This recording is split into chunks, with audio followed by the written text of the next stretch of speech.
T-minus 1 minute.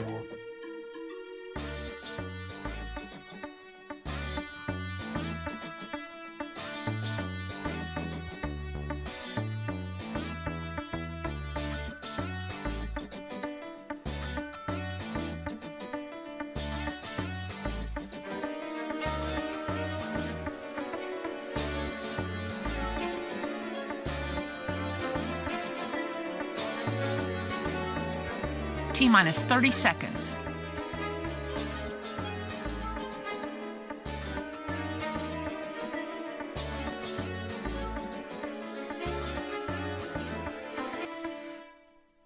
We are go for launch. T-minus 10, 9, 8, 7, 6, 5, 4, 3, 2, 1.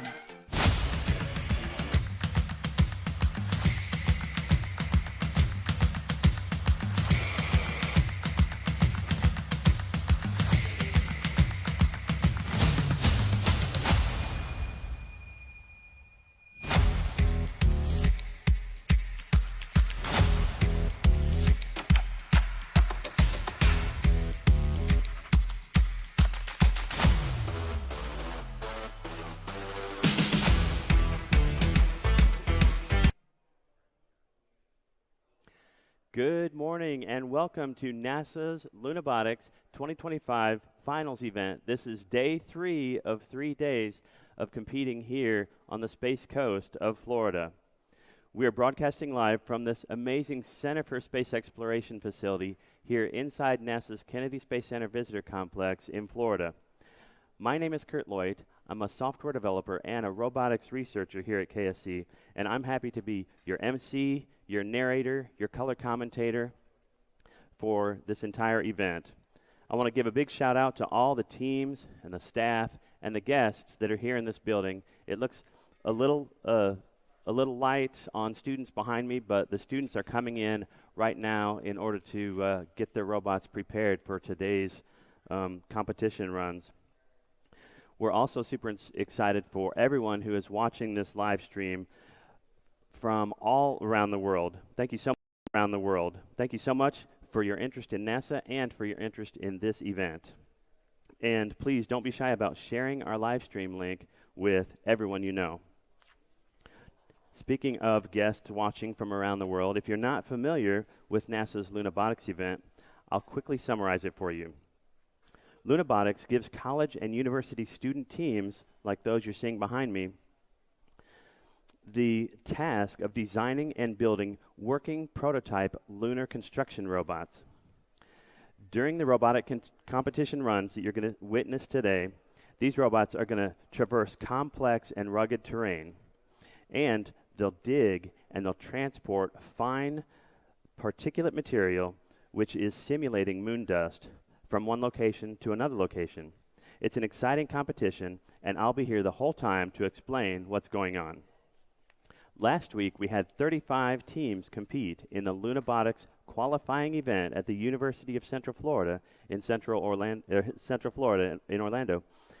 And the top 10 teams from that event are performing here this week at the Kennedy Space Center Visitor Complex. These 10 teams that you'll see growing behind me as they come in for the morning, those 10 teams are about to compete and have been competing for the last 2 days for the grand prize in NASA Lunabotics 2025 finals event. Now let's review what has happened so far. We started this event on Tuesday, the finalist event for the top 10 teams. And so on Tuesday, we ran 6 of our 10 teams through their first of 2 attempts, their first of 2 runs. Then yesterday morning, we got through the other 4 of the 10 teams. Then yesterday afternoon, we got through 4 teams' second run. That's their final run of this finals event, which leaves 6 teams for us to get through today, to get through their second of 2 competition runs. Today, you are going to see the University of Utah, Colorado School of Mines, Purdue, University of Illinois Chicago, University of Akron, and College of DuPage. These are the 6 teams remaining to get in their second run attempt in this year's finals competition. Then, as soon as we're finished with the final run today, College of DuPage, we will give our judges about an hour in order to verify their scores and do their calculations, their final calculations. And so roughly about an hour after the College of DuPage is finished this afternoon, we will have an awards ceremony, an awards presentation right here in this room. We will live broadcast all 6 of these teams' runs today. In addition, we will broadcast the award ceremony right here on this stream. We won't even change the URL. Speaking of the URL, if you missed our broadcast on Tuesday or yesterday, Wednesday, those recordings are on Kennedy Space Center's NASA Kennedy's YouTube channel, which is where we're broadcasting today. You do need to, if you're looking for those on Kennedy's YouTube channel, you do need to click on the live tab because we did live stream those, and we're live streaming this one also. So later on, when you, if you want to go back and look at something from one of our live streams, they can be found under the live tab in NASA Kennedy's YouTube channel. I did mention that there were 35 teams that competed last week at the University of Central Florida, and only the top 10 you're seeing here this week. The top 10 teams in alphabetical order are College of DuPage, Colorado School of Mines, Michigan Tech, Milwaukee School of Engineering, Purdue University, the University of Akron, the University of Alabama, University of Illinois Chicago, University of Utah, and University of Virginia. But there were 25 teams that that we haven't really been focusing on this week because we've been focusing on these top 10. So I want to give credit to the other 25 teams who have worked really hard all for the entire academic year, ever since, since August till now. All 35 of these teams, not just the 10 that we've been focusing on, have worked really hard. They have designed a robot. They've performed engineering trades on what to include and not to include on the robot. They've performed trades on different types of excavation technologies, different types of mobility or driving technologies. They've performed trades on how much automation and what sensors they're going to put on the robot, what kind of software they're going to put on the robot. It's a big deal. These students are basically performing a very detailed NASA systems engineering design process, and that's a big deal. And so all of these teams did compete last week in the qualifying rounds at the University of Central Florida. So I want to give credit to the teams that are not here this week but did compete last week. That includes Auburn University, Boise State University, Cleveland State University, Drexel University, Embry-Riddle Aeronautical University, Florida International University, Inter-American University of Puerto Rico, Bayamon, Marquette University, New York University Tandon School of Engineering, Southern Illinois University, Carbondale, State University of New York at Buffalo, also known as University at Buffalo, Temple University, Texas A&M University, the United States Military Academy, University of Houston, Clear Lake, University of Maine, University of Miami, University of Nebraska, Lincoln, University of New Hampshire, University of North Carolina at Charlotte, University of Portland, University of Rochester,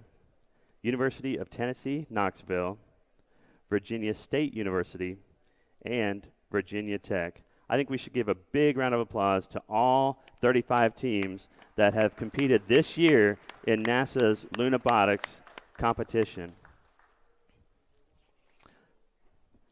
All right, as we wait for everything to get set up here, If you cut to the team that is getting ready in their pits, we have in the pits, that's the Colorado team, right? Wave hello. Sorry, I'm on the wrong page here. I've got the Utah team right here next to me. I've got the Colorado team back there on camera right now. These two teams are working hard in the pits right now, getting their robots ready to go because they are the first two robots that are going to run this morning. Looking at the Utah team's body language right next to me, it appears that they're about to load the robot onto a cart so that they can get it over to the inspection station and then get the robot into the arena to run. So these teams are just getting going, but it shouldn't be long before these teams get in the arena and start their runs. And we will definitely be broadcasting and narrating along when that happens. I was doing some it's really hard to take in the actual data live when you're watching these teams. But earlier, I was kind of looking back at what we had seen. We haven't really been broadcasting the actual number of the size of the berms, the size of the dirt piles that these teams have collected to the broadcast. But here in the pits, we're showing these numbers up on the screen to all these teams. So these teams are aware.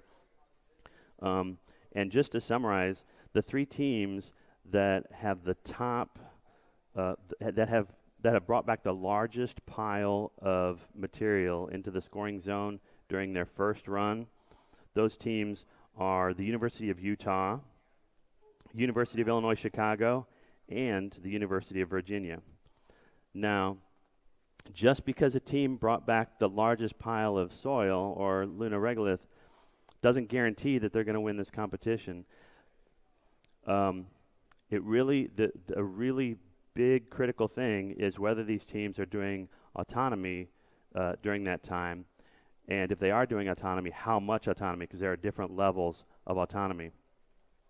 And so here in the pits, when we're watching a team perform live on the screens here, we don't really have perfect knowledge of whether a team is performing autonomy or not. We have subtle hints by watching the students in the control room, which I have we do cut to that occasionally, but I do have a monitor in front of me where I can just watch those students and see whether they're completely hands off. I will say though that the judges in the mission control room know for sure. They are the ones that are actually communicating directly with the students. I'm just kind of interpreting some body language, so I could be wrong. But what it seemed like to us as the spectator of the teams that had done at least some autonomy during their first run, it looked to us like Michigan Tech had done some autonomy, Purdue University, University of Akron, and the University of Alabama. It looks like these four teams did at least some level of autonomy, and we don't know exactly how much, and that is key. How much autonomy those teams actually did and got credit for on the score sheet is really pivotal and really key to this competition. It is completely possible, it is highly, highly possible that a team that these four teams that did some level of autonomy, their final score is larger than a team that brought more regolith simulant into the scoring zone without autonomy. I hope I'm not being too confusing. It's more important to bring a little bit of dirt, regolith, into scoring zone with autonomy than it is to bring a lot of regolith into the scoring zone without autonomy. The scoring, and the teams all know this because it's all documented in the rules, the scoring really, really leans toward, it gives a lot more points toward teams that do autonomy. So I love that the the Utah and the U of I Chicago and the University of Virginia teams ended up bringing the largest amount of material. They should be super, super proud that they did that. Without autonomy, though, we really need to be looking at the teams that did autonomy to try and, do some armchair analysis to try and find out which team is going to run away with the top prize. And so far, it looks like the teams that have done autonomy have been Michigan Tech, Purdue, Akron, and Alabama. So those two of those four teams that did autonomy are still going to have a second run today. Two of those teams did already have their second run yesterday. So Michigan Tech and Alabama have both yesterday have both done both of their runs. They are basically finished with this competition. And so the question of which one of those teams is on top, we don't know. We did notice that Michigan Tech brought more regolith to the scoring zone in their second run than Alabama. But which team did more autonomy, that's really going to be the key. That's going to be what wins this competition. So with that overview, I hope I didn't confuse anybody with that kind of detail, but that's kind of the situation that we're in. That's the details that these student competitors are thinking about and focusing on because they know how the scoring works. It was all published in the rules. And so I think we're in for an exciting finale to our competition with 6 teams running today and then a short break. I should mention we are going to take a break at lunch. And, I forgot to mention, we will take a lunch break. And during that lunch break, we're going to give a Robot Innovation and Survey prize. So we're going to have a little mini award ceremony during lunch today, just like we did yesterday and the day before. So 6 teams running today, a quick break for score verification, and then an award ceremony. That's what's on tap for today as we see more and more teams coming in behind me. So let's just watch the preparations that are happening here and watch the student teams as they get their robots ready to compete in today, the final day of NASA's Lunabotics 2025 finals event. Thanks for watching. Don't go anywhere.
Did you know there's been over 1 million registrations in NASA's virtual guest program since May 2020?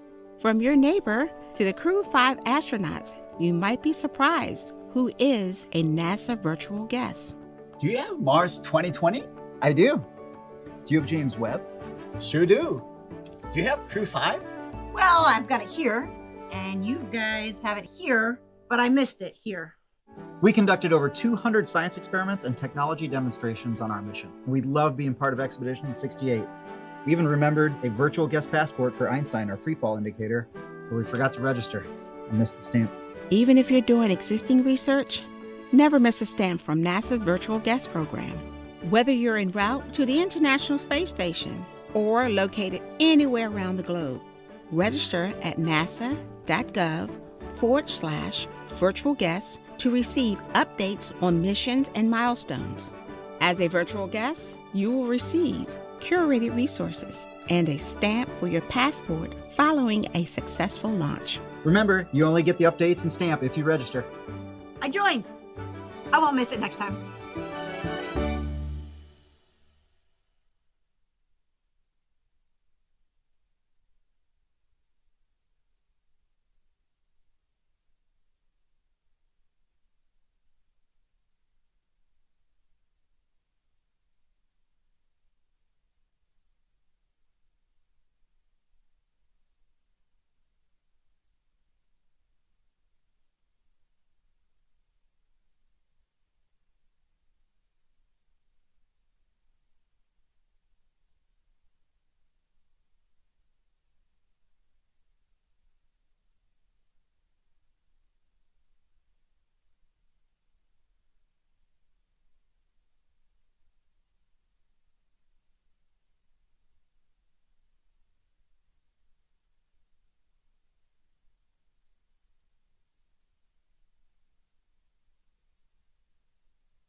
We choose to go to the moon in this decade and do the other things, not because they are easy, but because they are hard.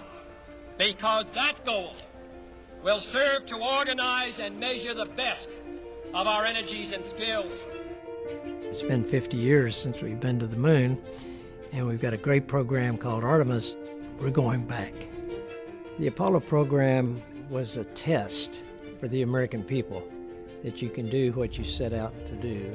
All it took was turning to it and making it happen. We are go for a mission to the moon at this time. Engines on 5, 4, 3, 2. All engines running. Launch commit. Liftoff. We have liftoff 49 minutes past the hour. I think the characteristic that I remember most of the Saturn V was the noise. The noise was enormous and it was almost impossible to communicate. We're go, same type, we're go. Tranquility Base here. The Eagle has landed. The landing to me was a great celebration. The nation was almost euphoric. That's one small step for man, one giant leap for mankind. There are so many things that we could eventually learn about our universe and the spacecraft that we use exploring.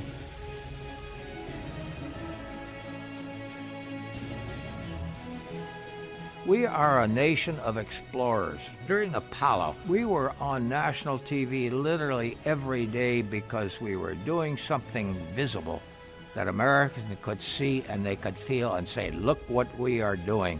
And I believe Artemis is going to come up and say, look what we are capable of and what we are doing now.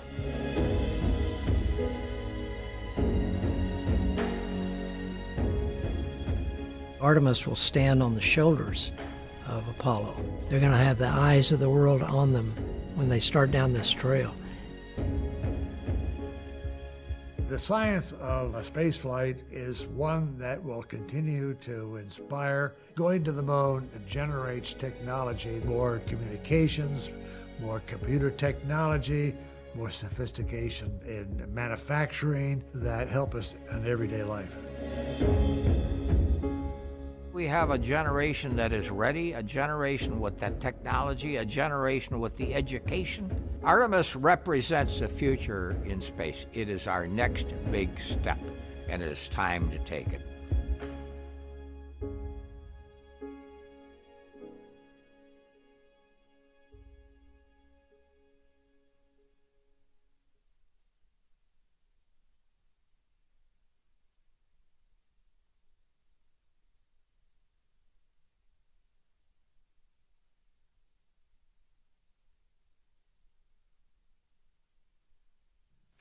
The crawler transporter is it's a machine that goes and picks up the mobile launcher, the SLS rocket with Orion.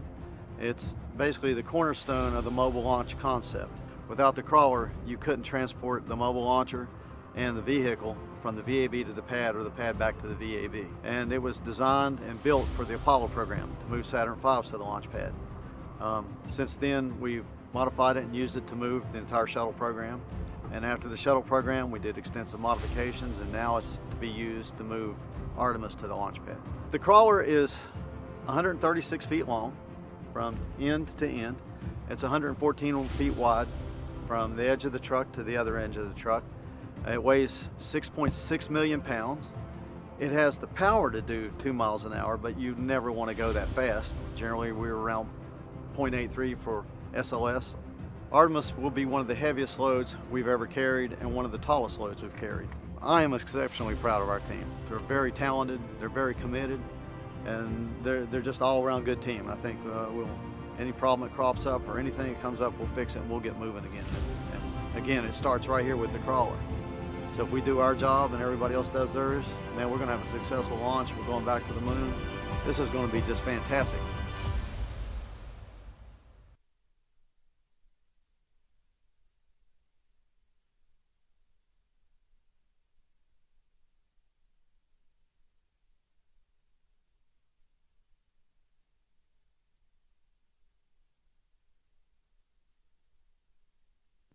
The imagery that we're collecting on Artemis 1 and the mission itself is preparing to carry humans to the moon.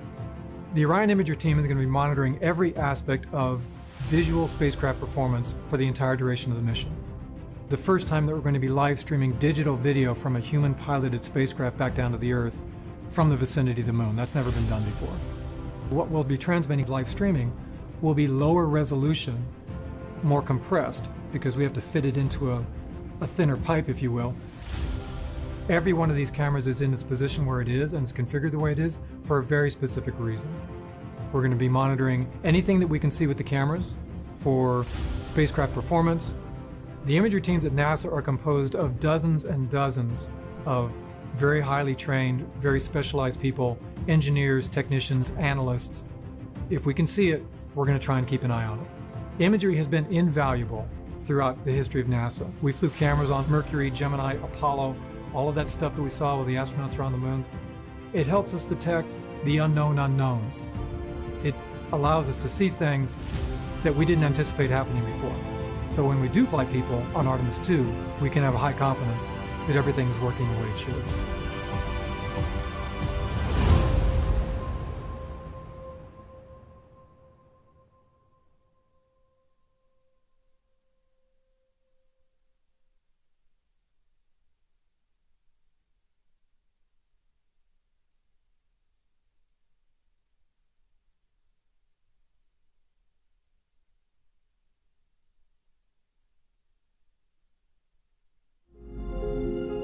Our moon, It seems so close in the night sky, but getting there is really hard.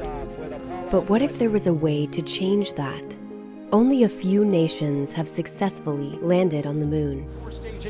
As NASA sends astronauts back to the lunar surface, this time to stay, we will need to send science and technology instruments ahead of time to lay the foundation for human exploration.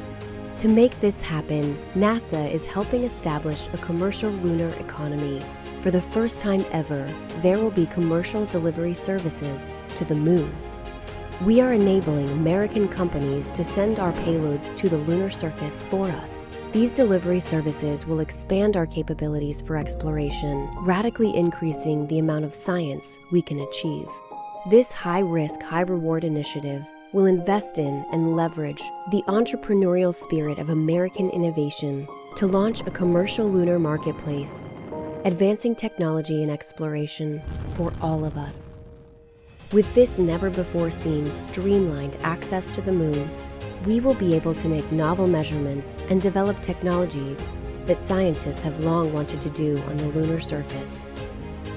And as this new industry matures, this commercial delivery service for NASA and other customers could expand beyond the moon to other destinations in our solar system. And we can learn to live on another world because we are explorers.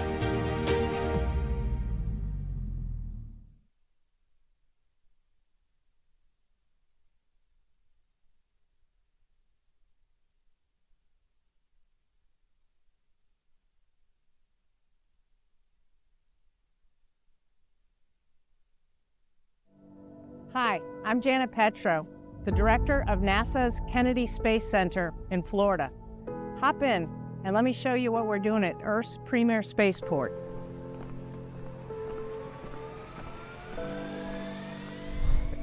Let's go fly.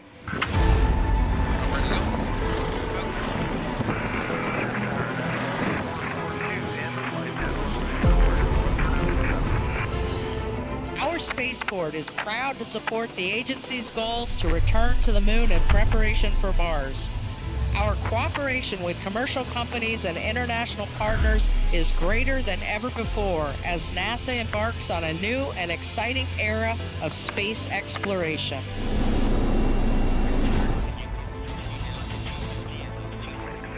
At Launch Complex 39B, the uncrewed launch of Artemis 1 was an exciting first step on our way back to the moon. Now, we are hard at work preparing the hardware, systems, and processes for the crewed Artemis 2 mission. Targeted for 2025, Artemis 2 will prove the Orion spacecraft and the Space Launch System rocket when the 4-astronaut crew ventures around the moon on a 10-day flight and returns safely to Earth. Meanwhile, we are launching missions to the International Space Station, continuing the research that helps us solve problems on Earth while proving capabilities we need for long-duration human space exploration. Microgravity, low Earth orbit offers a unique environment to study disease formation, test diagnostic tools and treatments, and advanced technologies like computers and robotics. NASA and our commercial partners are expanding the ability to launch crews, science, and cargo to the orbiting laboratory, which will ensure sustainable operations on the station for years to come. Nearby, in the Space Systems Processing Facility, teams are developing other exciting technologies we will need to live and work on the moon.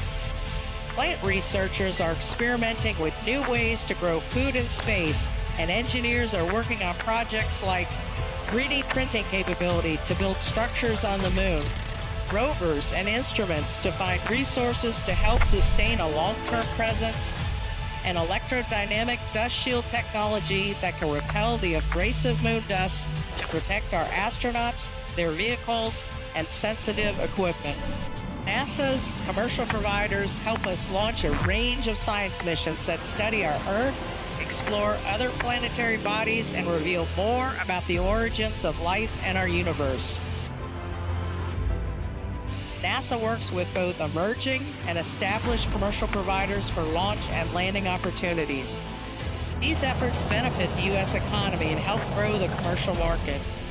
By helping commercialize low Earth and cislunar orbits, NASA can reduce the cost to explore space and maximize benefits here on Earth.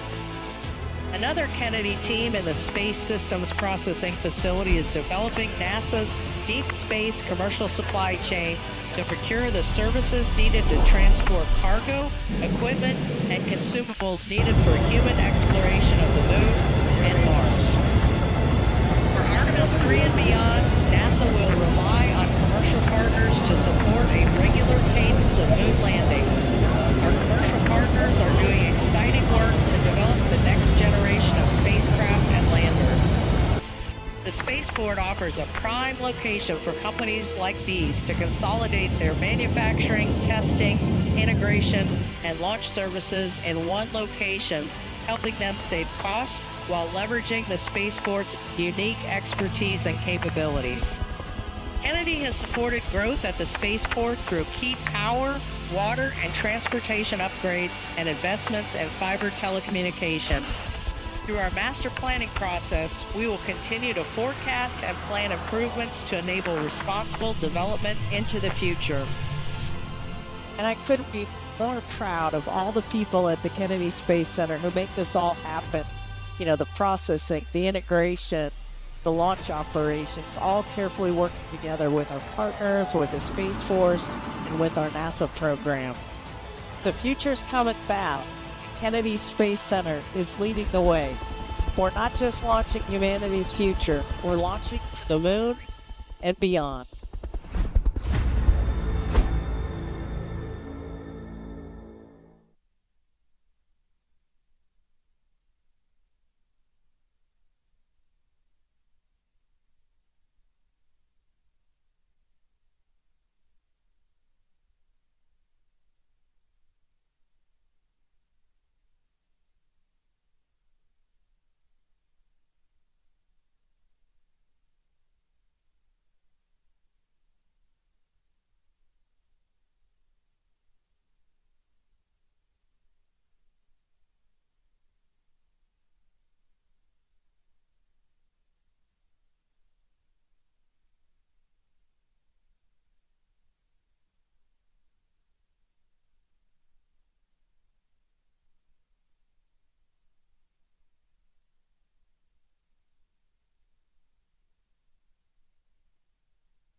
You are watching NASA's Lunabotics 2025 finals.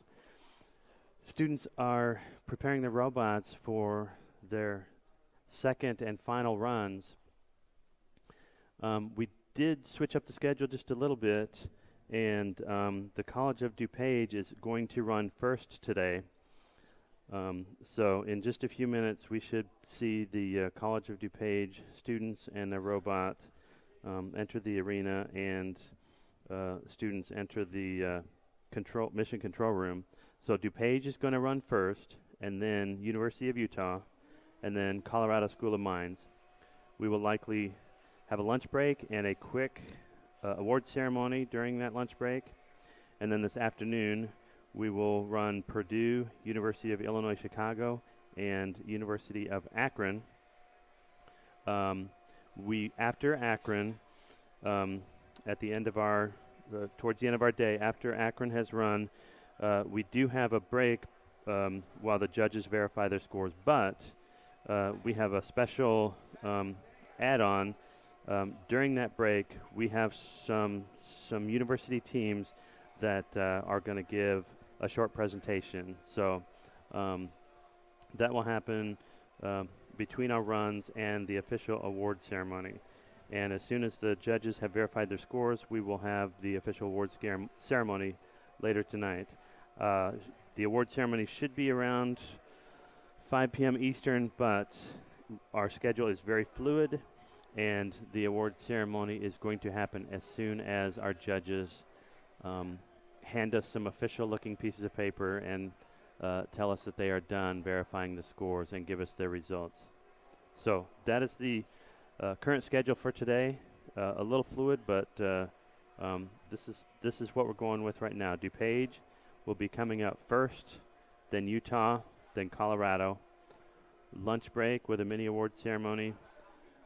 And then this afternoon we will run Purdue, University of Illinois Chicago, and the University of Akron. And then we will have our award ceremony after that as soon as we are ready. So don't go anywhere. Keep watching.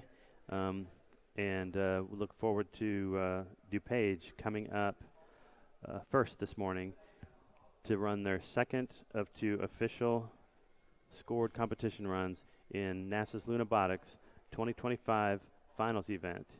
Live streaming here this week from NASA's Kennedy Space Center Visitor Complex.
What you're seeing on the screen right now are the DuPage team students that are getting ready to control their robot from our mission control room. There are also DuPage students right now in the arena that are near the robot, just in case a switch needs to be switched, a button needs to be pushed, a reboot needs to happen. All teams get a 10-minute setup period to set up all of their equipment in the mission control room and all the equipment in the arena, basically their robot, and get it all verified working. We did see some movement from this DuPage robot a couple minutes ago, so it does appear that this robot is ready to go. You can see the students have signed the front bucket of their robot. The word CAN bus is a very common thing in the robotics industry. It's also in the automotive industry. A CAN bus is a real-time network used in the automotive industry and the robotics industry. Fiducial is an interesting word. That's a fancy word for the barcodes that are placed around the arena. So a fiducial system is a visual system that robots will use to visually detect barcodes in order to calculate where they are in 3D space. We can see the DuPage students are leaving the arena, an indication that the robot's ready and they're ready to start this run, the second run for the DuPage team. All of our runs today are going to be second and final runs for these 6 teams that remain.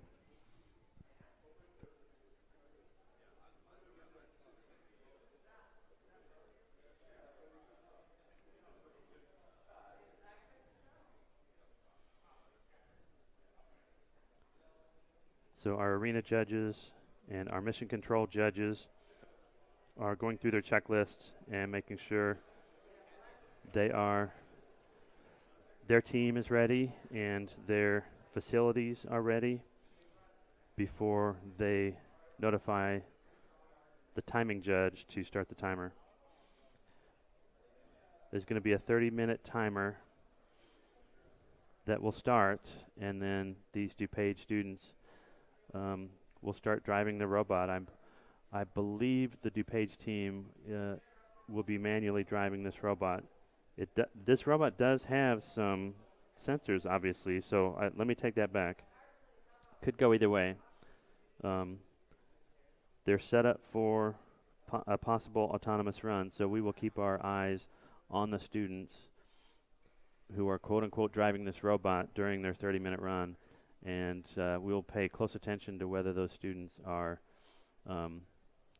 controlling this robot manually or just sitting back and enjoying watching the robot control itself. All the students, all the teams that compete in the Lunabotics event know that autonomous runs, even partial autonomous runs, are worth a lot of points. And so it does give a team a fighting chance if they do try autonomy, even if they're not 100% certain that it's going to work. It is a risk that is worth trying. So hopefully we'll get to see this DuPage robot attempt at least some level of autonomy in the second run.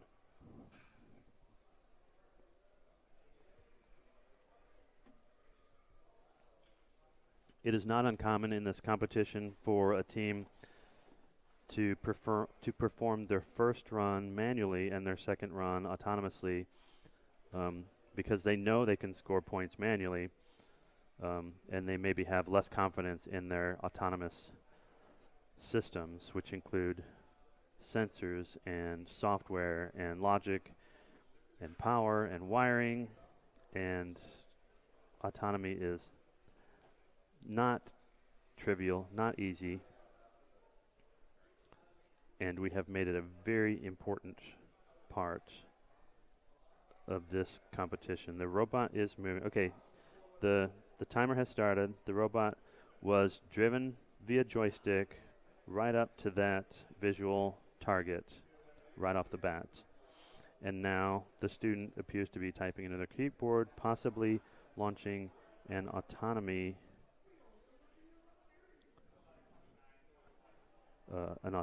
process on board the robot.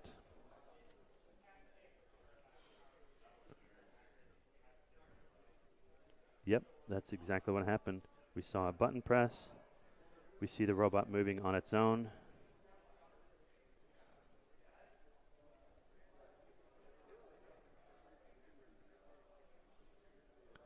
And sadly, it drove right into those rocks. Now,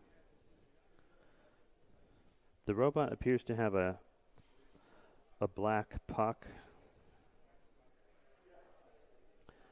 that is likely a LiDAR or a laser scanner, but when that robot hit the rock, I think the students took over manual control. It's a little hard to see.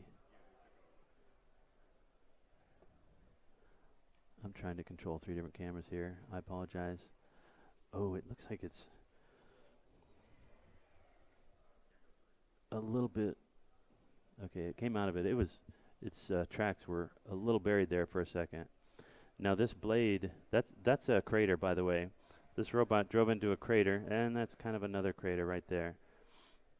When this robot drove into a crater and the blade hit pretty hard, the tracks spun there for a second, and that worried me, but it did get out of it, thankfully. So we're 2.5 minutes into this run. The team is lining the robot up for a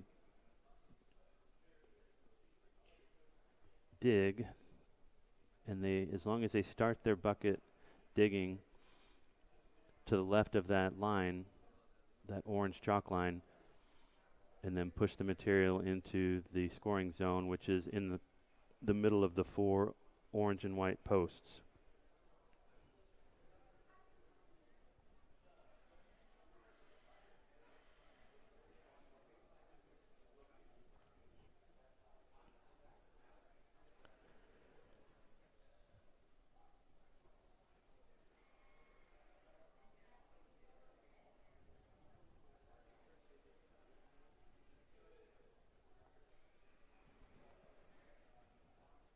Yeah, the student is definitely driving now. The joystick finally came into view.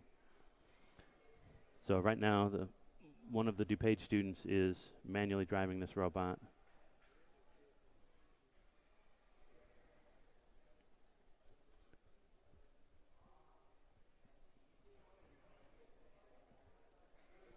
In order to get material into the scoring zone. For anyone who's kind of new to our broadcast, this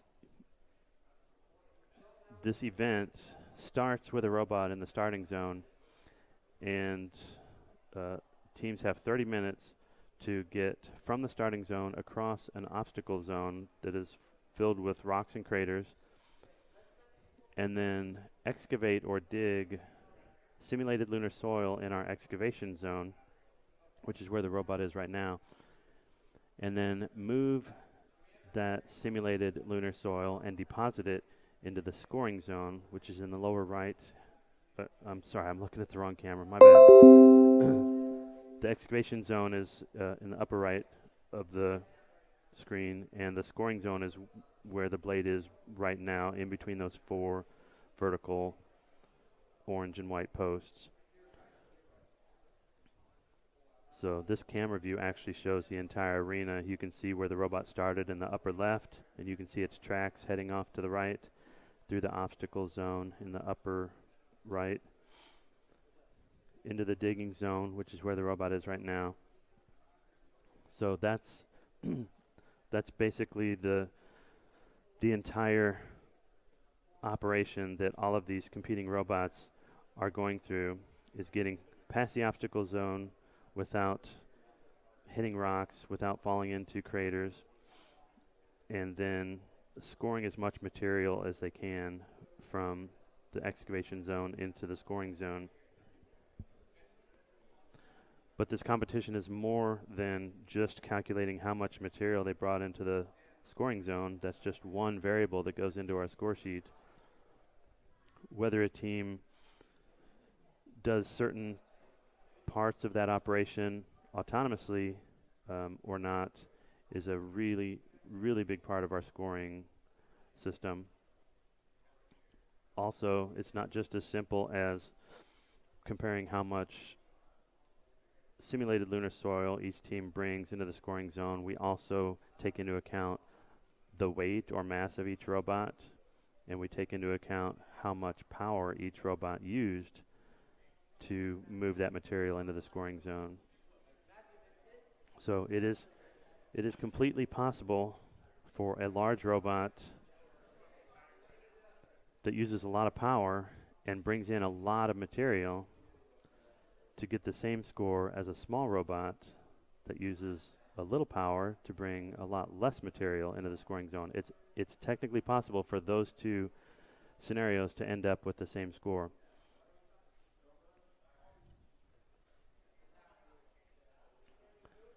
And that's part of the trade-off that all of these teams have to make when they're designing, building, and testing their robots. Do we want to build a large robot that uses more power, but we know it can bring more material? Do we want to use a small robot that uses less power, maybe can't bring as much material? Is there some magic solution where a small robot that uses very little power can bring in a lot of material? That's the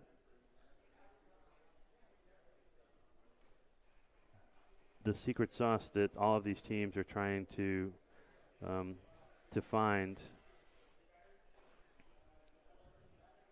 But there's also the variable of autonomy. We have purposely chosen to make autonomy a very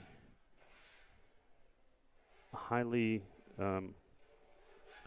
a very critical part of our scoring system. And so even a robot that doesn't bring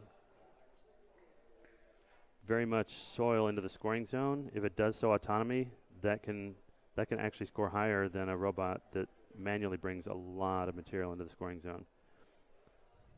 And the teams know this up front, so they're really all the teams that have made it this far into the top 10 have at least tried some amount of autonomy at some point to get here competing this week.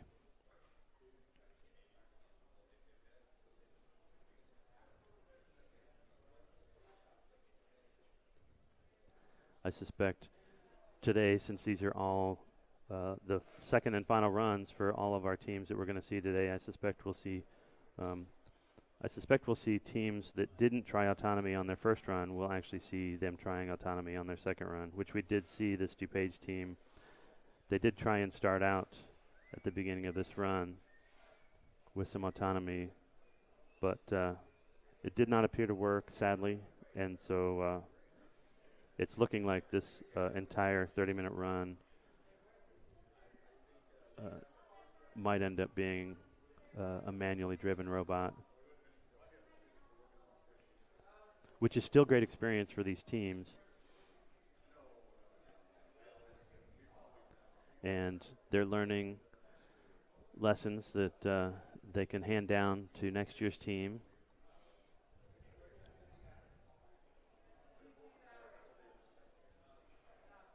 And what you'll notice with a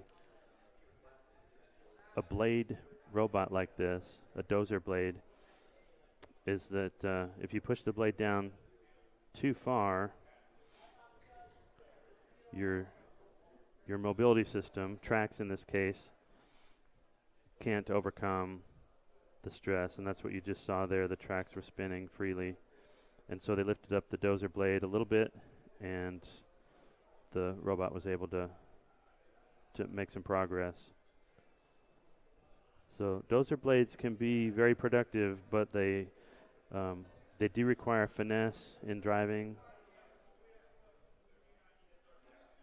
in getting the forces counteracted appropriately.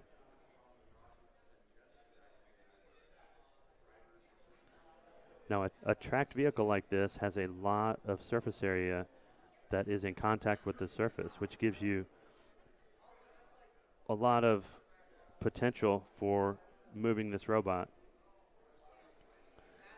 Don't forget, though, that the top few inches of this simulated lunar material is light and fluffy, so that actually can be harder. Let's say you might have to doze very lightly and just skim small layers off the surface to begin with, because the fluffiness of the soil is going to make it harder for your tracks to really get a good grip. But once you get down to the hard stuff, a few inches down, I believe that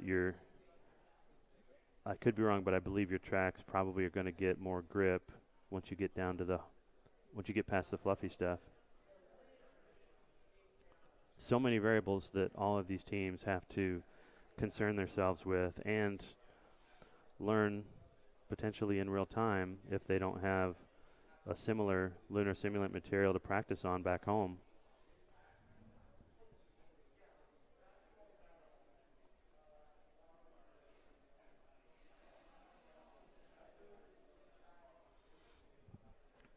I mentioned that each team gets 2 official competition runs, 2 scored runs this week, and I do want to mention that no teams are allowed to practice in this lunar simulant that we have here. So their 2 competition runs are potentially the first time these robots have ever encountered this particular lunar soil simulant or regolith simulant. There are a few teams that have similar lunar simulants back at their school, but it's not super common for a university to have this sort of program that would have a need for and access to this sort of high-fidelity lunar soil simulant,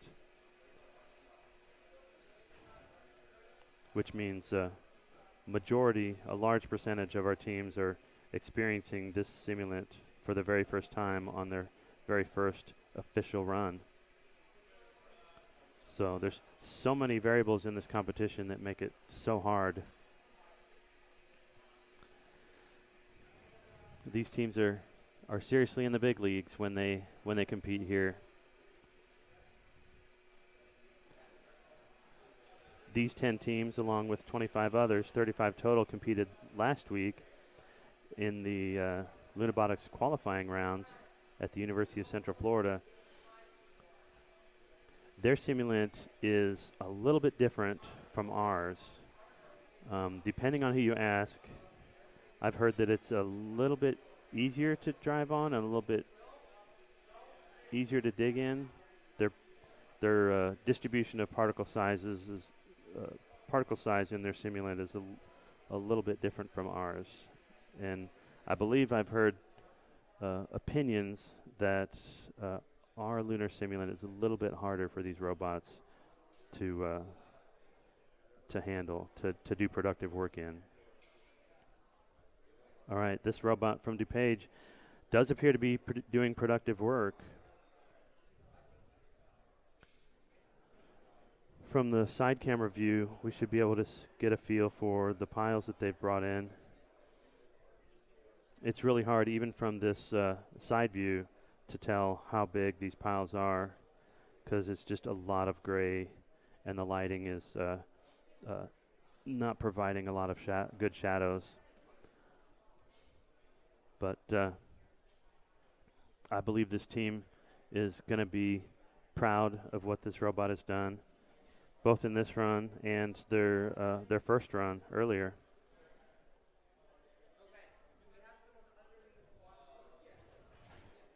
Regardless of their final score and outcome.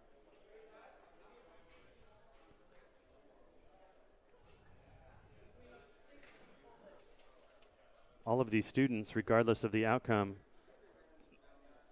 are learning so much throughout this entire school year.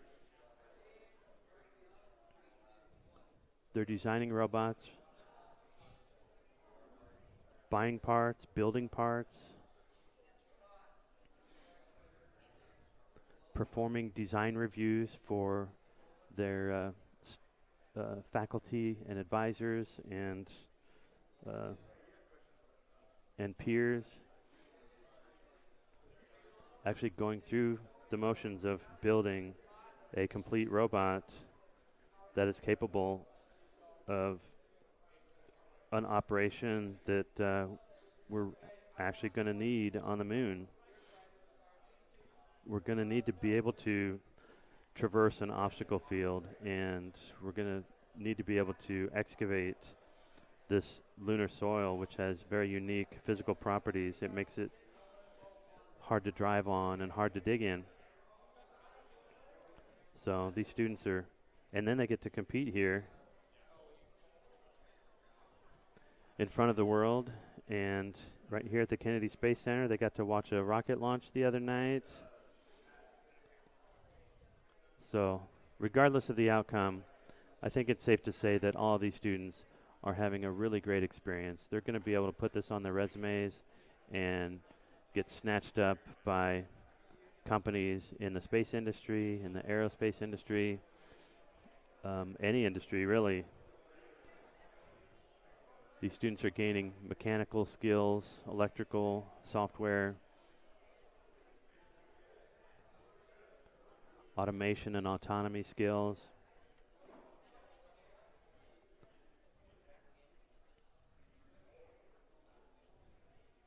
And that's just the technical skills they're learning throughout this competition, throughout this year's journey. They're learning how to work with others, not just others in their own skill set or their own degree area. Robotics includes lots of different skill sets and degrees working together. That is a life skill that is going to really become useful in these students' future careers.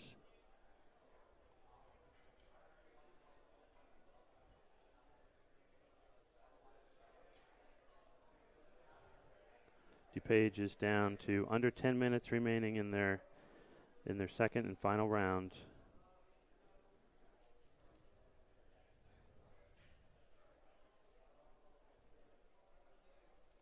As long as they lower their bucket on the excavation, in the excavation quadrant, they're allowed to push material all the way into the scoring zone. They just have to start the excavation over in the excavation quadrant.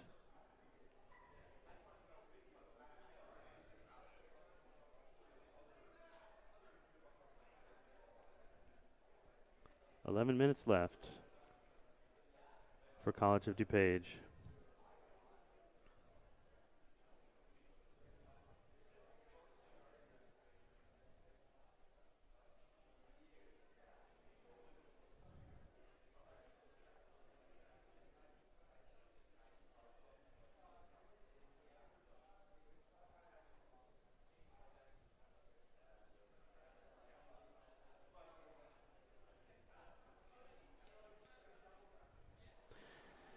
In order to calculate how much material a team's robot has brought into the scoring zone, we have a laser scanning system overhead that will scan the area in between these 4 orange posts that you see on the screen.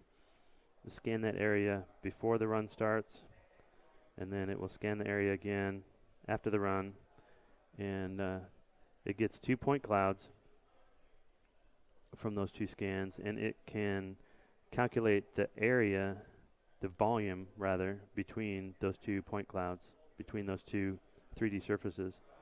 So highly technical engineering software that can laser scan a surface to a high degree of accuracy and can calculate the space between those two surfaces, the volume of material that a team's robot has brought into the scoring zone. Very similar technology to the LiDAR pucks that we see installed on a lot of these robots. That's probably a LiDAR puck. The black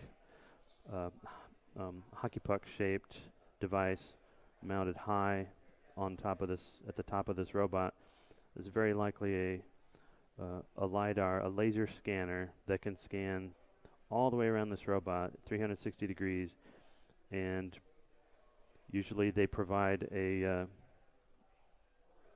3D surface for the robot to decide if there are rocks or craters in that 3D surface that the robot needs to avoid.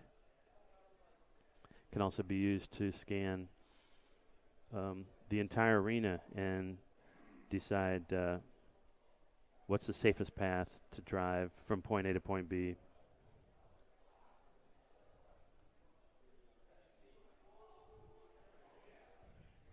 And then the in this view, near the starting, in the starting zone, which is the upper left of the screen, you can see a black and white pattern, which is a barcode, technically called a fiducial.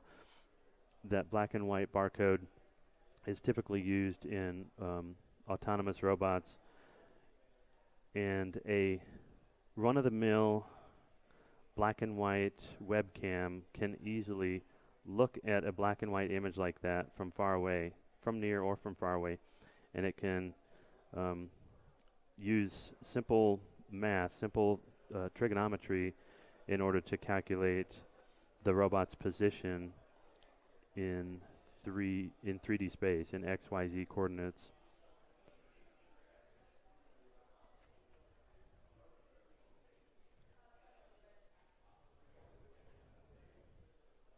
And it doesn't take a lot of processing power either to do that. So simple cameras and simple black and white or even colored patterns placed in known positions and of known sizes can pretty easily, pretty quickly and pretty easily tell a robot where it is in 3D space. Kind of cool technology. How might we use that technology on the moon? Well, not shown in this image might be a lander that had dropped this robot off over there in the starting position. And so on that lander, you might put your visual indicators, your barcodes, and then as your robot drives away from the lander or around the lander, it can look back and see that barcode and say, oh, I'm 20 meters away from the lander and 20 degrees off the center line. Or, of course, there is a limit to a visual indicator like this.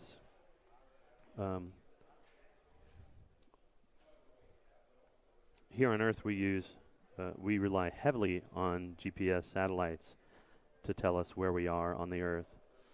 GPS satellites don't exist on the moon yet, but I suspect that someday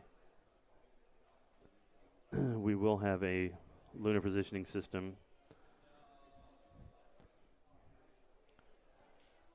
that will make it almost trivial for any robot or any astronaut explorer to know exactly where they are on the lunar surface. But until then, we'll start with visual indicators like you see here on this live feed. We're coming up on 5 minutes remaining for College of DuPage. They continue to make progress. They continue to push bladefuls of material into the scoring zone. this entire run appears to have been performed manually by the students. So it appears that DuPage is likely not getting autonomy points.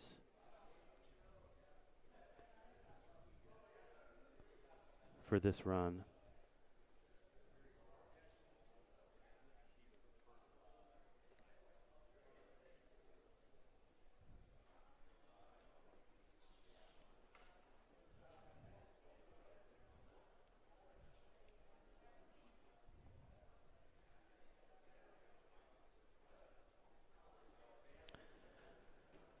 Not to imply that the students are sad about that. The students are positive, having a good time. They're doing their job. They're continuing to push as much material as they can into the scoring zone. They do not appear to be stressed or sad at all with the outcome of this run. 4 minutes remaining for College of DuPage.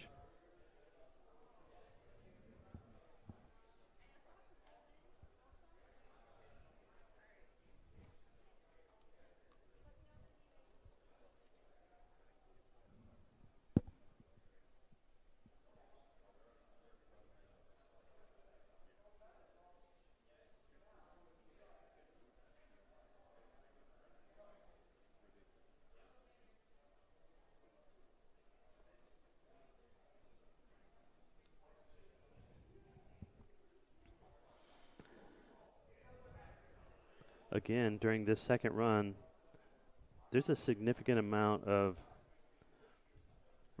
simulated regolith that is sticking to the front of this blade. A surprising amount. It shows how sticky this stuff is, even though it's not damp at all. There's very little moisture, if any, in this material. It sticks together so well. It sticks to itself so well. Because the particles are very jagged and they lock together like puzzle pieces. Why this material is sticking to the blade so well, I'm not sure. It'd be interesting to look at this blade in detail later and see if there's any texture that might be holding onto this material, or if the blade is smooth, then it's just the lip at the bottom of the blade that is just providing a ledge for the material not to fall off of, which is possibly the case.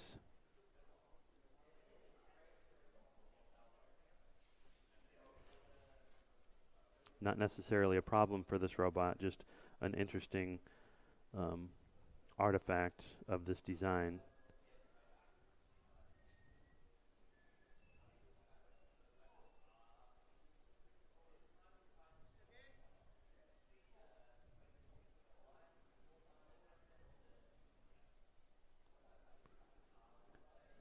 Minute and a half remaining. The students are still making good progress on pushing material into the scoring zone from the excavation zone.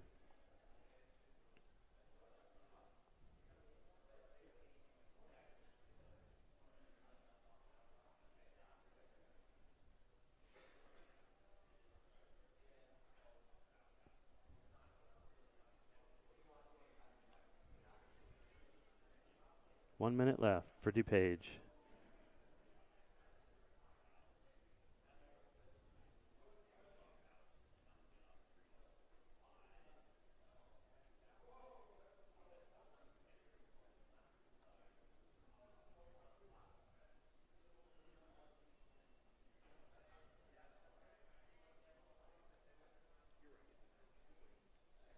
Thirty seconds. They're being a little bit aggressive right here. Yep.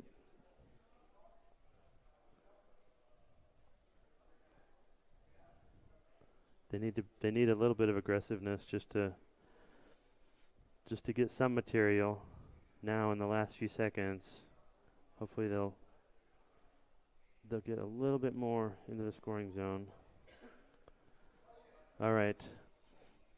as the seconds wind down, let's give College of DuPage a big round of applause for this effort.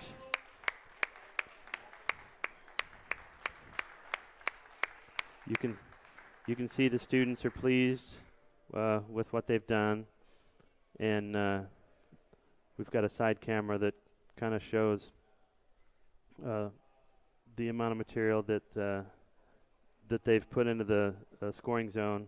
Although the camera doesn't do it justice. If you were to be in there, with your three-dimensional eye vision system, you would see that it's a lot more than it looks like on camera, thanks to the 2D and the low contrast, and everything's gray.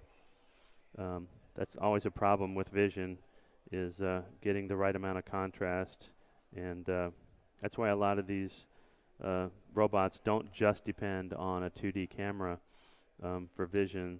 That's why a lot of them have 3D laser scanners that can really truly tell you the true details of the 3D surface around the robot. So as the DuPage team comes into the arena to clean up the robot, and as the judges get the arena ready for the next team is going to be the University of Utah. They have left the pit area. They've gone through their inspections. They've gotten all suited up in their PPE, and there they are inside the arena with their robot, ready to start their run. And so it's going to take our judging staff a few minutes to recycle the arena and to recycle the Mission Control Center. So stand by, don't go anywhere, because you don't want to miss the University of Utah coming up next on NASA's Lunabotics 2025 Finals Event, Day 3 of 3, our final day, streaming live from Kennedy Space Center Visitors Complex here in Florida. Don't go anywhere.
We're watching the University of Utah students in the arena putting the final touches on their robot.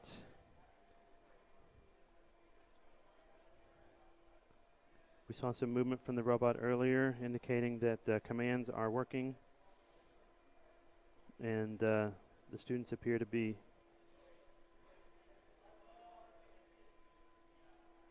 doing some more detailed verifications before they exit the arena.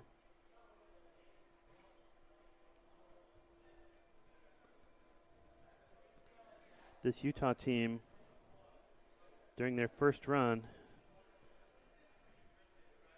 were very productive. It is not a surprise to anyone here on site that this Utah team brought the most material into the scoring zone during the first round than any other team. So this Utah was top of their field in just scoring material during their first run. They did perform that first run manually.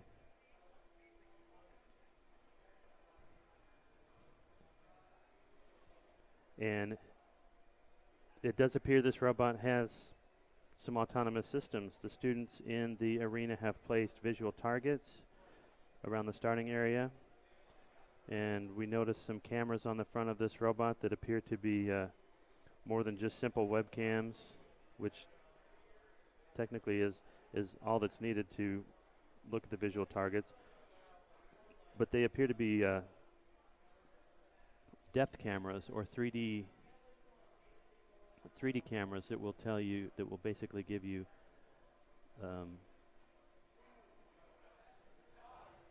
a 3D surface rather than just a 2D image.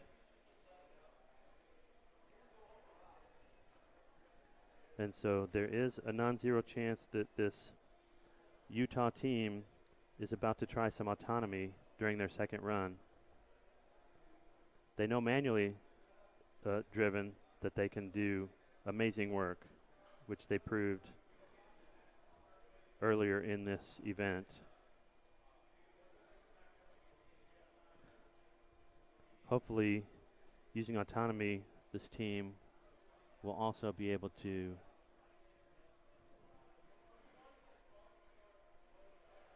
bring enough material into the scoring zone under autonomy to really be competitive against the other autonomous systems we have in this competition this week. All right, the 10-minute startup timer is counting down for the Utah team. And so as soon as our judges make sure that everything is ready to go, they're going to start a 30-minute clock for University of Utah, also known as the U.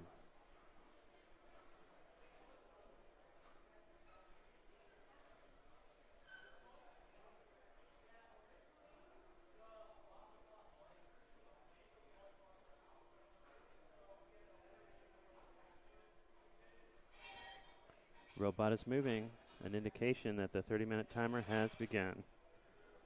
Looking at the students in the control room, they appear to be stick driving this robot right now.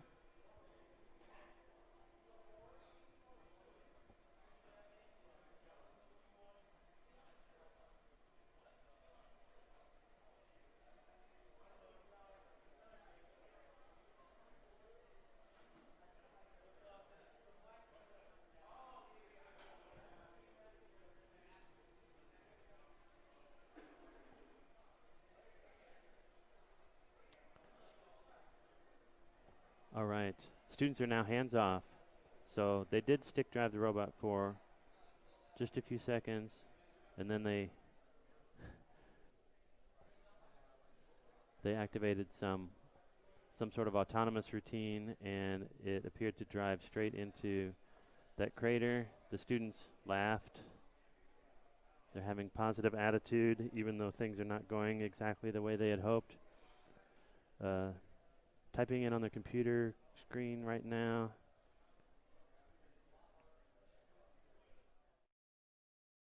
And they are driving manually through the obstacle field.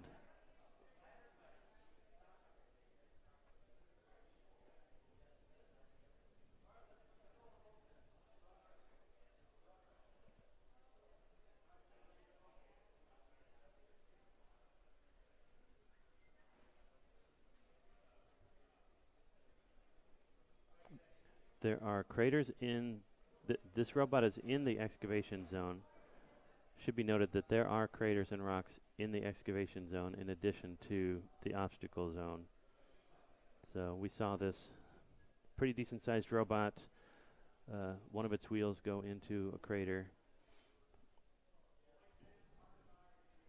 just then, but this robot has a lot of ground clearance and a lot of grip in its large wheels. Okay, they are autonomous again. Joystick down. It looks like they aborted. Did not do exactly what they were hoping, and so it looks like they aborted. They're talking to the judges. It's possible they're asking the judges for a ruling if they're allowed to start digging right there, I would presume.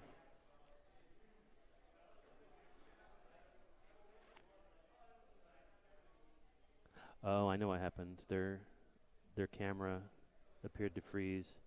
The camera that is supplied by Lunabotics had an issue, and so they had to pause for just a second to correct that situation. And now they are starting autonomy. This is autonomous. No hands on keyboards, no hands on joysticks.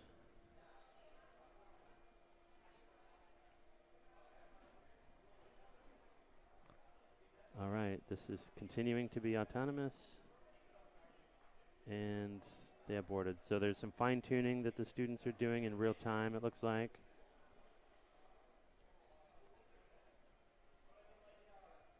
But what we just saw there was an autonomous dig, transport, and deposit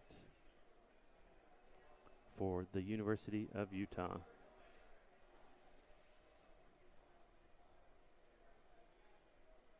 Okay, autonomous again. Didn't get a very big bite autonomously. The student who did such a great job manually driving this robot during their first attempt is a really, really impressive driver. Also appears to be controlling this robot, configuring it, and launching the autonomous. Oh, if it digs there, they just aborted because it dug in a spot that it's not allowed to dig. So the judge is likely going to tell them to dump that material.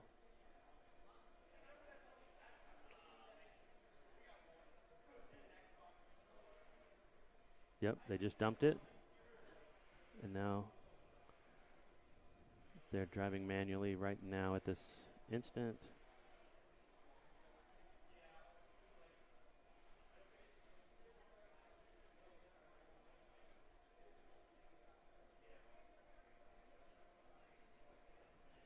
This is still manual. This is the kind of aggressive digging and driving that awarded Utah the unofficial top of the field of amount of material in the scoring position during their first run. But I don't think this team wants to do their second run manually. They're typing on their keyboards, and I believe the student is possibly going to set up the robot for another autonomous run.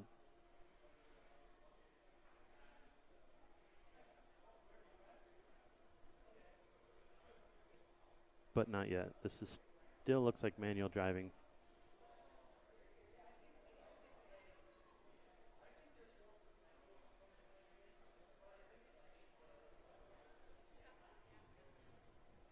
23 minutes remain for University of Utah's second run. They're manually driving right now, getting a good amount of material into the scoring zone, and I suspect they will try some autonomy at some point again later to get those precious autonomy points that teams in this competition so desperately need in order to be competitive.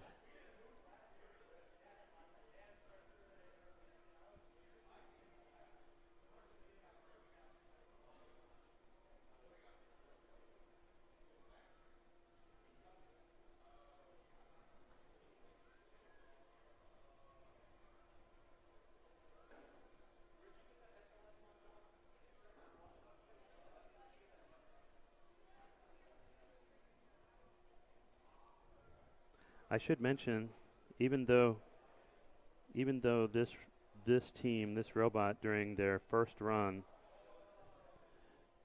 did bring in the most material into the scoring zone, they used a lot of power, a lot of onboard robot power to do that. You can see how this robot, when they're manually driving it, they stick their bucket into the ground, and then those four wheels just drive as hard as they can to push that bucket into the soil. So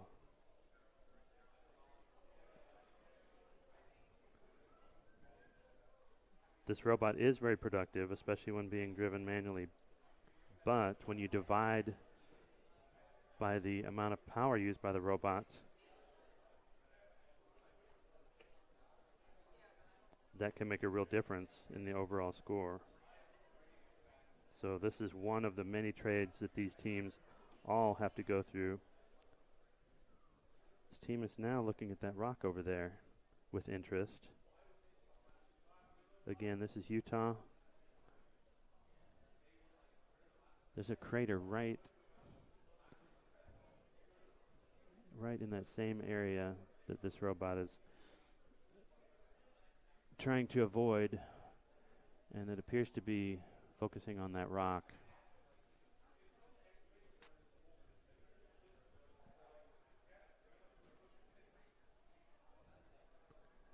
And it's powerful enough. It's picked it up. It's driving off with that rock. Amazing.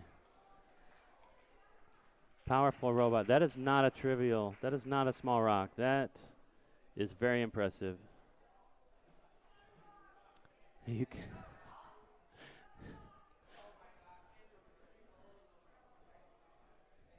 very impressive for University of Utah. That rock, it gets added to the volume that this team is adding into the scoring zone. Just because it's not fine-grained particulate material doesn't mean that it isn't part of the volume that is used for scoring. It totally is part of that volume.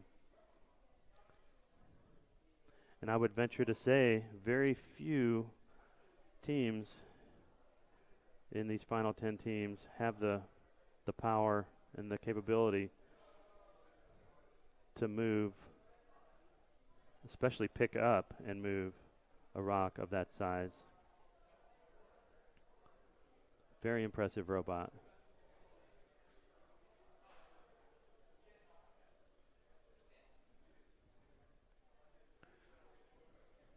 With just under the 20-minute remaining mark for University of Utah. These students have at least temporarily given up on the idea of autonomous digging and autonomous scoring. But that doesn't mean that they won't come back to it later once they've gotten a good amount of material into the scoring zone.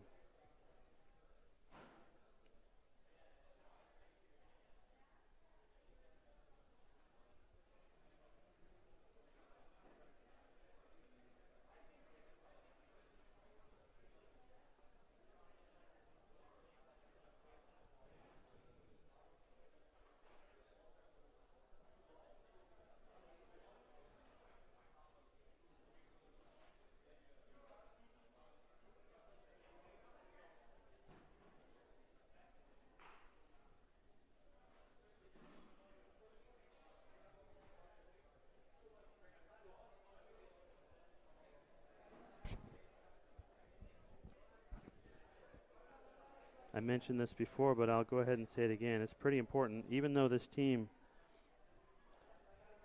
brought the most material to the scoring zone during their first run,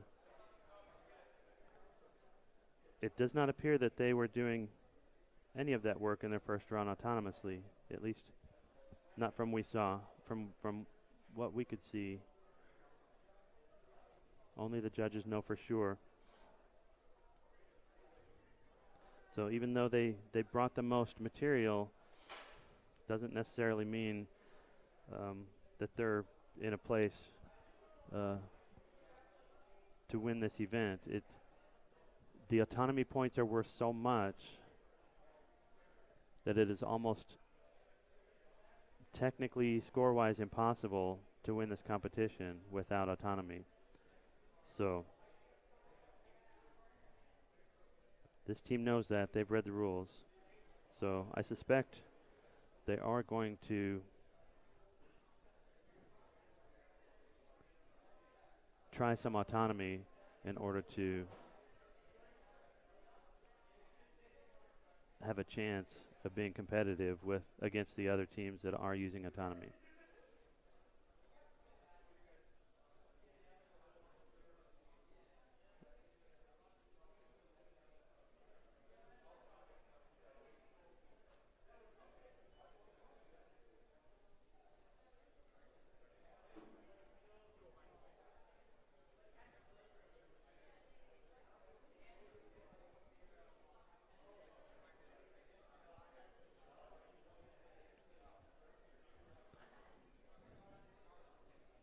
It's possible, though, that these students are so happy with their robot and its productivity under manual control that this team may be super happy and super focused on just trying to beat themselves, just trying to bring more material into the scoring zone during their second attempt than they did during their first.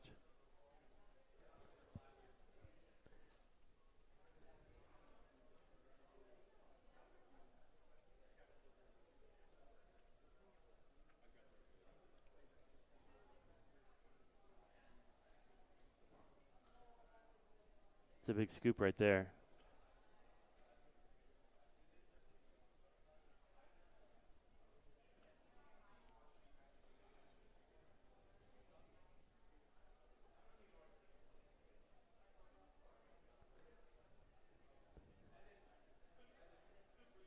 And honestly, the student who's driving this robot is making so few mistakes.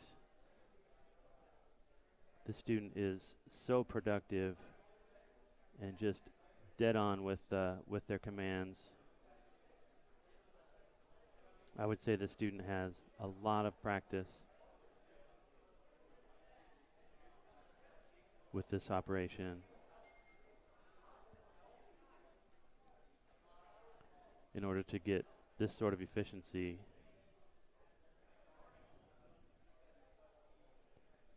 You can see the teammates pointing to the screen. This is a spot, pointing out maybe spots to avoid or spots to focus on.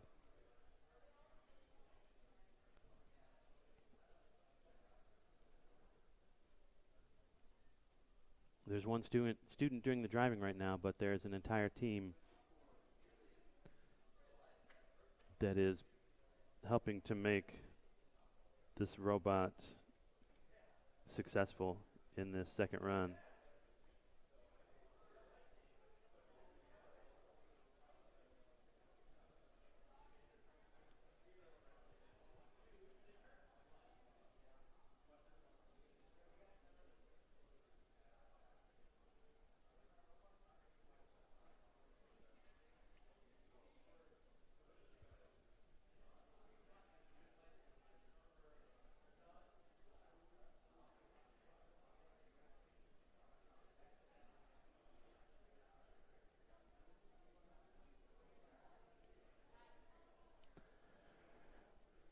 Looks like they're shifting a little bit to a slightly different dig spot.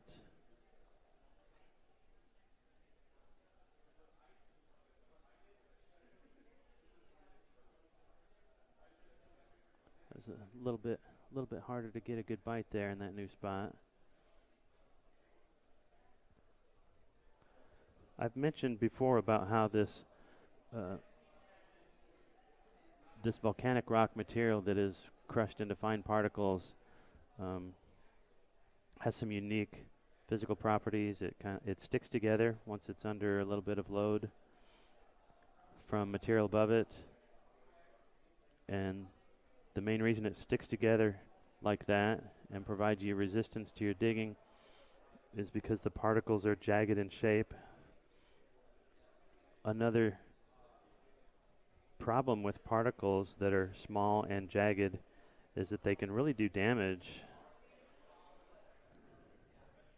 We mentioned that the judges are in full protective equipment to keep these particles out of their eyes, keep them from breathing these particles, and their skin is covered too, because these can be a bit of a skin irritant. These particles can also do damage to your robot, at least to sensitive parts of your robot. Camera lenses, soft rubber seals like motor seals, over time will get damaged by these small and rough particles.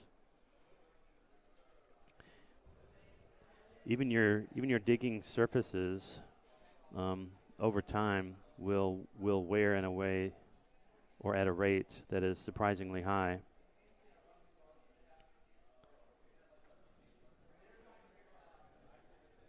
So in a 30-minute run, you might not notice a ton of wear, but robots that we're designing to send to the moon that might operate for months or possibly, best case, years, we really have to focus on material selection and possibly even component and subsystem swap out and full replacement of new components on site due to higher wear than would normally be seen here on Earth by a similar system.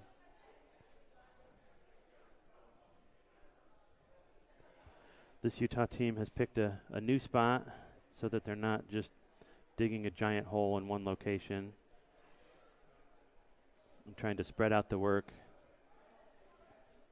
and keep from creating a big old hole that might potentially get the robot stuck in. 10.5 minutes remain. So much time. Still 1/3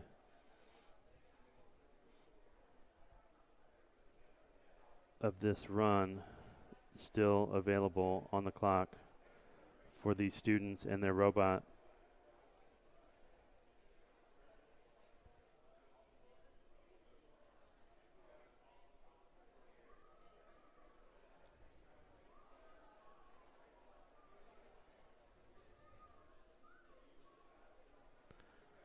Another thing about deploying systems like this on the moon, not necessarily a problem for our event, but systems that are deployed on the moon are likely going to have sensitive optics. For example, telescopes or other cameras or instruments like that will have sensitive optics, and also solar panels. Oh, got a little front heavy there. At such a big load, and they were also pointing downhill. That's not a good combination. Change their center of gravity, their center of mass, to the point where they tipped forward.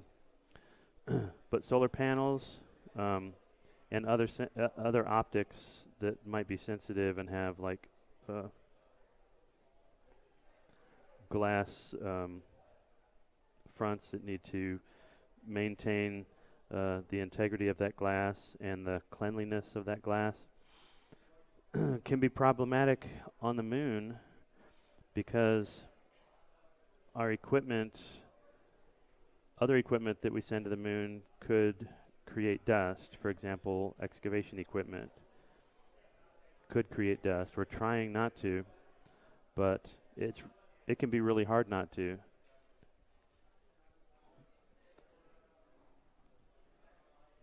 And once you get dust on a solar panel on the moon, you can't just take a rag and wipe it off because, as I mentioned earlier, these dust particles are very jagged. They can do damage to the surface of your solar panel or to the surface of some sensitive optical instrument. So the less dust we can create by all of our equipment that we plan on sending to the moon, the better off we'll be in the long term.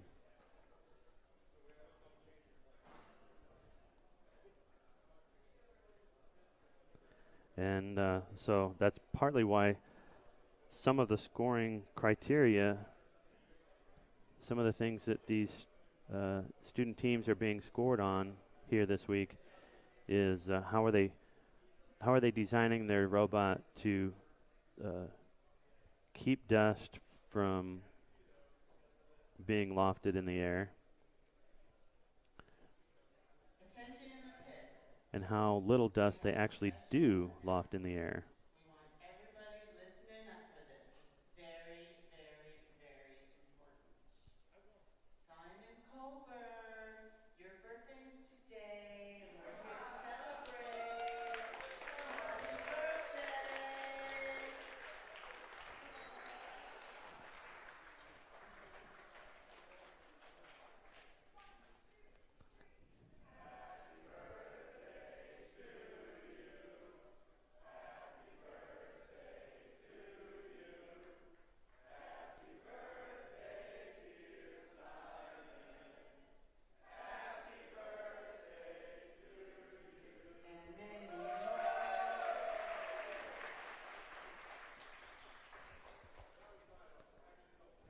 University of Utah continues to be very productive with their manual operations.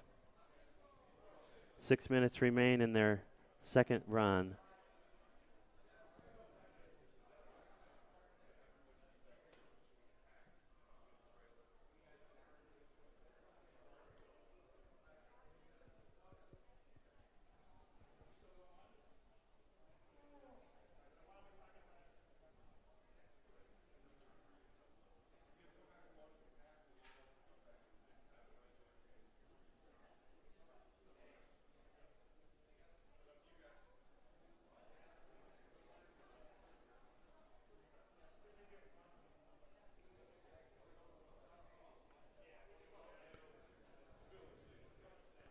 This side view starts to show both the ditch that they're creating when they dig and the pile that they're creating when they deposit. As big as this pile looks on camera, it's actually bigger than that in person.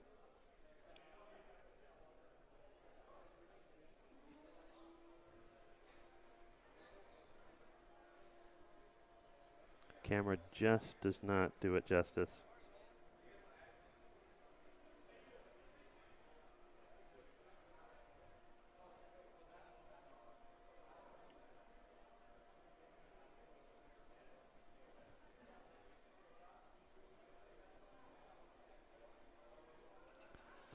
It does become a little hard to dig when you've created a V-shaped trench.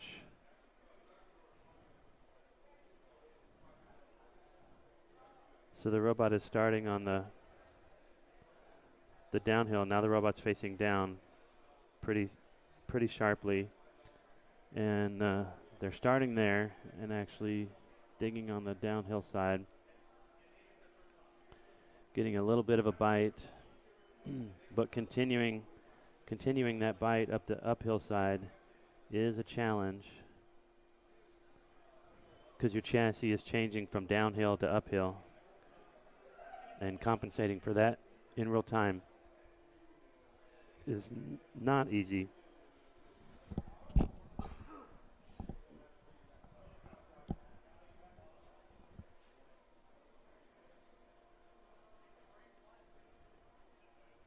We are under 4 minutes in this second and final run for University of Utah.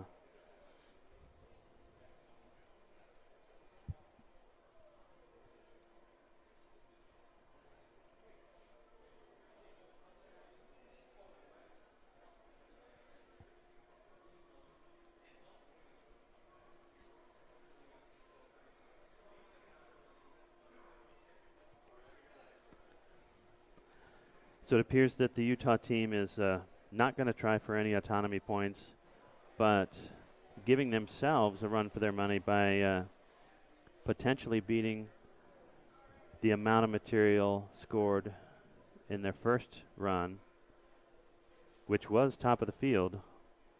They brought more material in their first run than any of the other teams in these finals. They appear to be trying to beat themselves and bring more material in their second run than they did in their first.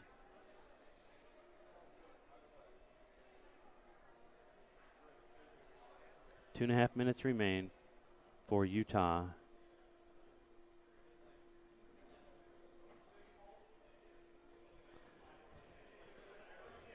This driver has hit the mark in the scoring zone. Little, if any, material has been accidentally dumped outside the scoring zone. And there's been very little wasted excavation attempts by this student. So, kudos to the driver of Utah. Very impressive.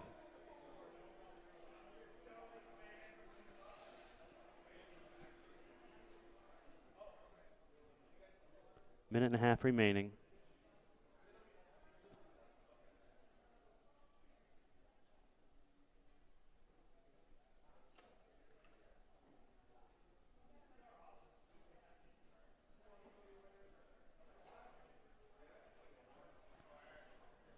This team is digging pretty deep now at the bottom of that V-shaped ditch that they've created.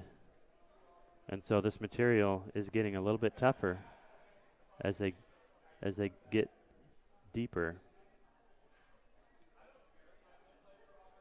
But this robot has enough power, especially if it keeps all four wheels on the ground.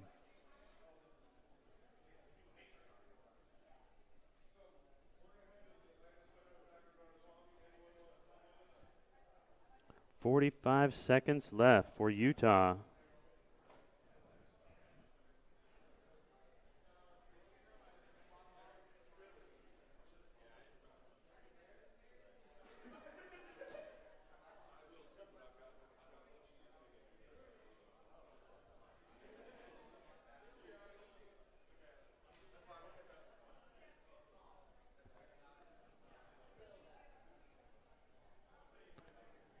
By the way, the students are using the overhead camera that we are supplying, taking a point hit for using that camera. I wonder if by using that camera, they're unable to see the V-shaped. Let's give Utah a big round of applause. 2 really amazing runs this year in Lunabotics finals. Great job, Utah. You should be proud of what you've accomplished. Great robot. Coming up next, we will see Colorado School of Mines enter the arena with their robot and compete for this year's grand prize here along with the other 9 other teams here at NASA's Lunabotics Finals 2025. Don't go anywhere. Colorado School of Mines coming up next.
It's a new era of pioneers, star sailors, thinkers, and adventurers. Go. Prop. Go. CD8. Go. Fido. Go. All right. Go for launch. Our destiny is always to go and see what's further and what's next. Fido. It's a new star sailors, thinkers, and adventurers. Go. Prop. Go. CD8. Go. Fido. Go. All right. Go for launch. Our destiny is always to go and see what's further and what's next. Fido. It's a new star sailors and adventurers. Go. Prop. Go. CD8. Go. Fido. Go. All right. Go for launch. Our destiny is always to go and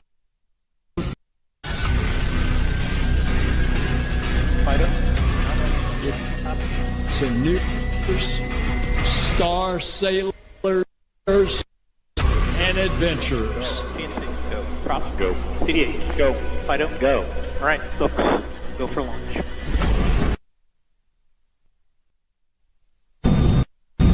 our destiny is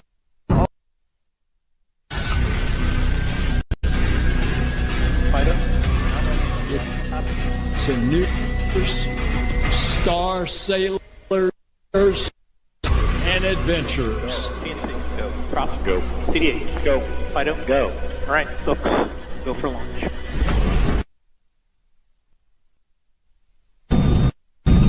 our destiny is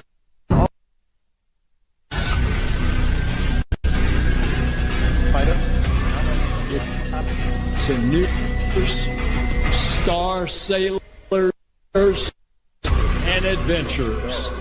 Go. Prop. Go. CD8. Go. Fido. Go. All right. Go for launch.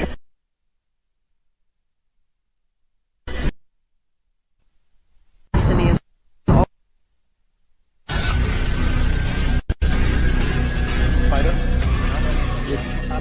It's a new star and adventurers. Go. Prop. Go. CD8. Go.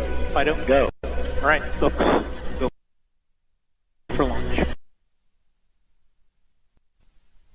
destiny is It's a new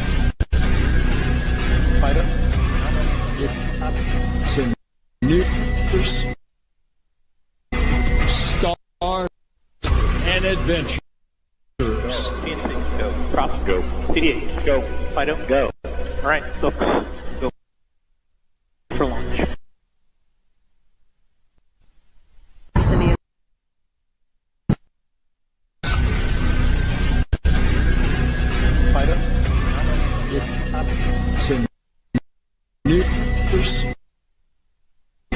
star. Go. Prop. Go. CD8. Go. Fido. Go. All right. Go for launch.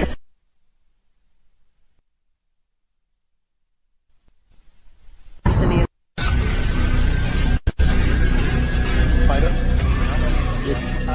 It's a new star. Go. Prop. Go. CD8. Go. Fido. Go. All right. Go for launch. You're seeing the University of Utah students seeing their the amount of material, the volume of material that they have brought into the scoring zone. I mentioned that they were maybe trying to beat themselves in their second run. They did beat themselves by nearly 30%. CD8. Go. So their second Fido. run Go. All right. was, Go. really You're seeing the impressive University of amount Utah of material students brought into the scoring zone. The amount of Destiny material to the volume of material that they have now brought into the scoring zone. We did not see any autonomy. I mentioned that sadly, but that They were maybe trying to serve themselves in their second run. Stop. What they were able to do this year. So their second I don't run go. All right. in the arena. You're seeing the University of Utah student next team, getting ready for the mount material to the volume of the truck that they have now. Scoring we did not see any on that. They were maybe trying to serve themselves in their second run. Stop. What they were able to do during that startup. So their second I don't run. go. The All right. teams are in the arena. You're seeing the University of Utah student next setting Colorado in the mission control room, getting ready for the mount material to control their robot. Scoring on the robot. Did not see any on the set. So they're testing. They were themselves in their second run. Stop. Time. What they were able to do during that startup and verifying that all the arena. You're seeing the hands are working. The University of Utah student next setting Colorado in the mission control room, getting ready for the mount material to control their robot. Then at the end, scoring on the robot. Did not see any on the set. So they're testing. They were themselves and perform the task. Getting through the obstacle field during that all the end excavating arena. You're seeing the materials they can work. The University of Utah student next setting Colorado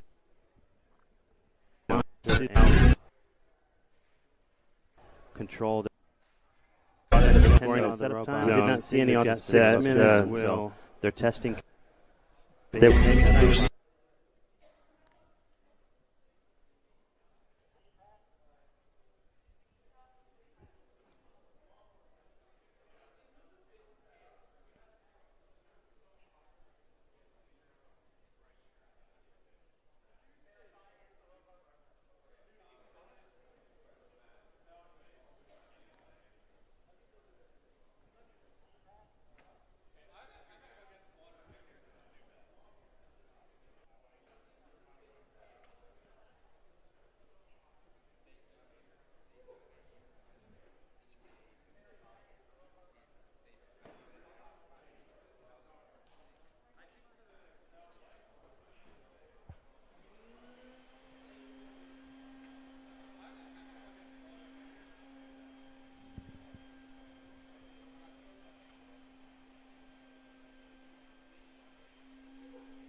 Spicy in.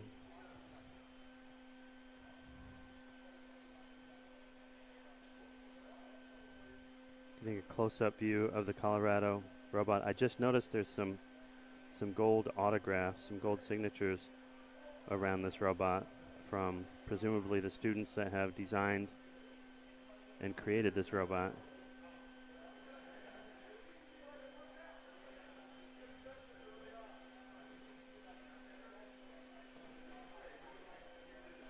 Some gold autographs, some gold signatures around this robot from presumably the students that have designed and created this robot. Don't see an abundance of cameras on this robot or other autonomy sensors.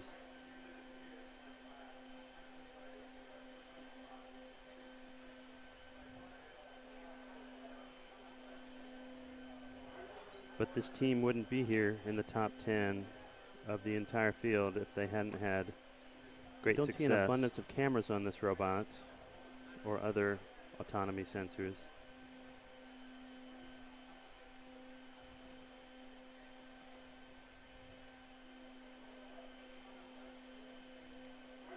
But this team wouldn't be here in the top 10 of the entire field if they hadn't had great success.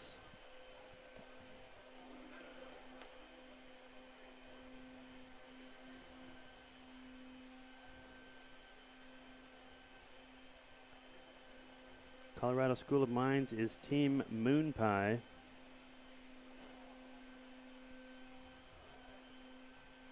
Their school is located in Golden, Colorado, which is between Denver and the mountains.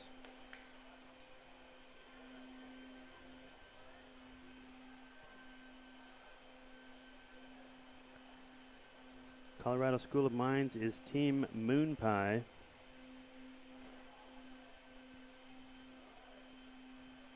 Their school is located in Golden, Colorado, which is between Denver and the mountains.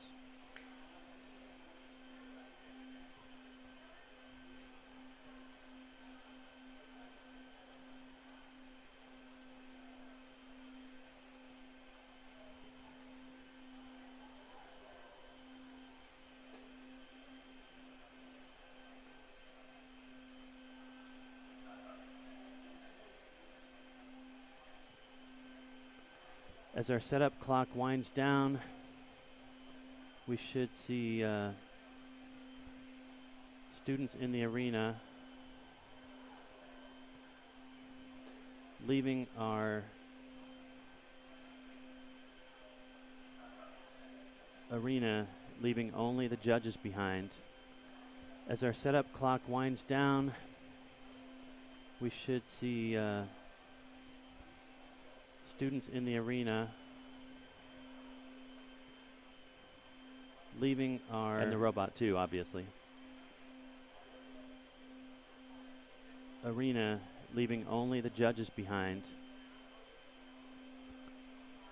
Once the students have left the arena judges will put the finishing touches, final looks, and the robot too, obviously. Perform a radio call out that the arena's ready. The mission control judges, once the students have left the arena, final looks in the mission control room. The arena judges sure those students are ready. They'll call out on the radio. Finishing touches. Control is ready. Final looks on the arena. And then our timing judge will start the official clock. 30 minutes. Perform a radio call out that the arena's ready. The mission control judges time that perform each student team has final looks in the mission control room. Perform, make sure those students are ready. Competition runs. They'll call out on the radio.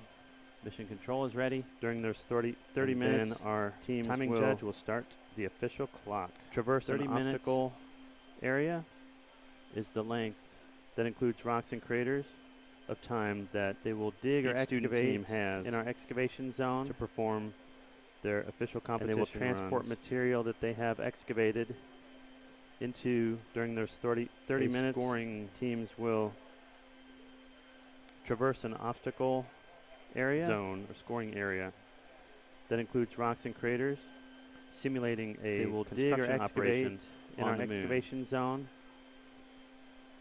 And they will transport material that they have excavated into a scoring zone or scoring area, simulating a construction operation on the moon.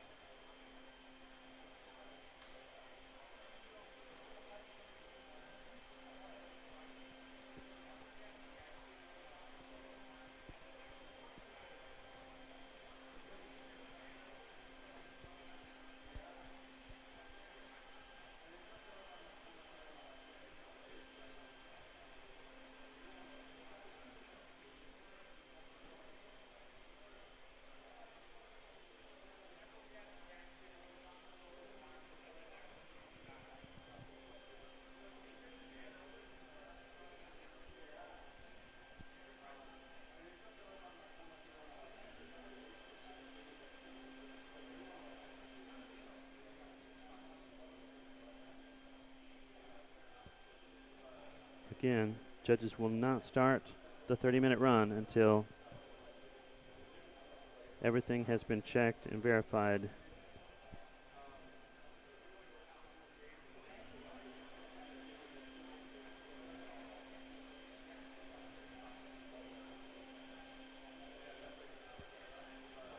Again, judges will not start the 30-minute run until everything has been checked and verified.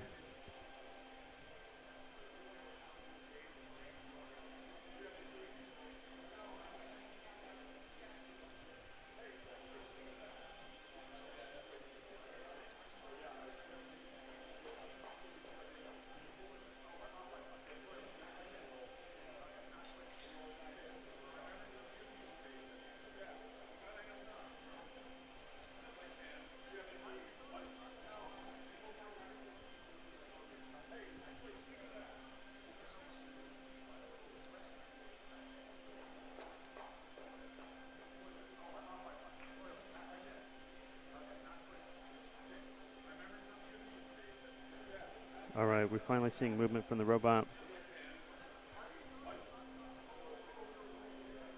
which means our 30-minute competition run has begun for Colorado School of Mines.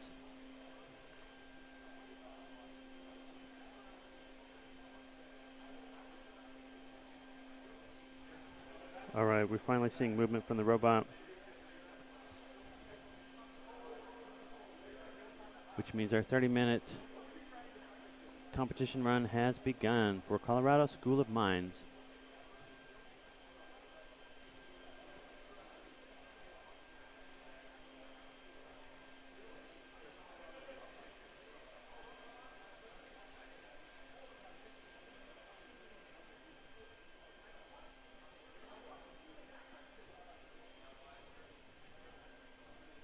All right, the Colorado School of Mines robot has made it into the excavation area, the digging area.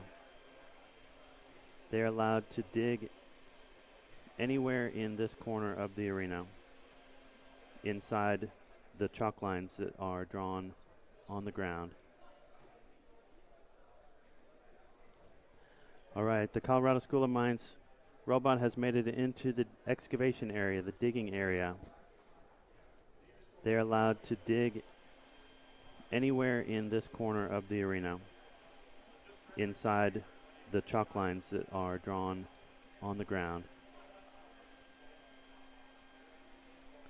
The students are most definitely using one of our supplied cameras, a pan tilt zoom camera that they control,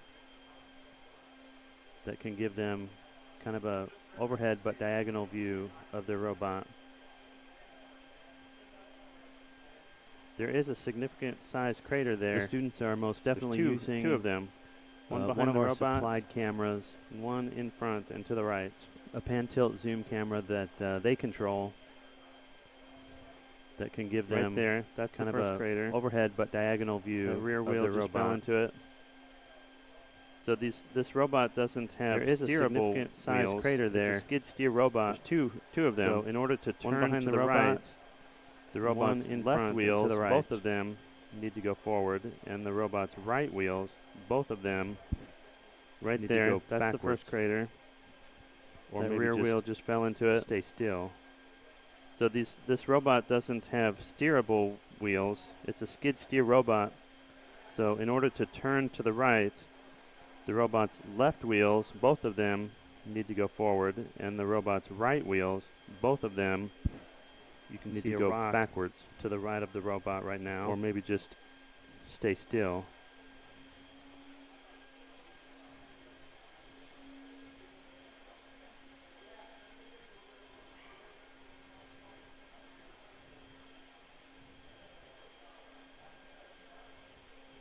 You can see this robot flexing a little bit when it's trying to turn to the right of the robot right now.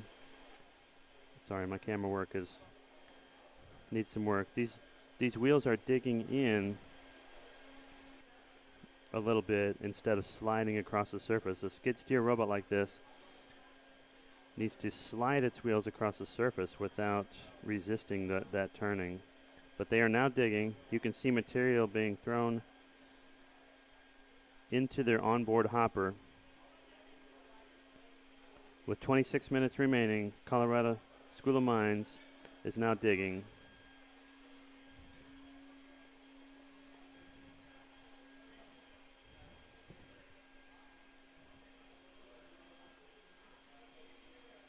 Now they've backed up to the scoring zone, didn't really see a lot of material come out. Now it looks like they're going back to digging. Oh, some material just came out of their onboard hopper just then.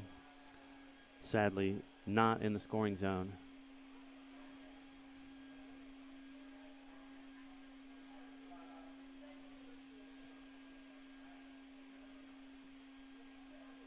Okay, they just dumped out some more. I'm not sure the students. Yeah, their camera view can see that. So they definitely saw the robot dump out some material in the excavation zone instead of in the scoring zone. Now they're plunging their digging system down again. We've got one student controlling their pan tilt zoom camera. We've got one student driving with a joystick and two students giving real-time feedback and encouragement and looking at data. It takes a team to compete in an event like this.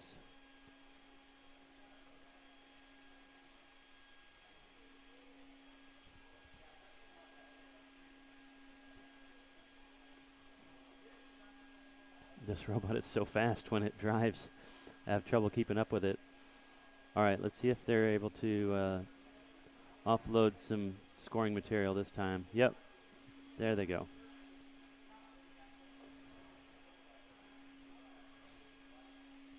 All right, Colorado Schools is off to a good start. You can see the trench that they left behind. If I can control this camera a little better. You can see their tracks on the right and left, and you can see the trench that they dug in the middle of their tracks right there. So, good productive work there by this Colorado School of Mines robot. Now they have backed up and they're digging closer to the scoring area, but still digging in the digging zone.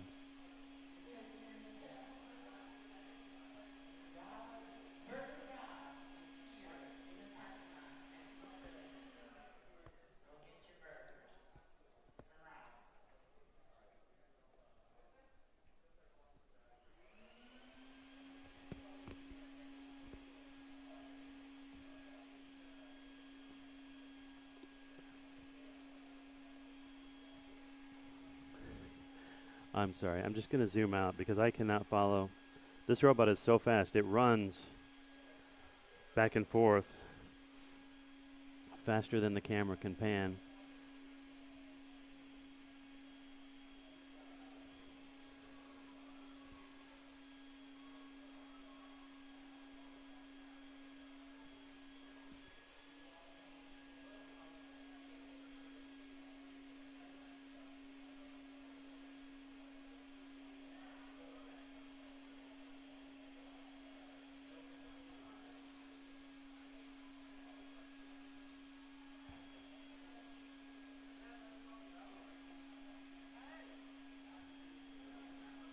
Coming back to place some more material into the scoring zone. So far they've basically driven back and forth on the same tracks. Let's see how long that system works for them. At some point they will get deeper, and they will create a deeper and deeper trench in the middle in between their two rover tracks. At some point, they will reach the depth that their digger is unable to go any deeper, and they'll have to probably pick a new runway to drive on and dig on.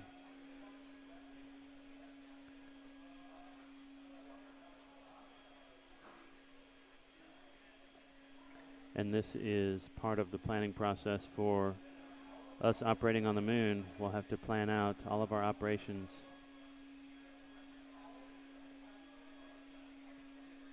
I completely missed if they just, I don't think they just dumped.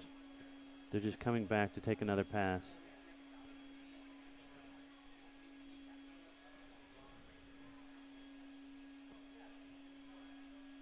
Although it is possible it was so fast that I missed it.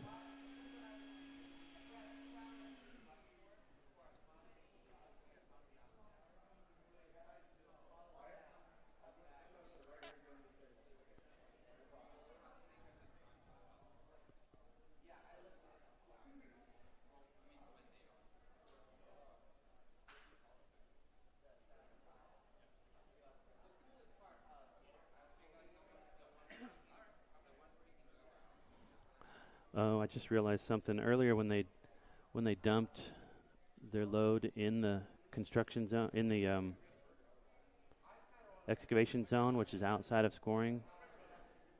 There is a chance that a mission control judge told them to do that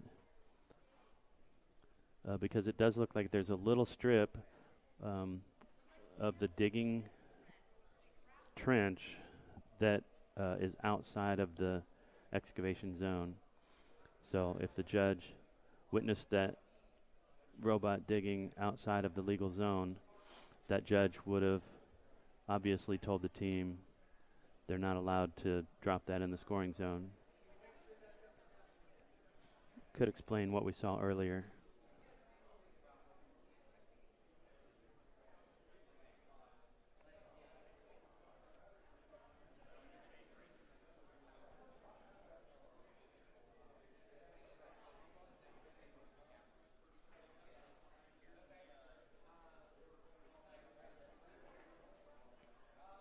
If this robot creates a trench that isn't super deep, then if the robot shifts to the right or left and one side of the robot, one set of wheels actually starts driving in that trench, as long as that trench isn't super deep, it's not really going to be a problem. And that may be what this team is doing. Their left wheels are essentially driving in the trench that they had dug earlier.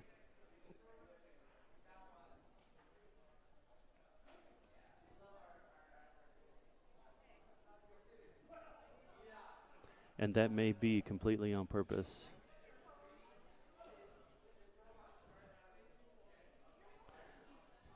All of these robots have a limited amount of space that they're allowed to dig in. And some robots don't use very much space and they just go super deep. Some robots use more space and they go a little more shallow. So many trade-offs that these teams have in front of them when they're designing their robot at the beginning of the school year.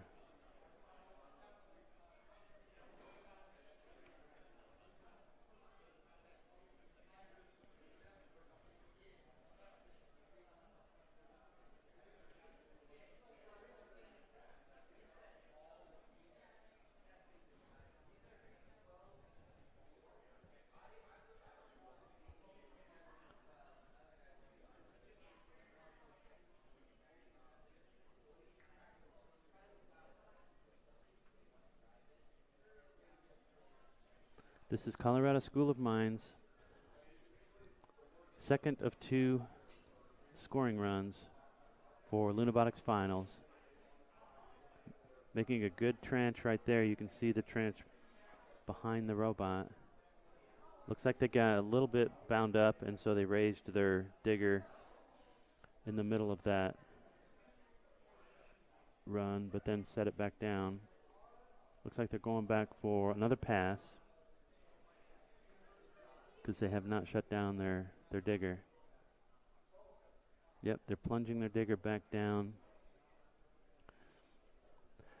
They have to plunge it down enough to collect some of this simulated lunar soil, but not too far. If they plunge it down too far, it's just not going to have enough power and it's going to bind up. So they have to fine-tune, all of the teams here have to fine-tune their systems. Looks like it just bound up there. They lifted it up and it freed up again.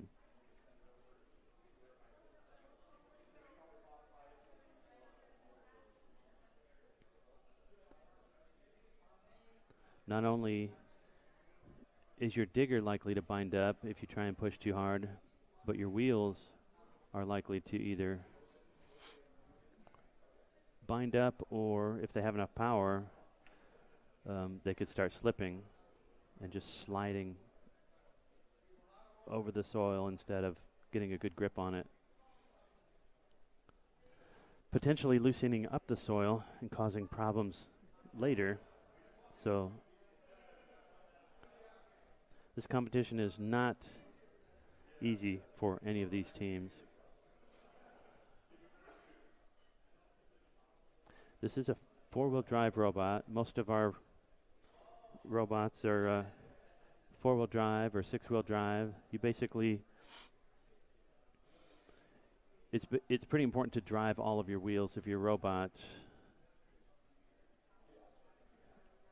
when driving on this this tough material that's light and fluffy on top and pretty tough underneath.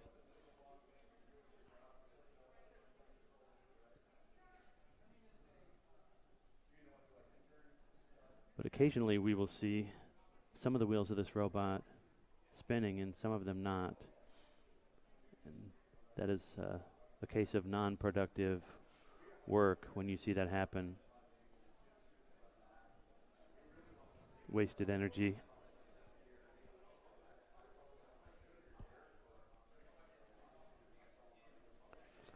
I think we're seeing that happen when this robot turns. Occasionally we'll see the two wheels on two opposite corners spinning and the two wheels on the other opposite corners not. And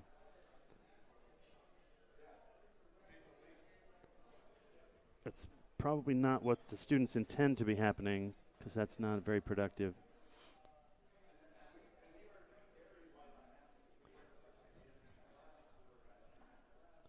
This robot does appear to have a little bit of a problem turning. A lot of times when we've seen this robot try to turn, one of the wheels, front or back, depending on which is trying to push against the soil, kind of digs in instead of sliding over it. So that is something about the design here is making it a little bit hard for this robot to turn in place. Now we're back to some productive digging with 13 minutes remaining in Colorado School of Mines' second attempt. Now they did turn the robot a little bit, so it's no longer perpendicular to the scoring zone. So hopefully they'll be able to get the robot into the scoring zone without too much trouble, even though it's not perfectly facing in the right direction.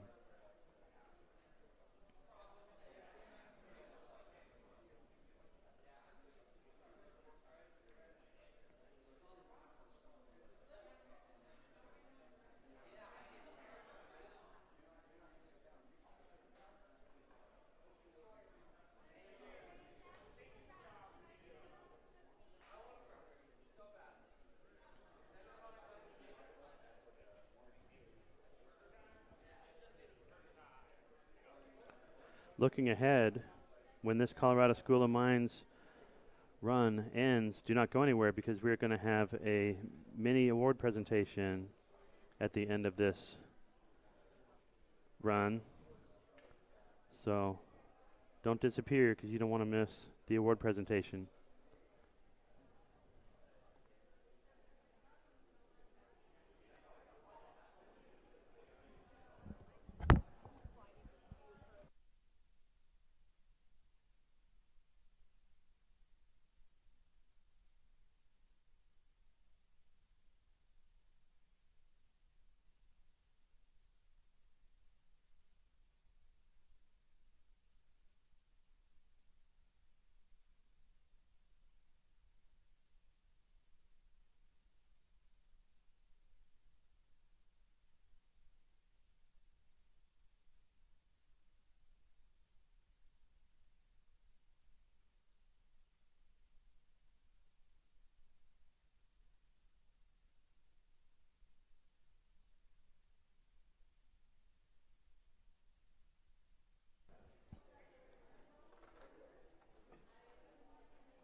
10.5 minutes remain in Colorado School of Mines.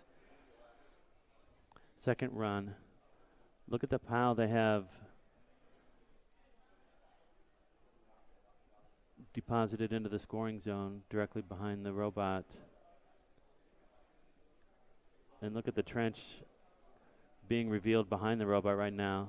Very productive work right now for this robot.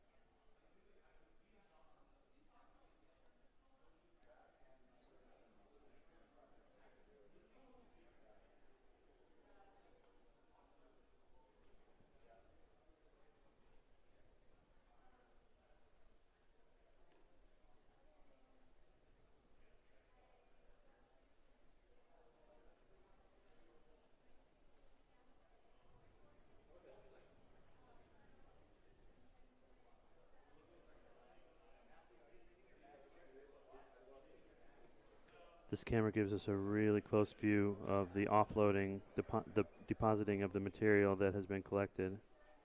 Wasn't actually a lot collected during that cycle.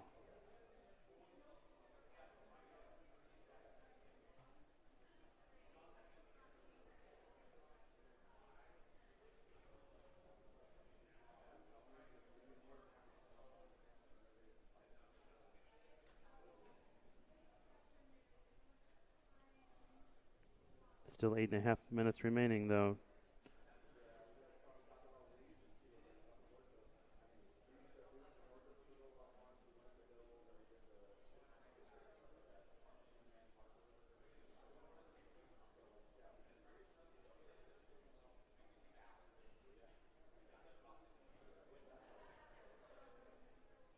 You can actually see material through the clear plastic. You can see material rolling over the top of their digging chain and falling into their onboard hopper. Their onboard hopper is a conveyor belt that will rotate slowly in order to make room for the material that's being tossed on board by their digging arm.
Six and a half minutes remain for Colorado School of Mines.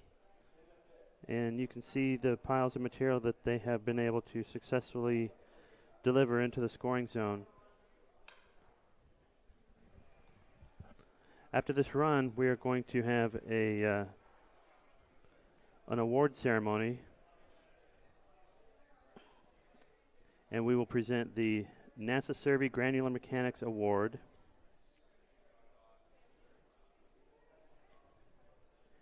And we are also going to give out the Artemis Educator Award. Again, coming up after this run, we will be giving out the NASA Survey Granular Mechanics Award and the Artemis Educator Award. So don't run off at the end of this run. When this run is over, make your way down to the award ceremony end of the room for our little mini middle of the day award ceremony. 5 minutes remaining for Colorado School of Mines.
Colorado is now has 2 minutes remaining in their run.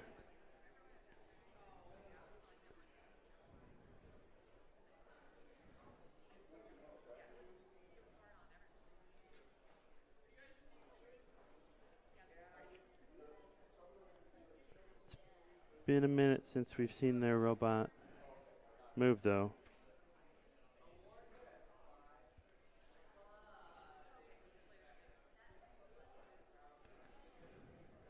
The students are not panicking in the mission control room.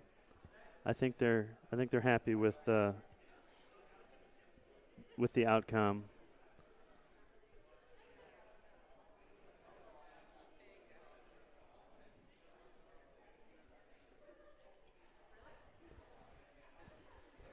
They are zooming their camera into the side of the robot that has all the electronics, possibly looking at for lights, indications of things that are on. Basically troubleshooting why they are not able to control their robot anymore. Something must have happened. 50 seconds remaining.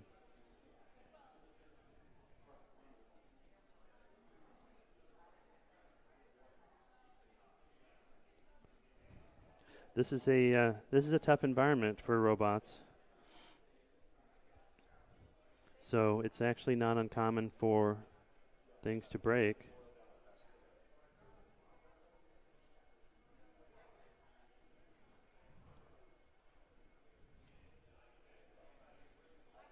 Either mechanical things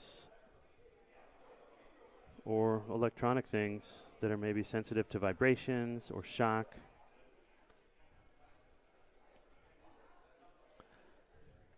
As time winds down for Colorado School of Mines, the students are smiling, laughing. The students are happy. Let's give Colorado School of Mines a big round of applause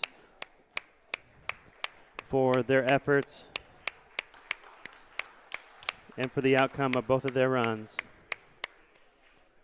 Good job, Colorado. Now, momentarily, over here by the stage, we are going to have a mini awards presentation. We're going to give out the NASA Survey Granular Mechanics Award, and we're going to give the Artemis Educator Award. So please make your way down to this end of the room, all of those in the building, and stand by for a mini award ceremony momentarily. For those online, we will be broadcasting this award ceremony, so don't go anywhere. And you are watching NASA's Lunabotics 2025 Finals event, broadcasting live from NASA's Kennedy Space Center Visitor Complex here in sunny and beautiful Central Florida.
Hello. Is everybody having fun?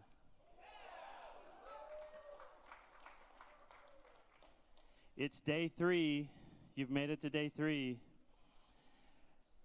During today's little mini award ceremony at lunchtime, we're going to first give out the NASA Survey Granular Mechanics Award.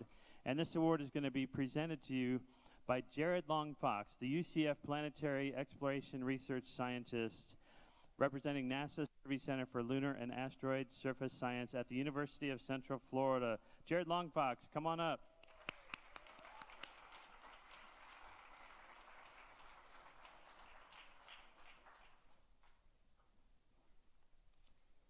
Hi, everyone.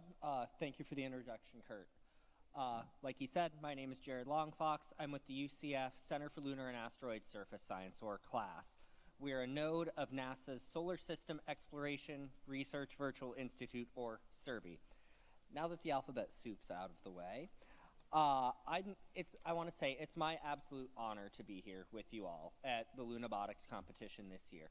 This competition is an amazing showcase of bold ideas and hands-on engineering innovations that are the hallmark of every NASA endeavor. Specifically, I am here to present the NASA Survey Granular Mechanics Award. This award recognizes a team that excelled in innovation in one of the most deceptively simple yet technically challenging aspects of planetary surface exploration, granular mechanics. Now, as you have all learned, if you didn't know before, through this competition, the lunar regolith and its simulants are incredibly difficult to work with. The dust gets everywhere, they're extremely abrasive, it poses hazards to electromechanical systems, and it has really different mechanical properties than anything we deal with here on Earth. Everything about this environment is alien and foreign to us. However, those challenges that the regolith presents are offset by its benefits. The regolith is our greatest resource on the moon. We can build with it. We can extract metals and oxygen from it.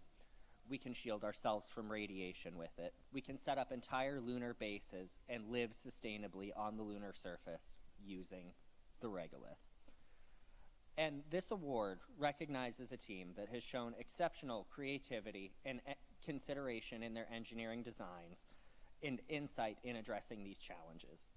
Because solving the granular mechanics puzzle is not just to improve our machines. It's to enable us to have a safe, sustainable, and efficient presence on the lunar surface for the rest of humanity's future. And now, it is my greatest pleasure to present the 2025 NASA Survey Granular Mechanics Award to the University of Virginia. Congratulations, team. Come on up.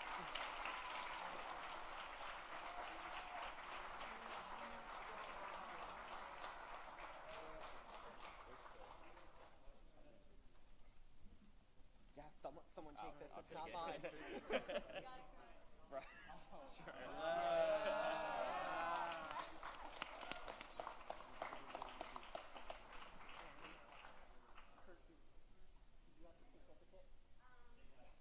You guys got it. Great. Okay, all set. Yep. Thank you. Thank you.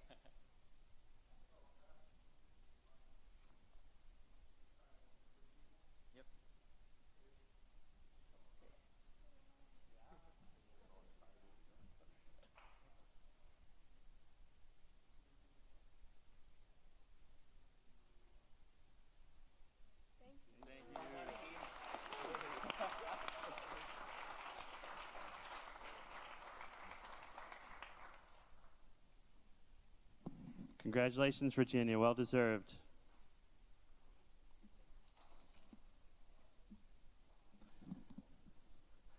All right. Now we are going to present the Artemis Educator Award. The Artemis Educator Award is given to educators or facility or mentors in each challenge as nominated by student team members. Student team members recognize their faculty and mentors who inspire learners and motivate them to work hard, achieving more than the team members thought was possible. The award acknowledges the time and the dedication that the educators, faculty, and mentors take to be exceptional teachers. Educators, faculty, and mentors are noted for their commitment to learning and their valuable efforts for motivating and inspiring others. So, am I supposed to announce the... Bethany, am I supposed to announce the... All right, the team member... What am I supposed to say? Sorry. Which one is the lead? Okay. It's obvious now that she pointed it out to me. Great job. My bad. So, we're going to give 2 Artemis Educator Awards out today. The first one is going to be presented by the College of DuPage team lead, Naomi Daklush. Please come up, Naomi.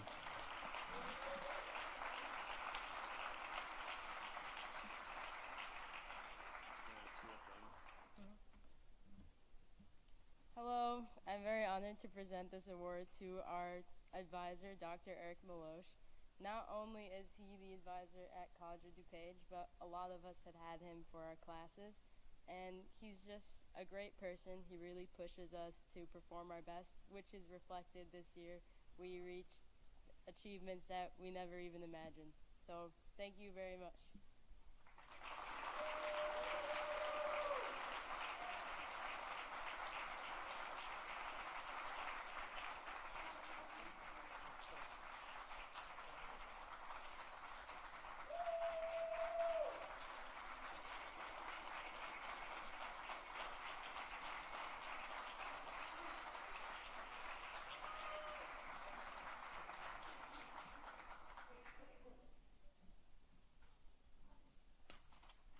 That is awesome.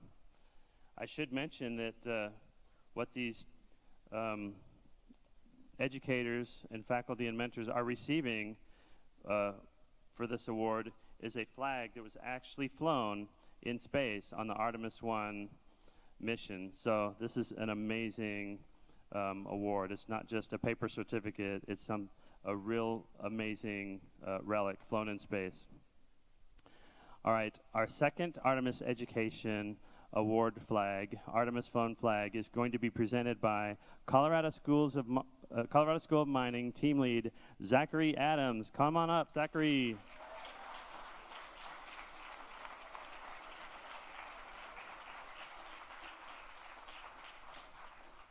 Everyone, I'm not actually Zach. We just wrapped up our run, so we're still figuring some stuff out. But I am incredibly honored to give our professor, or our faculty advisor, Professor Jennifer Erickson, this award. Right now, she's actually at home due to an emergency, so she wasn't able to join us today. But I will give for some context, our team last year, we placed about 21st in the systems engineering paper, and this year's team is a brand new team, and none of us had any experience with systems engineering. And Professor Erickson gave us a lot of knowledge on where to start learning systems engineering, and gave us the resources to learn, to practice, to fail, and to learn, and just to grow. So incredible, incredible work. We love her so much, and she has gotten us to where we are today. We would not be here without her. So again, huge thank you to her. She's watching. Oh yes, the camera. There we are. Show her the camera what you got her. And she's watching the stream right now. So here we are. It's for you.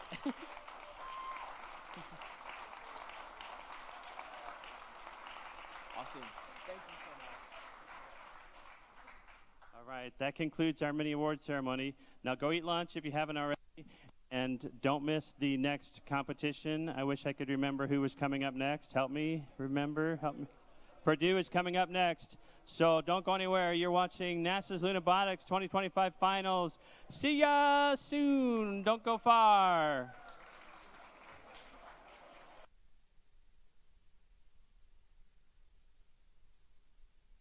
Station, not only from a technological perspective, but from a human side as well. The ISS is a marvelous technological platform for science, but what we have learned as an international community, crossing cultural differences, political differences, to support the men and women who are willing to go into space for exploration and science on behalf of all humankind, I think is one of the legacies that we're going to have. When you go outside at sunset or early in the morning and you track the ISS coming over your locale, realizing there are human heartbeats on board going at 5 miles per second. It's very special to realize that they are our friends, their families are important to us, and we do everything we can to maintain all the best of their health and well-being.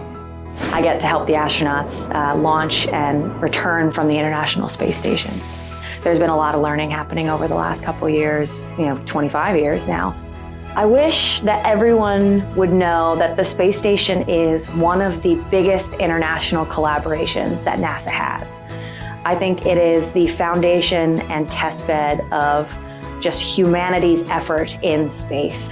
The first ever flown in space object I got to touch was from working on ISS. Advanced Plant Habitat did an amazing thing where they flew some patches for us on station and returned them for the team that worked on the Advanced Plant Habitat project. So as someone who grew up loving space and wanting to work at NASA for more or less my entire life, that was a pretty impressive memory and remains something that I hold very dear. Moving forward, I hope to see more experiments, more of the science that gives us perspective on the human body and the workings in a zero-gravity environment, which will allow us to understand a microgravity environment like the moon or on Mars.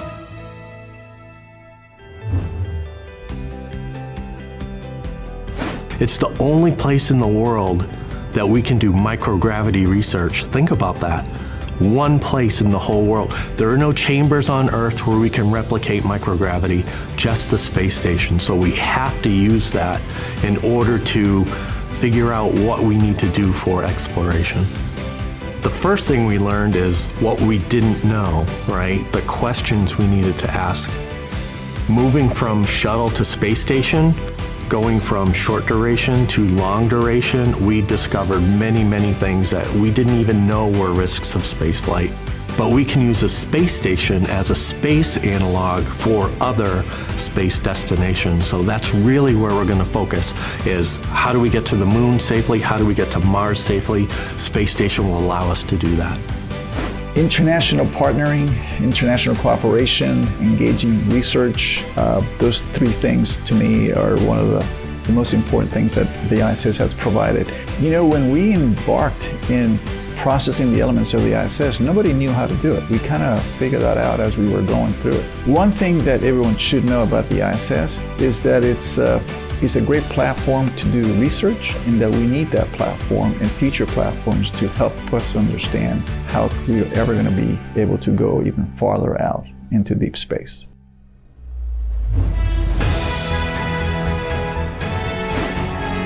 In terms of what I want to see, I think the continued amazing science that the ISS provides, a little bit of what they have provided to humanity is going to pay big dividends down the road. The deep space explorers that go beyond low Earth orbit, they're going to take a lot of things from the ISS. The ability to do things autonomously by themselves without the ground helping them is going to be one of the key things that the ISS provides.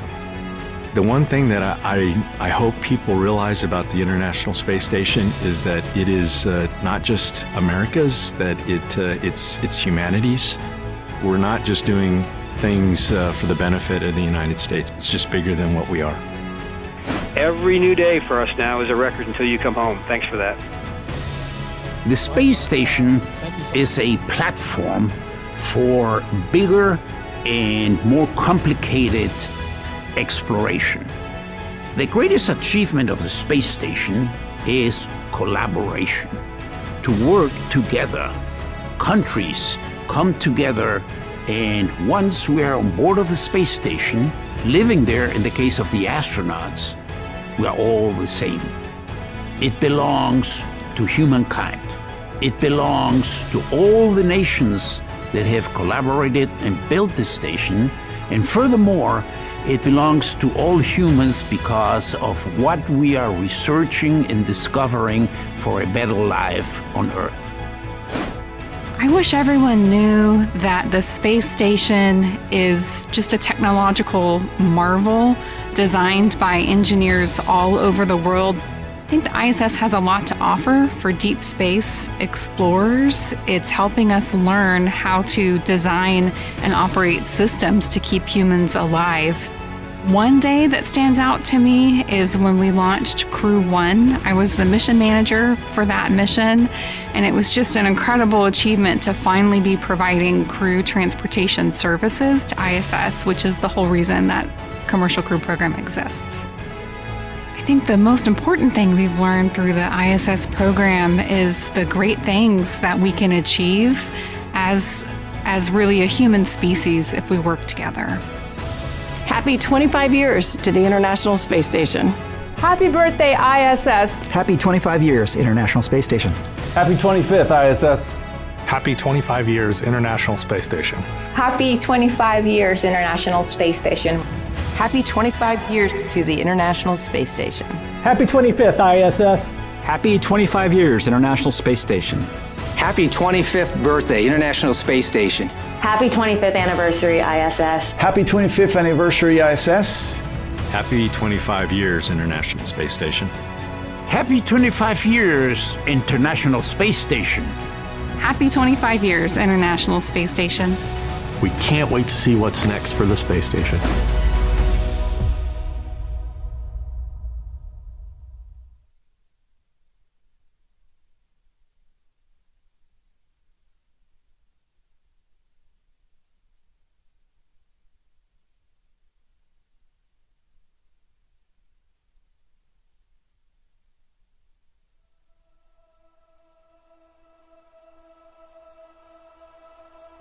NASA is preparing for a journey back to the moon, and after that, we're setting our sights on Mars. To get there, we need tons of rocket power coming from our Space Launch System. When it comes to how much power this thing can push out, this thing is massive. It's going to be mesmerizing to stand next to this massive vehicle. The immensity of it, knowing that this thing is going to be propelling a rocket into space and around the moon.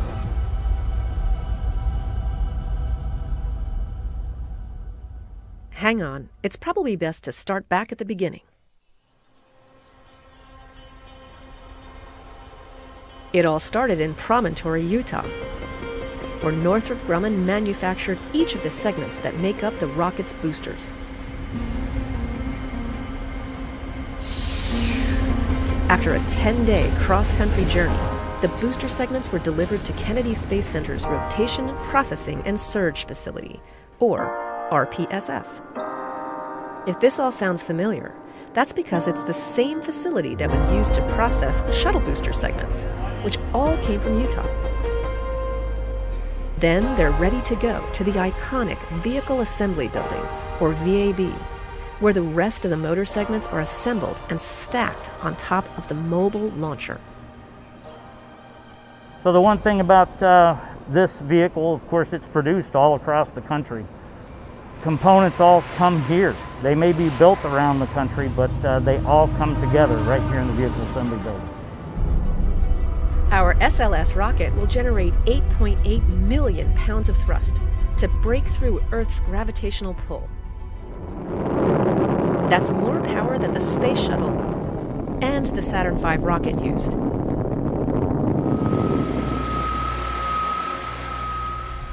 Teams with NASA's Exploration Ground Systems are responsible for assembling the boosters that will house the majority of that power. The twin solid rocket boosters, made up of 10 total motor segments, will stand nearly 17 stories when fully stacked. First, teams will inspect and prep the hardware. Next, they're ready to start stacking the segments, a process that takes time, patience, and a steady hand. Once we have everything done in High Bay 4, we pick up the segment with the 325 crane, pick it up over the 16th floor crossover to where you see it now, and we begin stacking the segments. Each segment, we lift over the 16th floor crossover and stack it. Once we stack it, we put it on top of the segment below, and we put about 177 pins all the way around the whole thing to attach each segment. And the pressure to perform the operation flawlessly can test the team's nerves. There's a tremendous responsibility involved with processing flight hardware like this. It's nerve-wracking at times, but it's exciting. It's There's zero appetite for risk in a program like this. We have a bunch of shuttle guys that are here to show us along the way. You know, if we get stuck, they're there to guide us. At the beginning of the stacking, it was very nerve-wracking. You know, with each segment that we stacked, a little bit of the nerve comes off. By the third or fourth one, it's easy peasy. You know, we're pushing through, all the jitters are gone, and we're just excited to get finished with it. With all 10 booster segments now fully stacked on the mobile launcher, there's just one final piece of the puzzle to round out the power needed to get SLS off the ground and send it to space. Core stage. After a 900-mile journey aboard NASA's Pegasus barge, the SLS core stage, the largest rocket stage NASA has ever built, has made it to Kennedy Space Center. Today is a huge day. This is the last piece of big hardware that we need for Artemis 1 processing. And we've just been waiting a long time for this part of the vehicle to arrive so that we can get going on the next steps of our stacking operations. Standing an impressive 212 feet tall and weighing a whopping 188,000 pounds, the core stage came all the way from Stennis Space Center in Mississippi. The core stage went through round after round of rigorous testing, including what's called its Green Run series, truly putting its performance to the test. The series involved 8 rounds that looked at systems individually before culminating in pure power. With over 700,000 gallons of propellant flowing through the core stage and its RS-25 engines firing for 8 minutes straight, the successful final test resulted in some big emotions from the team. We cried, we laughed, and we cheered because it was so emotional to see, the years of culmination coming through. And that victory did not come without overcoming a few challenges, proving why at NASA we test as frequently and as hard as we do. And we got to shut down. All personnel. So we actually did a 1-minute test on the first hot fire test. And then we learned a lot from that. We understood the vehicle more, we made a few changes, and then we got back into our second hot fire test. There was a lot of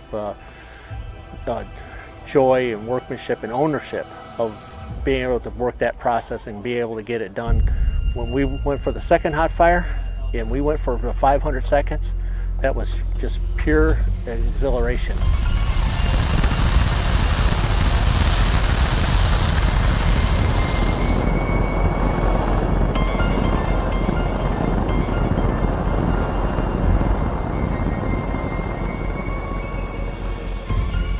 Following its arrival at Kennedy, teams moved the core stage into the VAB, where it was lifted by a crane and placed in between the twin solid rocket boosters. Serving as the backbone of the rocket, the core stage will provide more than 2 million pounds of thrust to help send the Orion spacecraft on its trip around the moon.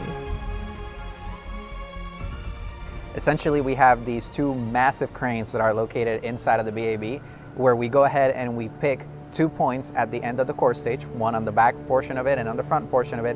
We lift it up to the point where we're able to transition it from a horizontal position over into a vertical position, and then essentially bring it way up to the top of the vehicle assembly building and cross it over into high bay 3, in which we ensure that we don't damage any part of the vehicle as it's incoming into its position.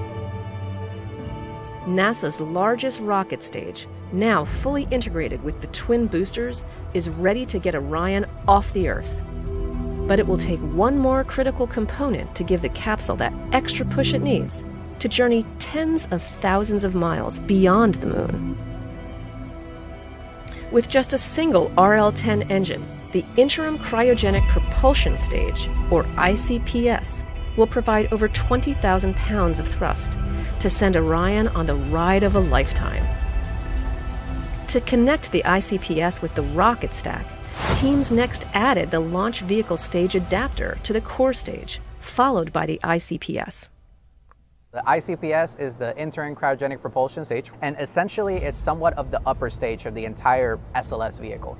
And what that will do is propel the Orion capsule along with its service module over to its destination, which at this point in time will be the moon. But before the spacecraft can be attached to the rocket, teams will conduct a series of tests to ensure all of SLS's components communicate properly with one another. plus the ground systems equipment, the launch control systems, and its software.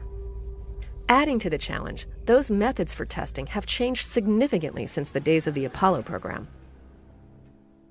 Initially built in the 1960s to house assembly of the Saturn V, the VAB has undergone some major modifications to support several different kinds of rockets and spacecraft, whether they're going into low Earth orbit or venturing to deep space.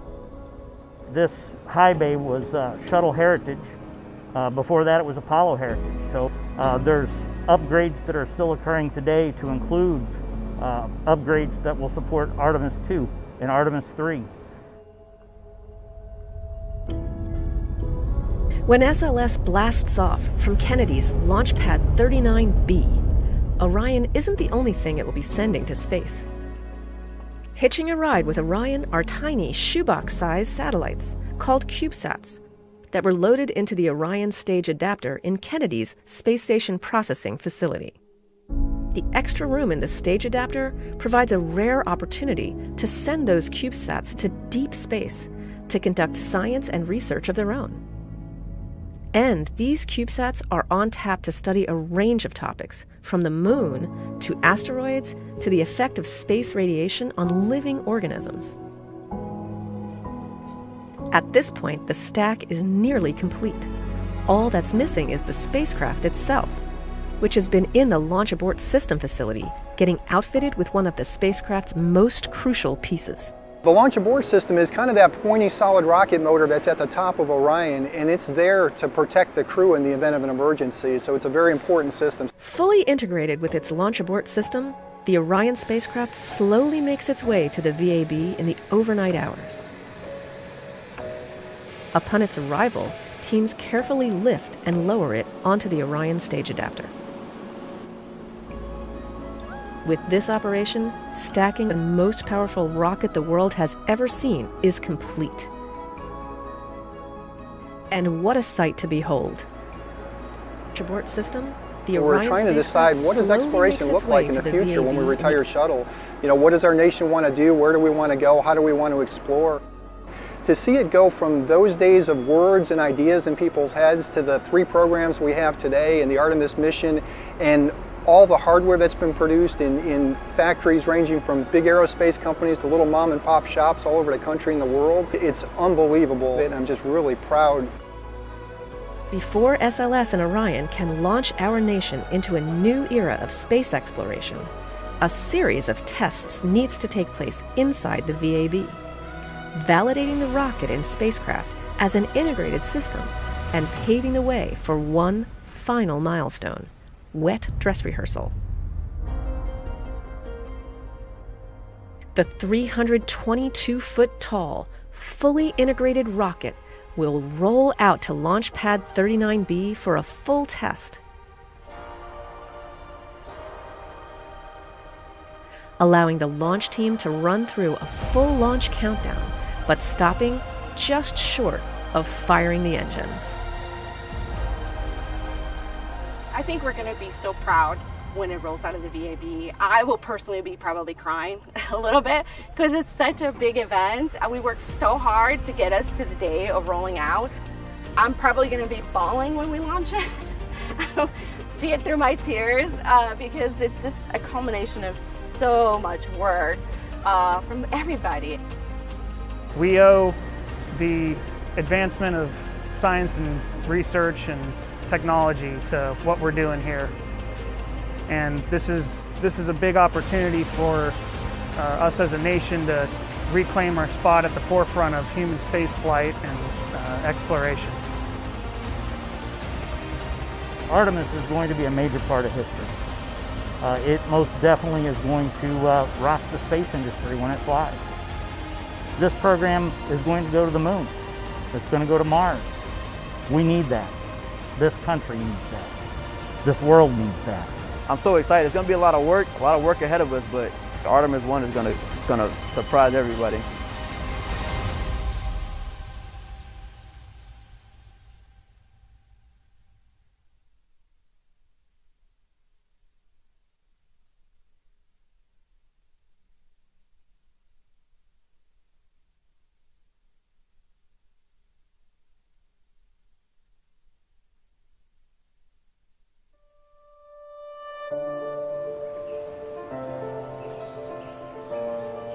What an exciting day at the Kennedy Space Center. You can see the Orion spaceship coming out of the ONC building where we've been assembling it for several years.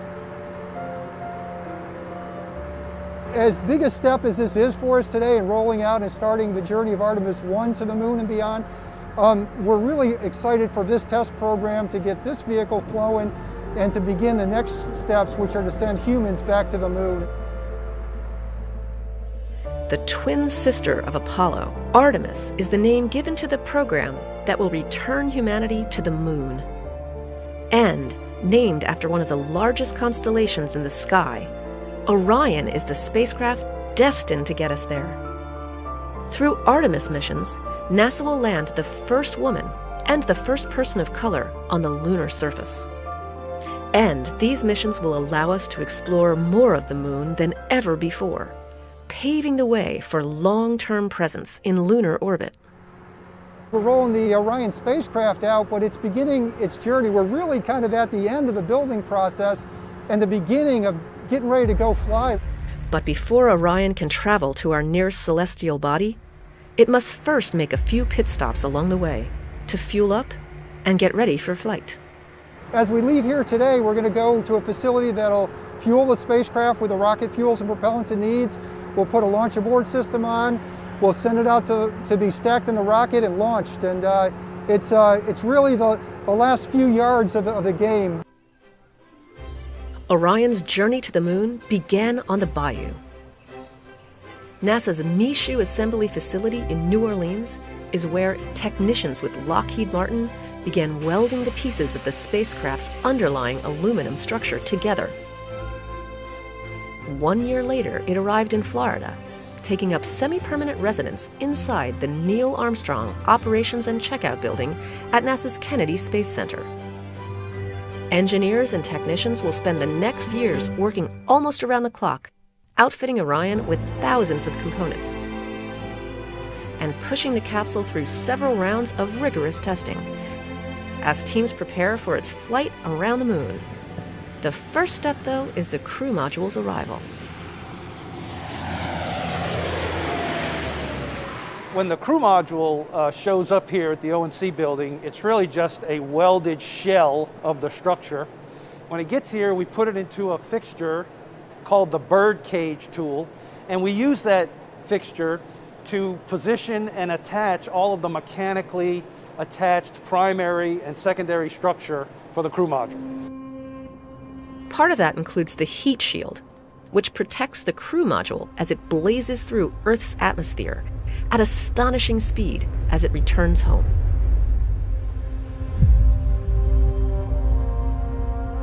Technicians with Lockheed bond those thermal protection system products onto the heat shield right here in the ONC. And they do the same for the crew module's forward bay cover. We bond that on here, and basically this covers the forward bay of the crew module such that once we come back into the atmosphere, this gets jettisoned and all of the landing system, i.e. parachutes, get deployed and slow the crew module down so that when it touches down in the ocean, it's only going a few miles an hour. With the primary and secondary structures all attached, the crew module is tested to see how everything holds up. Orion is pressurized, stressing the welds to ensure they'll hold up under the proper loading. Afterwards, non-destructive evaluation of those welds is conducted to check for any voids or cracks. Once the structure is deemed strong enough, the crew module is moved just a few spaces down into the ONC's clean room for its next round of integrations. We bring that structure into our clean room, which is you see behind me, because we need to start integrating the propulsion system and elements of the environmental control and life support subsystems, and those systems require a cleaner environment than the one we're standing in out here. When all of that is done, the crew module is on the move again to the crew module integration station. There, all of the electrical systems, including wire harnesses and avionics boxes that control the crew module's guidance, navigation, communications, and its power subsystems, are integrated. Next, it's time to bring the spacecraft to life. we power it up, and then we go into a whole series of functional tests to make sure all the subsystems that we've integrated up to that point are functioning properly. But the crew module isn't the only thing that makes up the Orion spacecraft. All the people, the work, the components that have gone into this vehicle, it's just an amazing feat. Teams also worked closely with the European Space Agency to build the service module, the element that will power Orion on its journey around the moon. Once that arrives, from Bremen, Germany, Lockheed moves forward with integrating the two.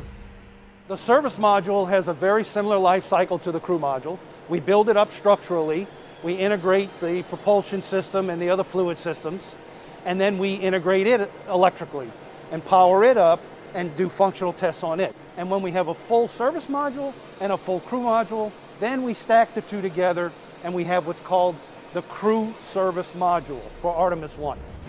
Under the Artemis program, NASA plans to not only return to the moon, but to use that as a stepping stone to go farther than any human has ever gone before, Mars.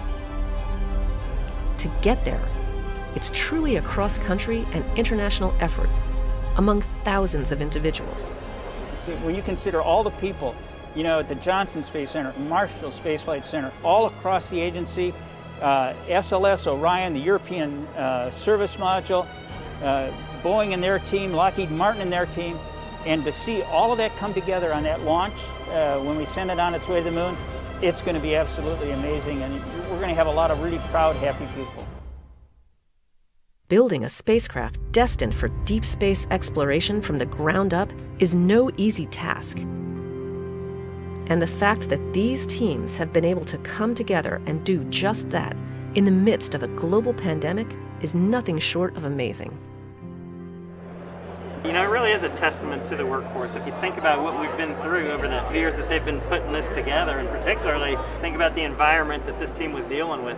We're dealing with COVID, and we're asking these folks to come into work every day and finish the spacecraft so we can keep this mission going. And we're ready, and we're excited. And so as they turn this over to us, we're ready to get going.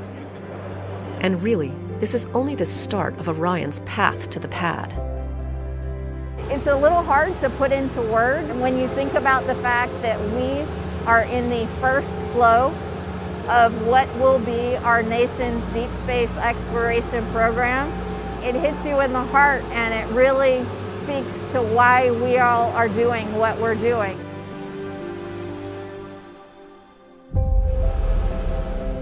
I never thought as a little kid growing up I'd be part of something like this today.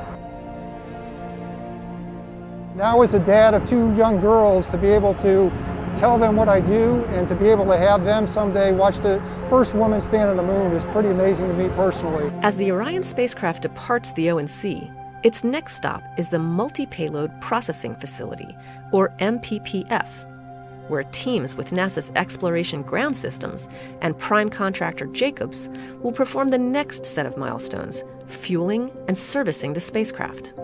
We have a few months of hard but rewarding work ahead of us to get to launch, but this is it.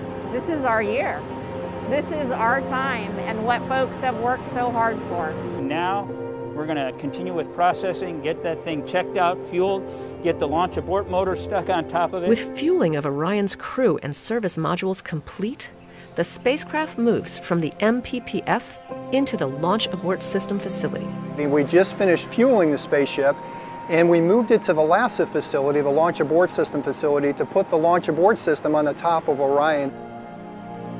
And in July 2019, teams completed a critical test, the Ascent Abort 2 flight test, to validate the Launch Abort System works as expected.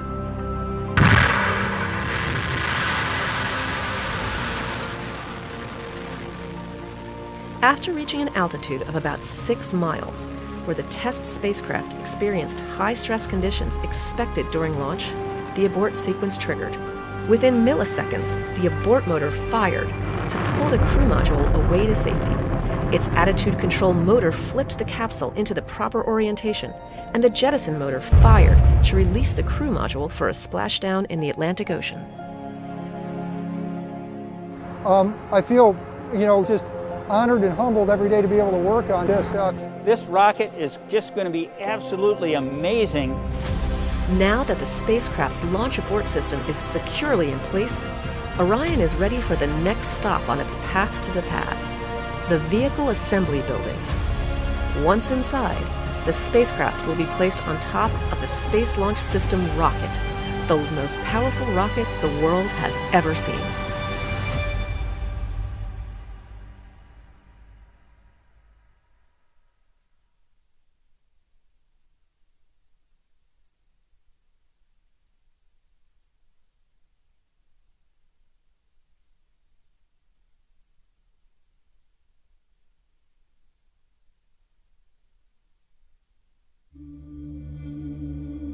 Across the nation are sacred sites that capture the spirit of America's character.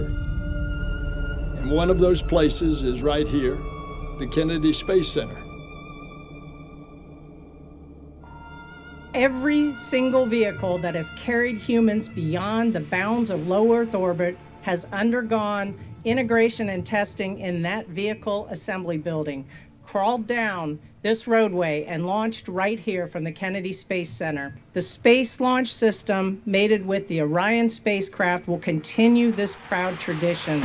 As soon as we roll out of the Vehicle Assembly Building, High Bay 3, and the world gets a chance to see this rocket, I think it is going to be shocking. On March 17th, NASA took a giant step toward returning humanity to the moon. The fully assembled Space Launch System rocket and Orion spacecraft for the Artemis 1 mission made its debut outside the massive Vehicle Assembly Building. We've seen the mobile launcher outside, and it's massive, but now add an over 300-foot rocket on top of it, it's just going to be amazing. Charlie Blackwell Thompson oversees the launch countdown, ultimately providing the go for launch. Entity, launch director, representing this team and all the men and women that have worked to make this day happen, I proudly give you a go to roll the Artemis launch vehicle to the pad. Ladies and gentlemen, the world's most powerful rocket right here.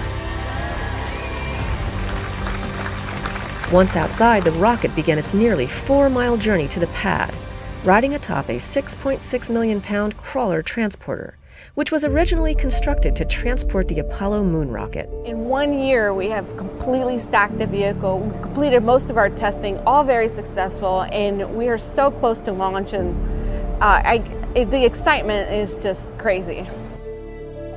Now NASA's new moon rocket is making the same journey the Saturn V took 50 years ago. And just as all eyes are on the SLS tonight as it makes its journey, in a few short weeks, all eyes are going to be on the sky as it rocks the space coast and takes its maiden flight around the moon.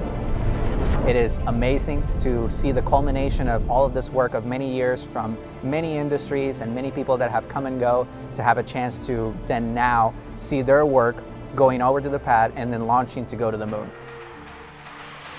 The rocket is rolling to historic Launch Complex 39B. Its launch pad used for both Apollo and shuttle launches, sending hundreds of astronauts to space throughout the decades, and now on tap to send hundreds more as we return to the moon and venture beyond to Mars. But for this mission, there will be no astronauts on board. Before the uncrewed Artemis 1 stack can launch to our nearest celestial body, it has to travel to the pad for a wet dress rehearsal, a test to run the rocket, capsule, launch team, and launch pad through their paces, simulating a launch countdown. When we get to the pad team will be connecting all the interfaces between the pad and the mobile launcher so that we can go ahead and start our operations at the pad. So at that point, the launch director really takes over, and she will go down the sequence as if it was really a normal launch day. Wet dress rehearsal is essentially launch without a launch. It is really the reason we're doing it is to verify and validate all of the pieces that go into launch countdown. So wet dress is really our opportunity to find any issues or adjustments that we need to make. and our launch countdown. For Artemis 1, the wet dress rehearsal is the final and most critical test before the rocket can return to the launch pad for liftoff to the moon. During the countdown, over 730,000 gallons of supercooled liquid propellants will be loaded into the rocket as part of the nearly 2-day launch countdown. We will configure all of the ground systems exactly the way we would for launch, and we will fully load the core stage and the interim cryopropulsion stage with their liquid fuels. That'll be the first time that that's been done from here at Kennedy Space Center. There have been pieces of these things done in multiple different areas. We've tested all of these systems in multiple different locations, but this will be the first time where we pull it all together and do all of it all in the same progression that we've got laid out for launch countdown. Wet dress is the biggest milestone we have aside from launch, because that means that the rocket is now put together, has been tested separately and together, and it is ready to go and be filled with fuel to simulate how we're going to do it at the pad, and then it tells us the rocket is ready to go for launch. And behind that wet dress rehearsal is a launch team made up of hundreds of engineers monitoring each system of the 320-foot tall Artemis 1 rocket and capsule. Sitting in firing room 1 is the core launch control team, monitoring hundreds of launch commit criteria to ensure the ground systems and flight hardware are ready for launch. Now you would think that launch control team in Firing Room 1 is it, that's all you need. We have an expansive support team across really the entire NASA enterprise that is supporting us on launch day. And that support spans the entire nation, from additional systems engineers sitting in Kennedy's Firing Room 2, to the flight control team at Johnson Space Center in Houston, to the contractors responsible for designing and building each segment of the rocket and capsule. This team is really shaping up to be a great, very skilled and ready to operate and execute launch for Artemis 1. With the Artemis 1 launch team now fully certified and the wet dress rehearsal complete, SLS and Orion are ready for their final pit stop, returning to the VAB before venturing back to Launch Pad 39B for liftoff. I mean, we are going and we're going together, and we're having an opportunity to do this in a new generation of space exploration in which I can say that I'm honorably a part of. You know, you come every day to the VAB and you see the rocket and you can't believe what we have accomplished. People throughout history have always explored, and you never know what you're going to learn. Exploration is not always about the destination, but it's the path that you travel, the things you learn along the way. And the things we're going to learn are going to be incredible. We can't even begin to understand what those are today. Our workforce has been a relentless spirit. We imagine, we build, we never stop pushing the envelope of what is possible.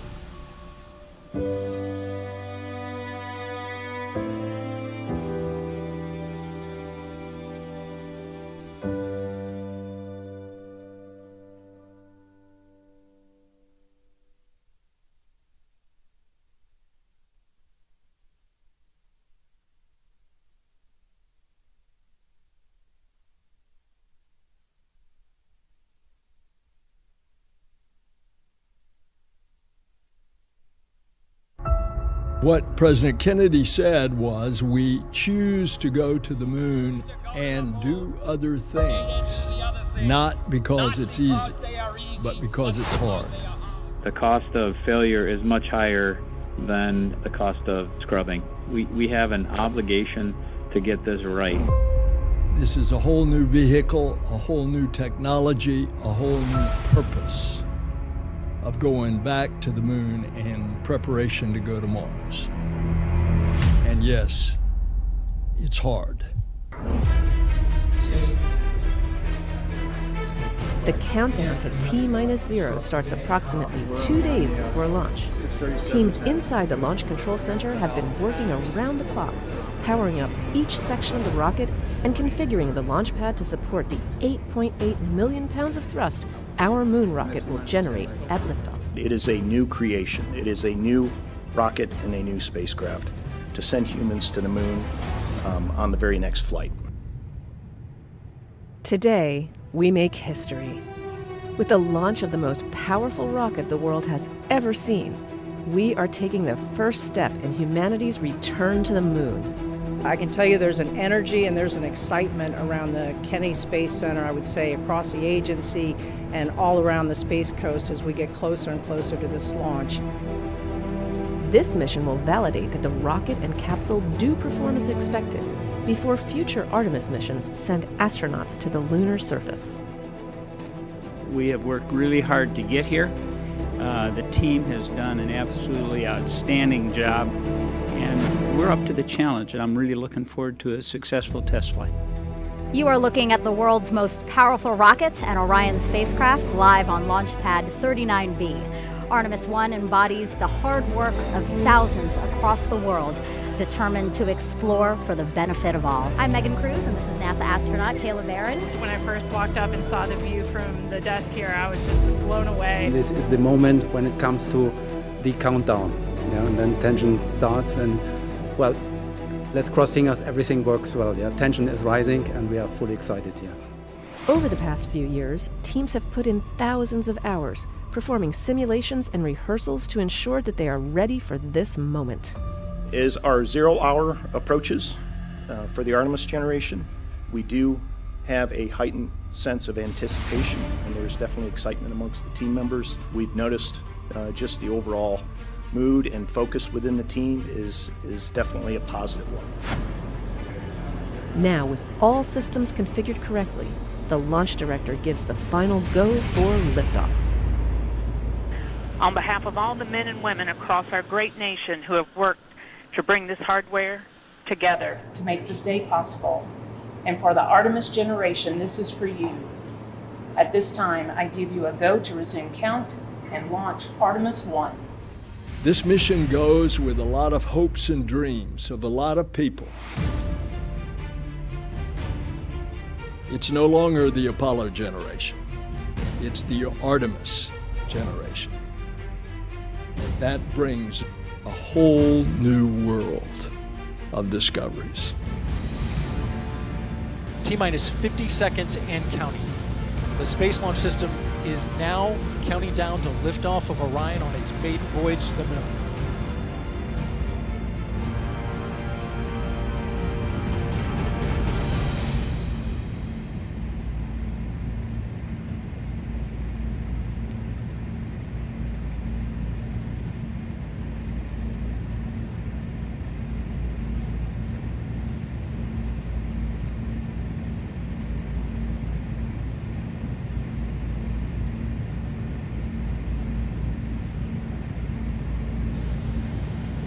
And here we go.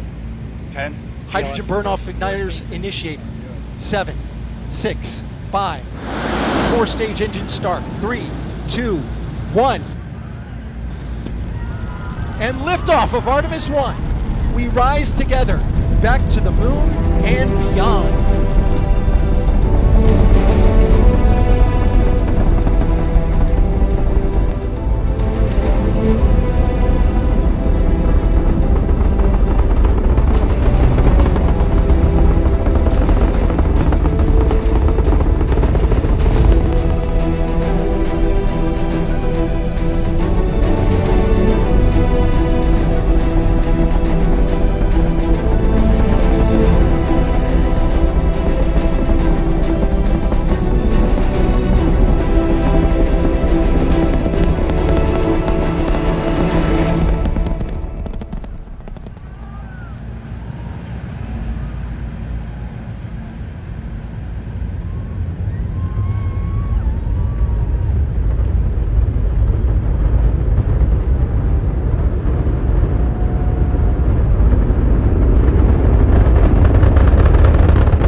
Well, if you're just joining us, welcome to NASA's Kennedy Space Center, where we just watched Artemis 1 launch, our first step towards our next adventure into deep space. With Orion off the ground, Mission Control in Houston takes the reins. Our nation is returning to the moon. And we have worked hard as a team. You guys have worked hard as a team for this moment. This is your moment.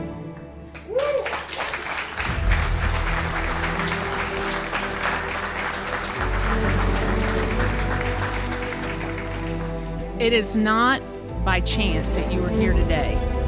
So I want you to look around at this team and know that you have earned it. You have earned your place in the room.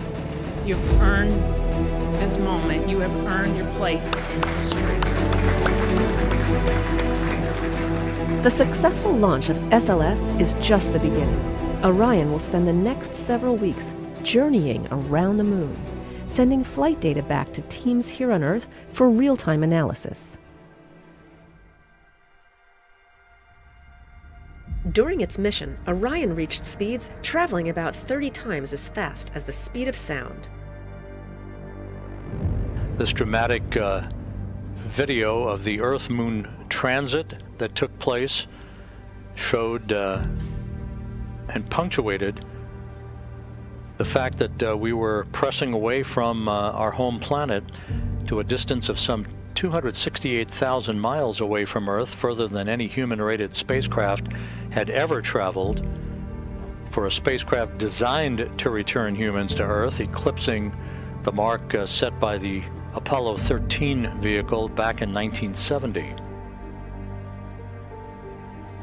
After several weeks of flight, it was time for Orion to return home.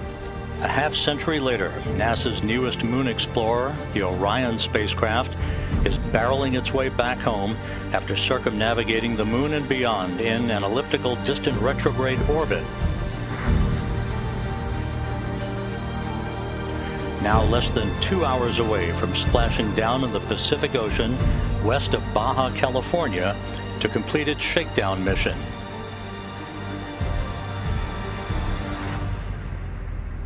Like the Apollo missions of the past, Orion will have to endure incredibly high temperatures during re-entry of Earth's atmosphere. A journey that began with the power of the launch of the Space Launch System 25.5 days ago, about to reach its final minutes in the searing heat of re-entry, where temperatures around Orion will build up to 5,000 degrees Fahrenheit. While re-entering Earth's atmosphere, the spacecraft slowed to about 300 miles per hour. As it continued its descent, Orion's parachute system, containing 11 total parachutes, deployed once it reached approximately 9,000 feet and a speed of about 130 miles per hour. And there it is, high over the Pacific, America's new ticket to ride to the moon and beyond now in view. Orion under its chutes descending toward splashdown.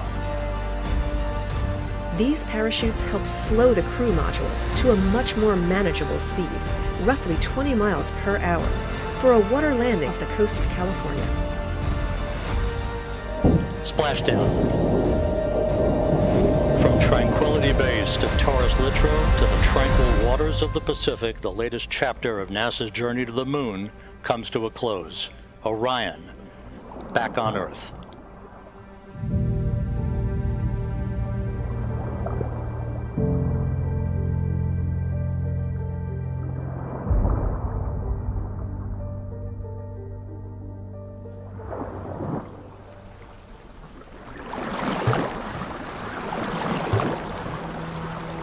We've got a perfect view, a front row seat to the Orion splashdown. And it's simply beautiful out here.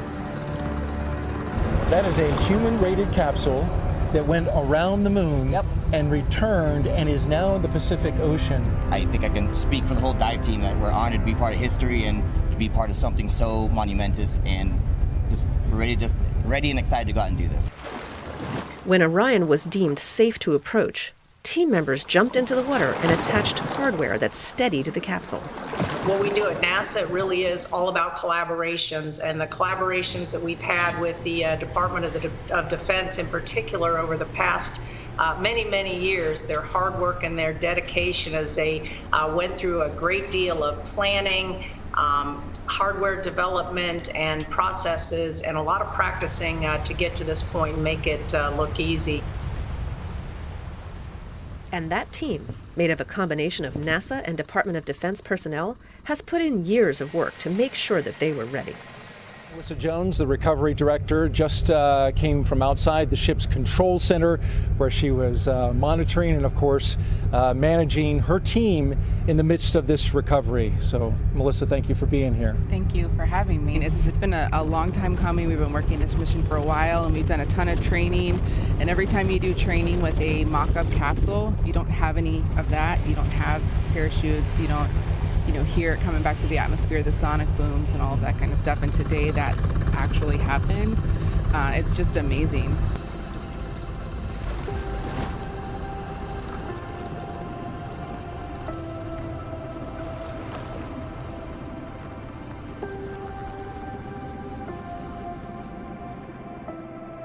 This mission, this spacecraft and this team exceeded all expectations. For the last 25 and a half days, we've been every day looking ahead to the next flight to see how we can improve on where we are today so that we can fly a safe and successful mission with our astronauts next time around.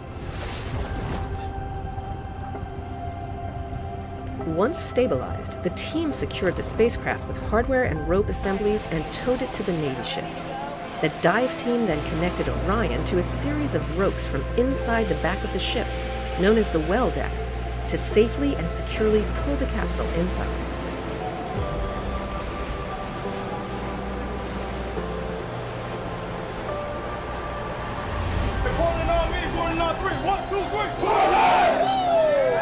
With Orion safely secured inside the ship, teams made their way to Naval Base San Diego, where the capsule was offloaded and prepped for its cross-country trip back to its home base, Kennedy Space Center. This is really the start of a campaign of several missions to get humans back to the moon and beyond to Mars. So there's still a lot to be done, and this is just the beginning.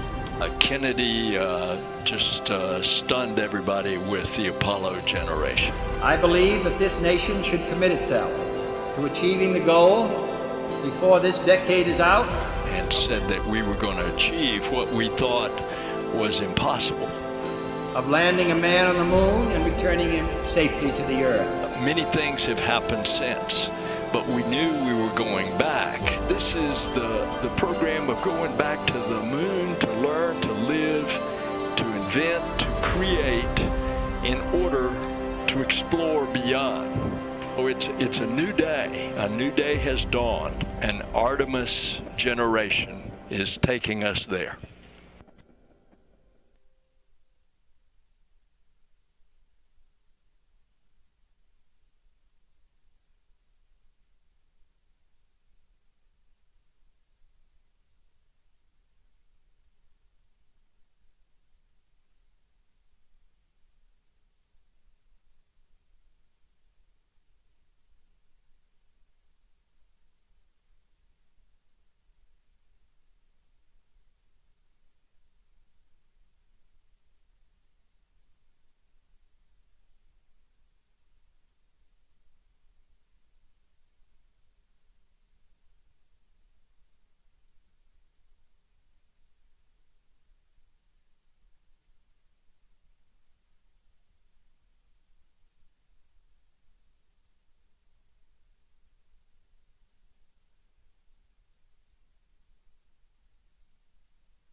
You are watching NASA's Lunabotics 2025 Finals event, streaming live from NASA's Kennedy Space Center Visitor Complex.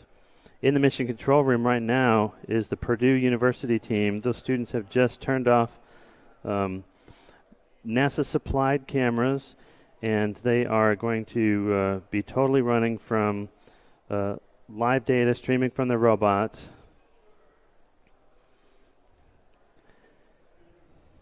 And there's a good chance that this Purdue team is going to be running this robot autonomously, completely hands-off from their controls. We're getting down to the final 30 seconds of their setup time. Once the setup time is complete, the students that helped put this robot into the arena will exit the arena, and the judges will start the event. The event being a 30-minute run for Purdue University, their second run of 2. This afternoon, we just returned from a lunch break. This afternoon, we are going to run Purdue, and then University of Illinois Chicago, and then University of Akron. That will complete 2 runs for all 10 of our finalist teams. And then, while the judges are verifying the scores,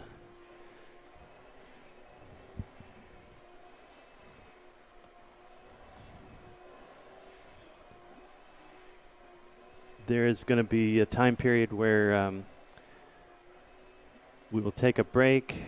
I think we have a presentation during that time or a special award. But as soon as the judges can complete their formal verification of the scores, we will have our official award ceremony this evening, and we will be live streaming that award ceremony on our live broadcast here.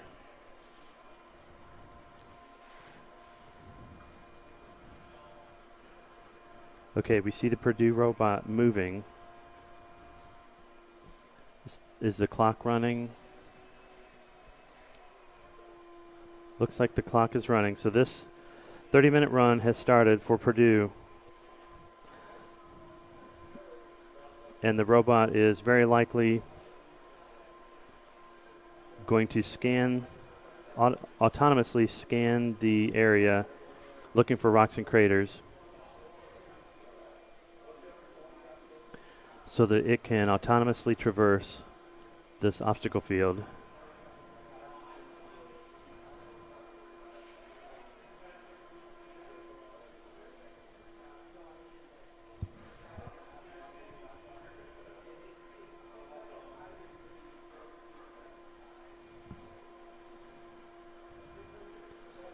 This robot spins in place. It is a skid steer robot.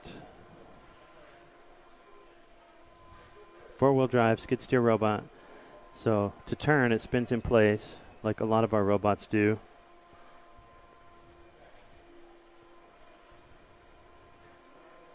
And now it has autonomously exited the starting gate. It is kind of traversing along the obstacle field. Looks like it is seeing those rocks. Oh, I didn't see that one. Spoke too soon. It's trying to drive over that rock. Now the students are either going to let it in order to maximize their opportunity for autonomy points, or they're going to step in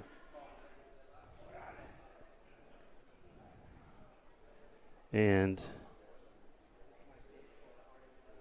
abort the potential of autonomy points in order to manually drive this robot. That rock was not a small rock. It looks like this robot is high-centered right now. That doesn't mean that it's impossible to get off of that rock, but it looks like right now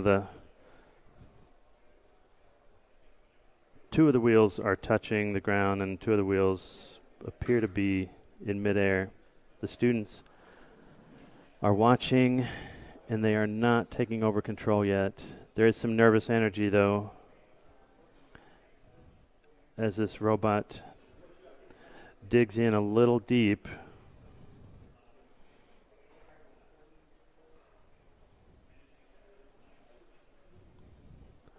Both of these wheels on the right side of the robot are starting to dig down a little bit deep. Okay, the student has taken control of the joystick and aborted the autonomy. They gave it plenty of time to try and free itself, but sometimes if you haven't written software to specifically handle that situation, the odds of it automatically being able to fix and correct and get out of a sticky situation like that are not that great. So the students are lowering their digging implement, their bucket ladder system. That's going to push the front of the robot upwards and the rear of the robot down, possibly be able to make contact with the ground with the other wheels.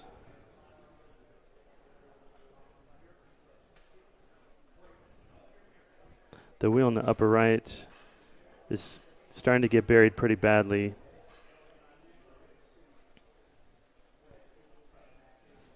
It's actually turning in a little bit into a regolith digging implement, that wheel right now.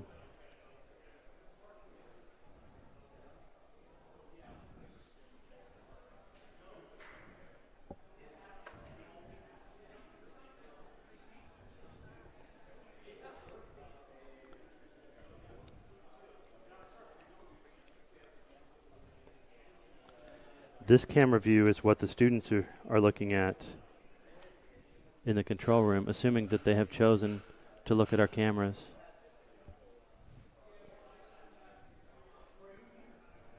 So the student's actually unable to see, at least from our provided cameras, the other side of the robot that is actually digging itself a little bit deeper and a little bit deeper. There are cameras all over this robot though, so their onboard cameras may be able to see that other side of the robot and be able to see how deeply that side of the robot is digging itself in. The students cannot see this camera angle, but that is a very deeply buried wheel, and I'm afraid the rear one is maybe even deeper than that. Now if they push their digging implement into the ground, you can see that front wheel, which was buried just a second ago, is now up in midair.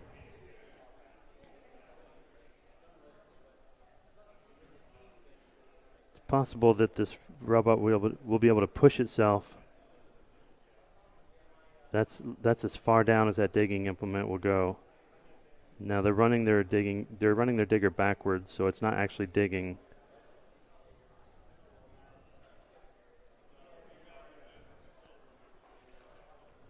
Just trying to provide some force in a direction to hopefully get unstuck from this rock that the autonomous system has gotten them on top of.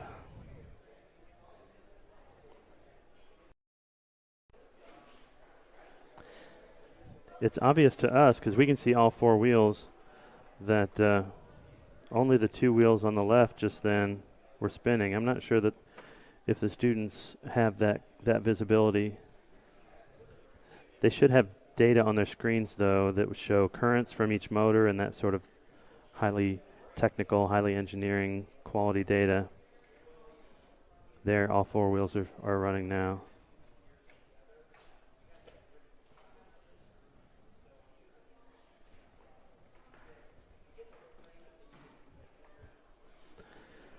Purdue University had a really good first run with a lot of autonomy.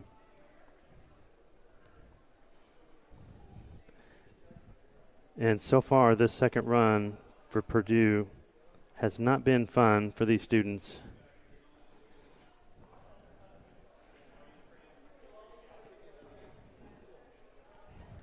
They appeared to be autonomously driving past the obstacle field up until the point where the robot turned and drove directly, not just into a rock, but over it, and now have high-centered the robot. The robot ended up with its all four wheels in the air,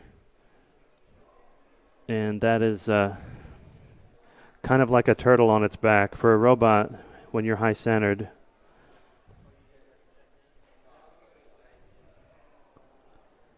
that is not a good place to be.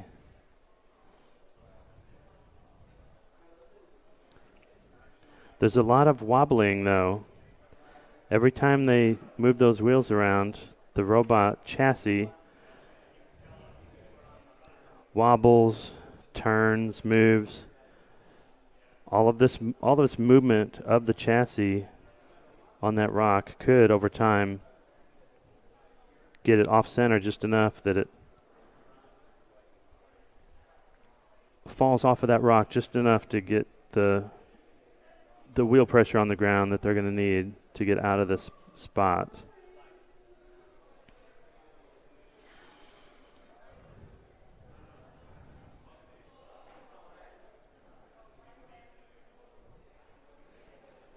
This team is trying to push their digging implement as far down as it will go, but the robot is kind of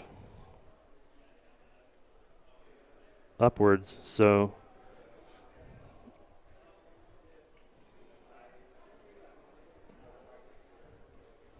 they're bottoming out on their depth of their digging system before it's actually getting to a spot where it can push their robot.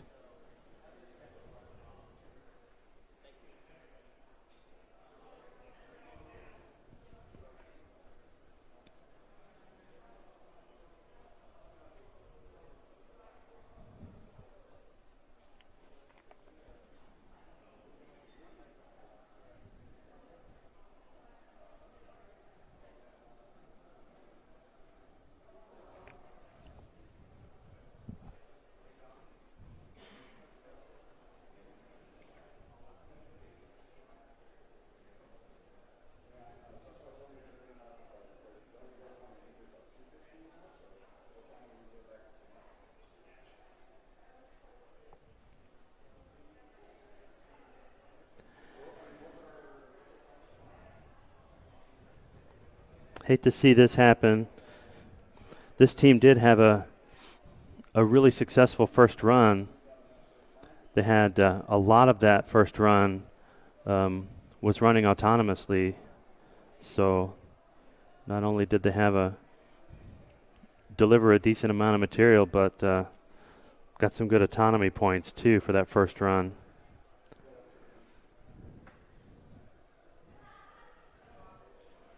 So even if this run ends up not getting any further than this rock,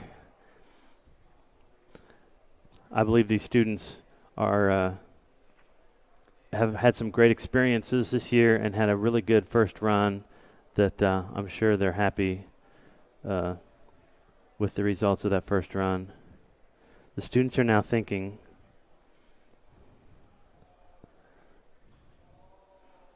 They've put the joystick down and they're thinking and discussing like any good engineer does.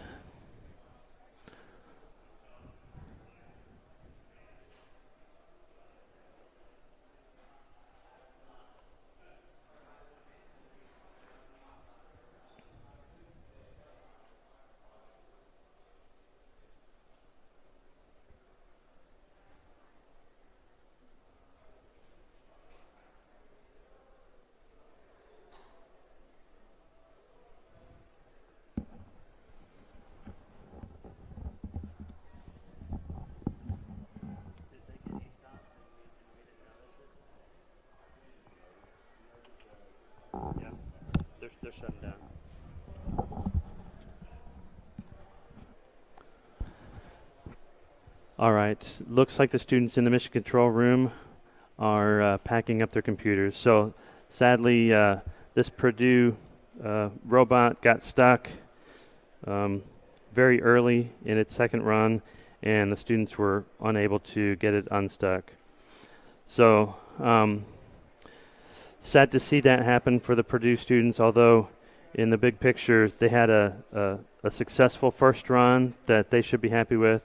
They've had all this great experience throughout this entire school year of designing and building and testing a lunar excavation robot, and coming to Florida to compete last week at UCF, and doing well enough in that competition that they were in the top 10, coming here to Kennedy Space Center Visitor Complex to compete in the finals. So let's give the Purdue University students a big round of applause for a great year and a great competition. Great job, Purdue. All right, the next team up on deck, we are down to our last two teams of this competition. We have University of Illinois Chicago on deck. After UIC, we're going to have University of Akron. So as our judges reset the arena, as our students remove this robot and put in the next, don't go anywhere, because you don't want to miss the last two runs of NASA's Lunabotics 2025 finals, streaming live from NASA's Kennedy Space Center. Don't go anywhere. UI Chicago and University of Akron are coming up next.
Did you know there's been over 1 million registrations in NASA's virtual guest program since May 2020? From your neighbor to the Crew 5 astronauts, you might be surprised who is a NASA virtual guest. Do you have Mars 2020? I do. Do you have James Webb? Sure do. Do you have Crew 5? Well, I've got it here, and you guys have it here, but I missed it here. We conducted over 200 science experiments and technology demonstrations on our mission. We love being part of Expedition 68. We even remembered a virtual guest passport for Einstein, our freefall indicator, but we forgot to register and missed the stamp. Even if you're doing existing research, Never miss a stamp from NASA's virtual guest program. Whether you're en route to the International Space Station or located anywhere around the globe, register at nasa.gov/virtual guests to receive updates on missions and milestones. As a virtual guest, you will receive curated resources and a stamp for your passport following a successful launch. Remember, you only get the updates and stamp if you register. I joined. I won't miss it next time.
We are looking at the University of Illinois Chicago robot in the starting zone of the Artemis Arena, getting ready to start its second of 2 official runs in this competition this week.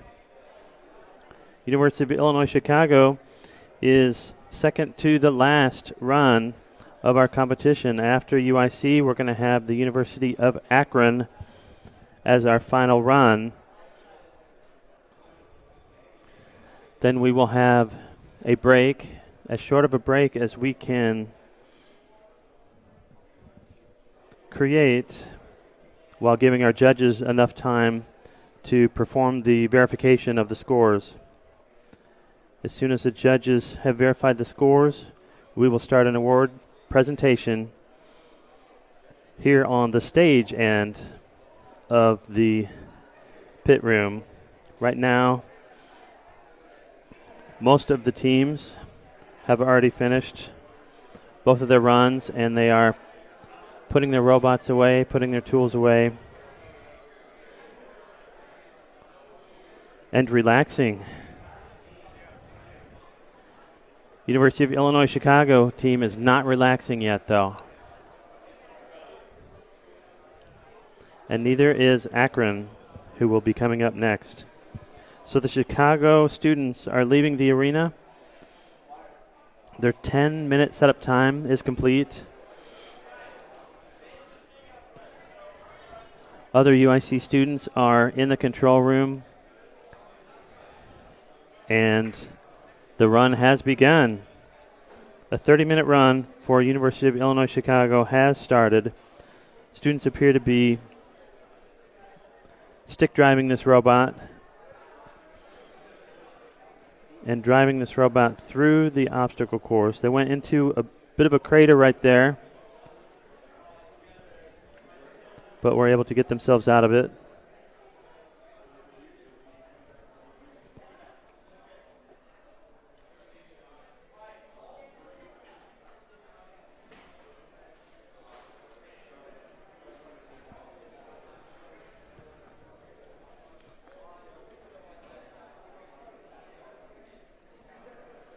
They're almost to the excavation zone.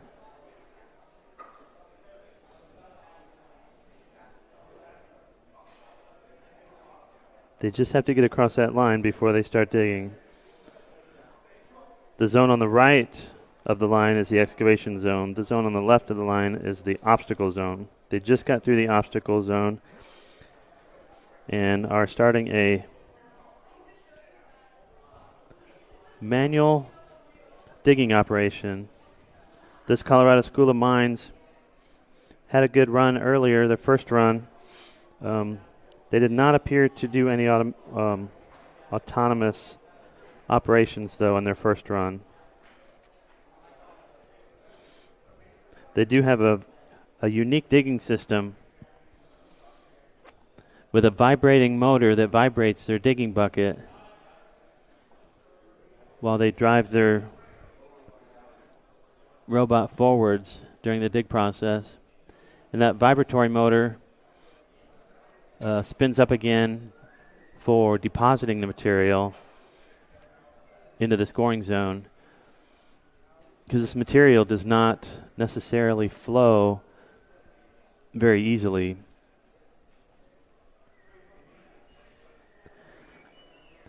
This simulated lunar regolith kind of sticks together almost like puzzle pieces. Not only does it resist your digging forces, it actually can resist dumping. So there you see the angle of their dump bed was angled up, but none came out until they activated their vibratory motor. And their vibratory motor kind of essentially fluidizes this particulate soil.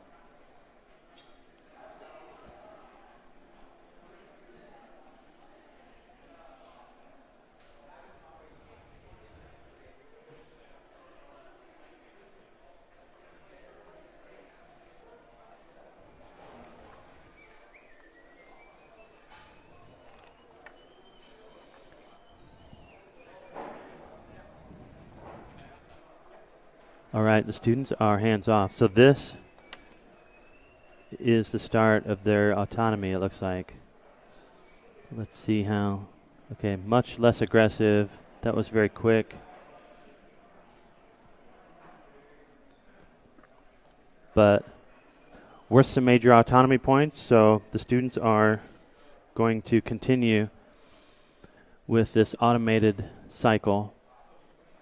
And I believe if they do it 3 times, they'll get another tier of points, of autonomy points. So that was 1 cycle. Students appear to be still hands off.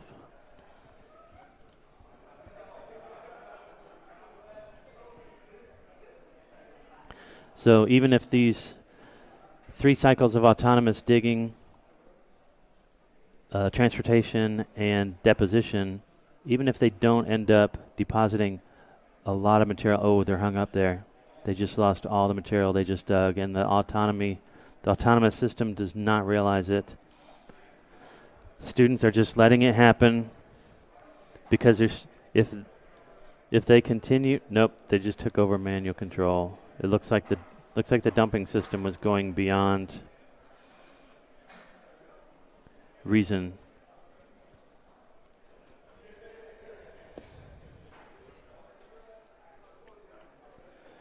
There is a tier of autonomy points that the students do get by doing that 1 time. There's a better tier of autonomy points if the students are able to do that 3 times, back to back to back, which is probably what they were going for just then. So the students have a decision now. They can just keep digging manually, or they can set their robot up for another autonomous cycle. There's a crater right there. Looks like they're straddling a good-sized crater right now.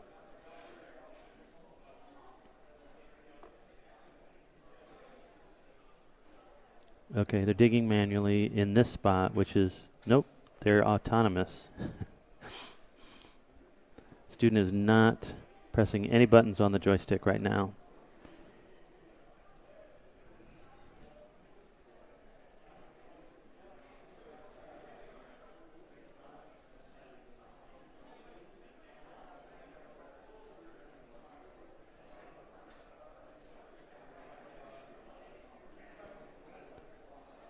Actually, I think they were pushing buttons on the joystick. It was just hard to see.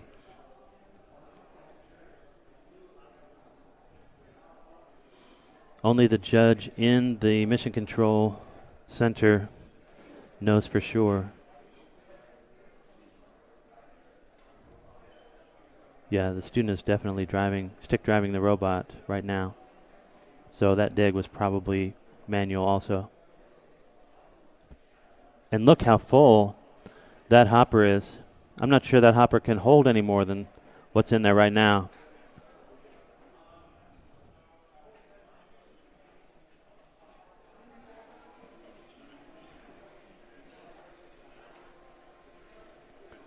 Now the vibratory motor is not active yet. As soon as it activates, you'll see this stuff turn into a fluid state. Ooh.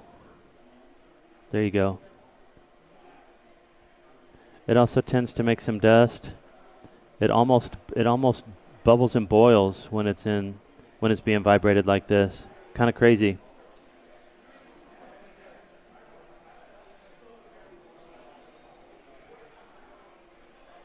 It's still pretty thick when it's fluidized, you'll notice, almost like lava.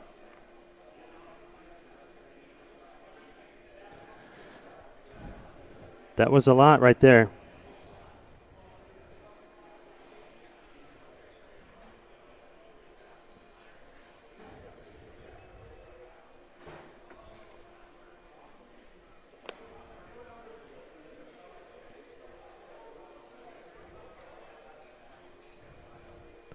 I want to point out that this UI Chicago robot is much lighter than a lot of the robots in the field. Our maximum allowed robot mass for this competition is 80 kilograms.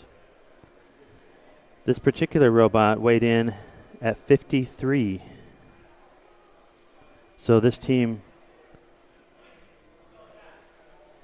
has designed a robot specifically to be much lighter than its competitors, but still be capable of doing the job.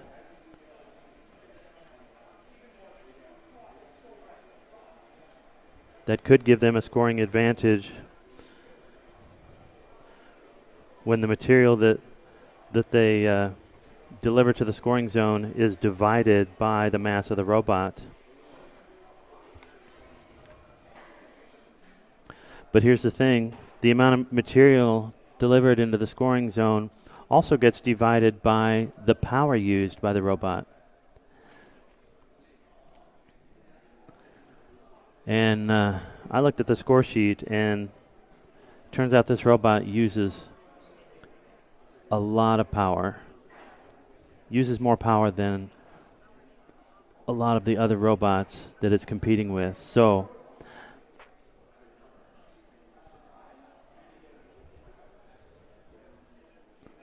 the lower weight and the more power may actually, at some level, cancel out a little bit.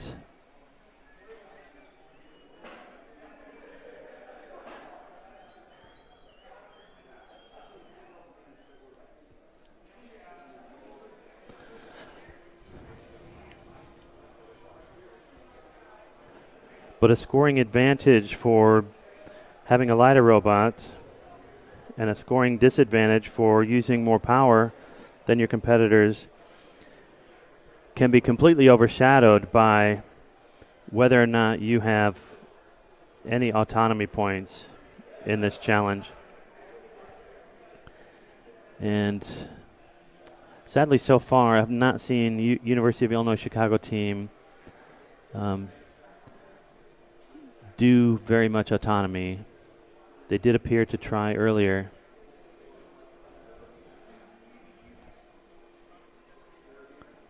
That is digging down a very, very steep angle.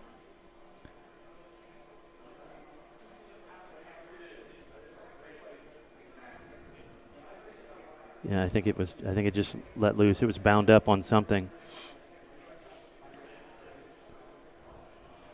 That steep of a digging angle is probably not going to work for long.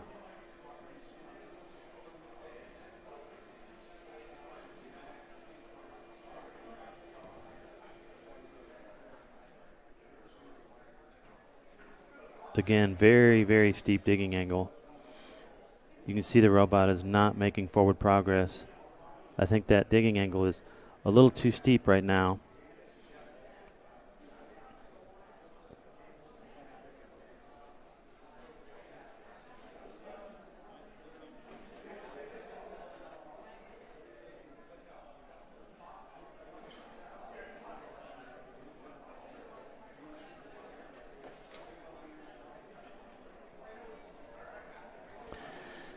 I just now noticed they have rubber grommets holding their hopper to their chassis.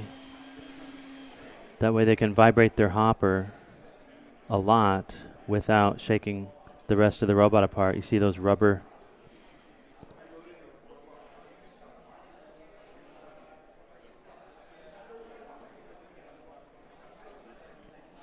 That was a good load right there. 17 and a half minutes remain for University of Illinois Chicago.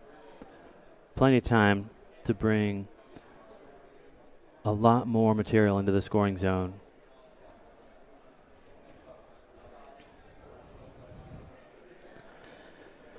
Earlier, I had mentioned that the University of Utah had brought the most material into the scoring zone during round one, during the first run of all 10 teams.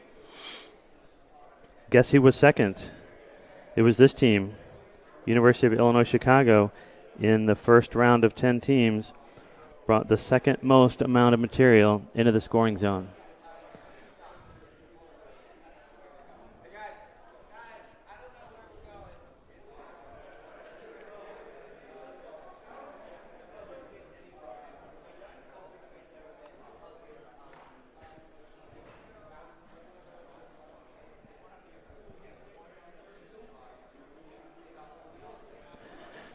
UIC is going to the far side of the excavation zone right now to do their excavation. I suspect as time goes on, they will start digging a little bit closer to the end point.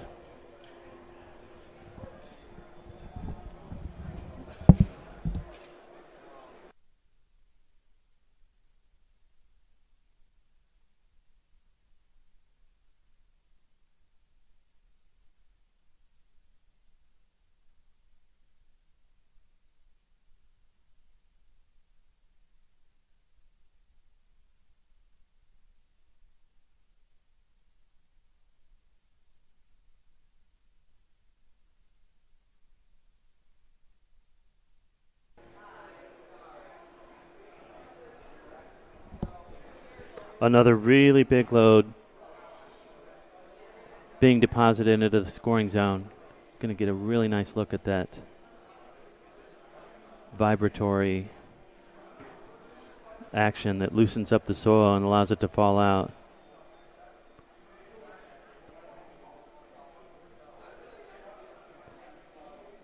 You see it kind of bubbling and boiling, it looks like. Interesting physics going on there.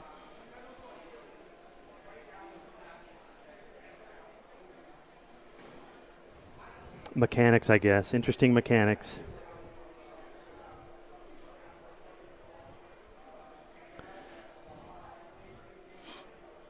This team appears to be picking a different spot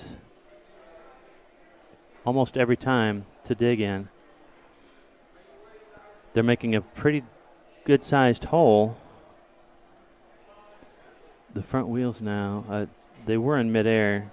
Most of the work is being done by the back wheels on this robot. Now it looks like all four wheels are being productive.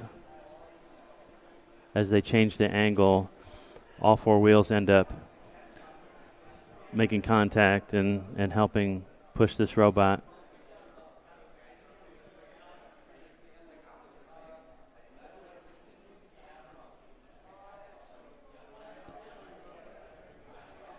Students are not happy with that. They're going to go back for more.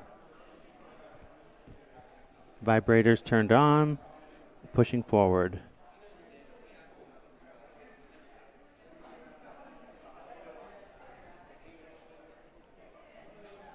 Yeah, they're going to be happy with that right there.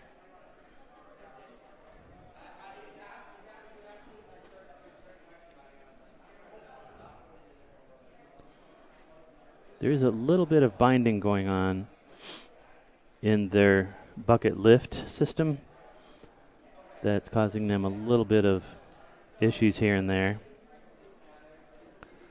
where mechanisms are getting caught here and there.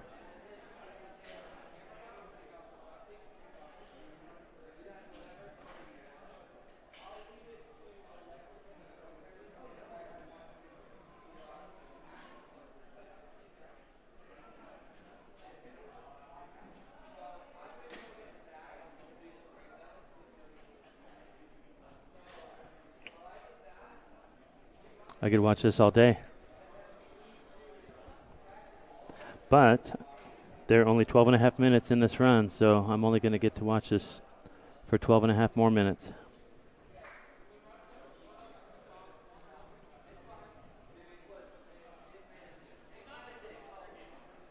The robot just found a little bit of a hole there. I think that's where it dug earlier.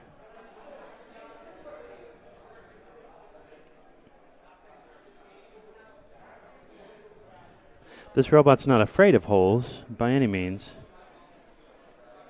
It has enough mobility, enough ground clearance, enough power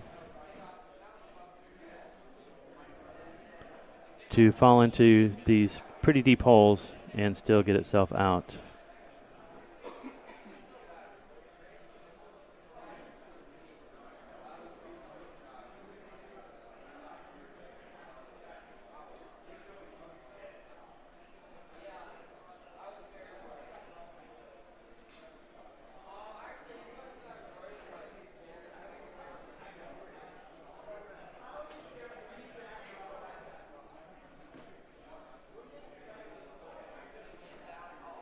Oh, one of their rubber grommets, I know that's not the right word. Their onboard bin lost one of its 4 attach points. You can see that rubber oval is busted.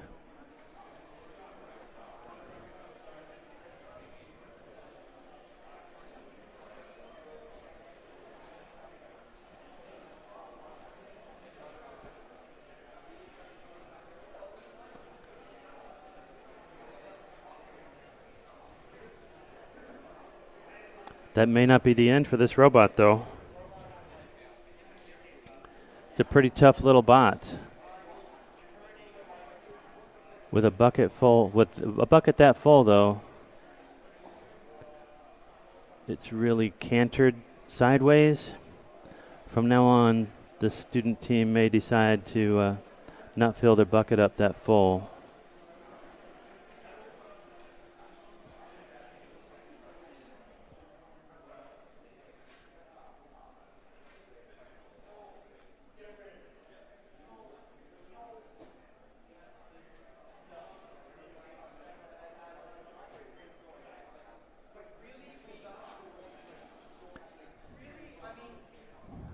All right, is this robot going to be able to dig efficiently with only 3 of its attach points remaining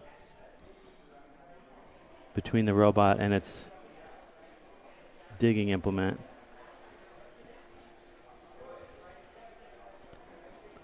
Nine minutes remain in this 30-minute run for University of Illinois Chicago.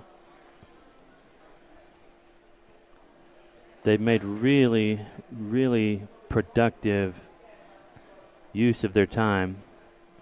Let's see how well this thing digs with one of the attachment points missing.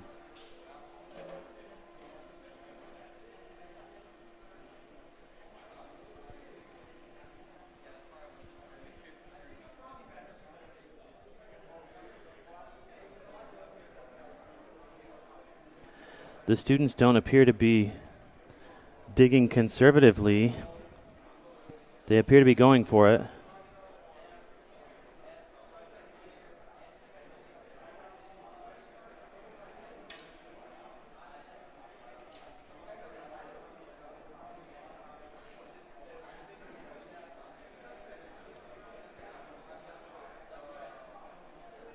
Looks like they got a pretty nice hopper full there.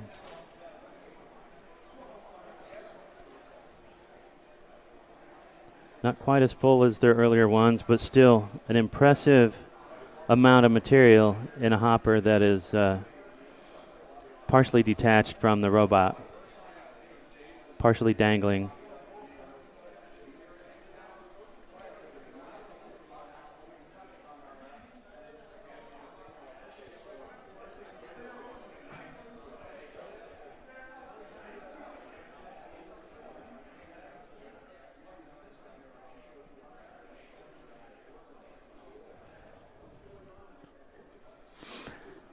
I am seeing some body language in the control room where the students are typing on their keyboard, possibly troubleshooting something.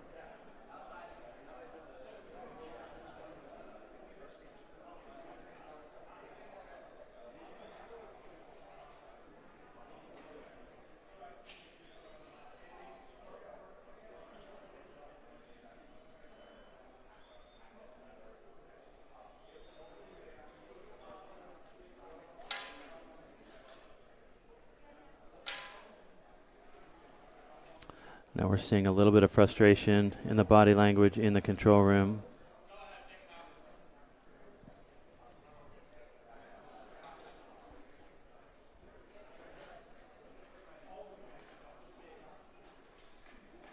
This robot hasn't moved in a minute.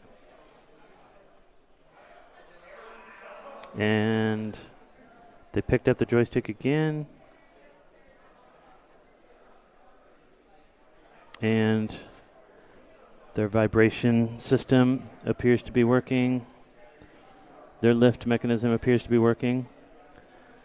I suspect that something had hung up or froze, and I suspect that the students restarted maybe something on board the robot.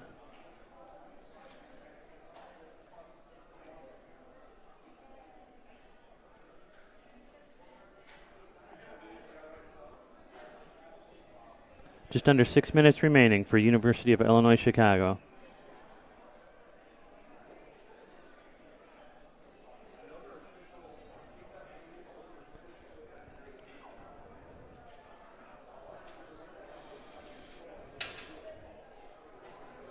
This side view shows kind of the low area where they've been digging a lot on the right, where the robot is right now. It also shows 3 really good sized piles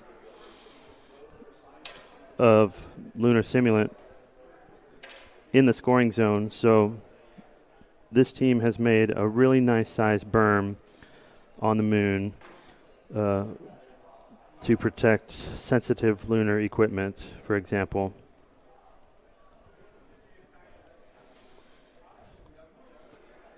And this team did not give up when they noticed 1/4 of their attachment points between their digging bucket and their chassis had detached.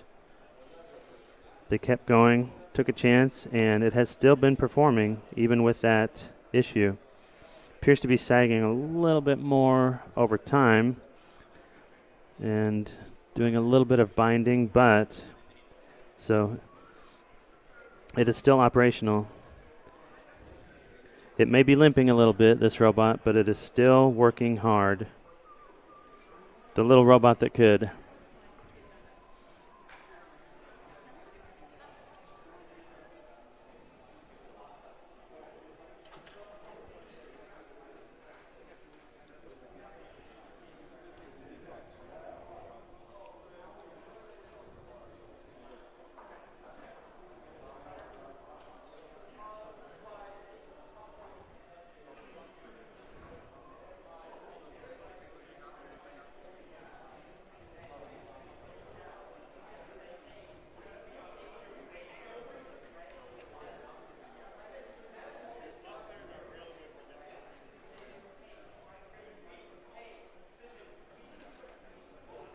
Three and a half minutes left in this run. The final run for University of Illinois Chicago.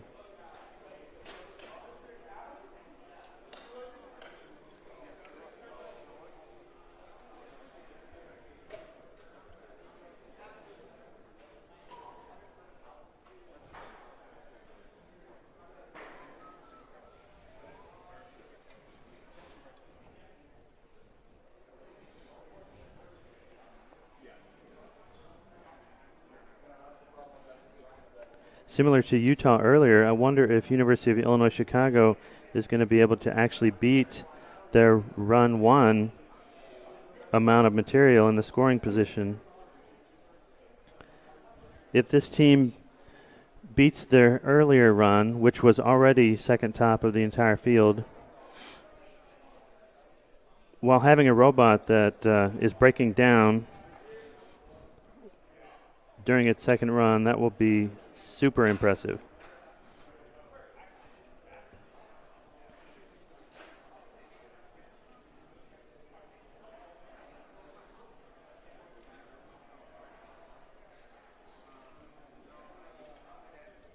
Look how deep this robot is when it's digging. Hope it can get out of there.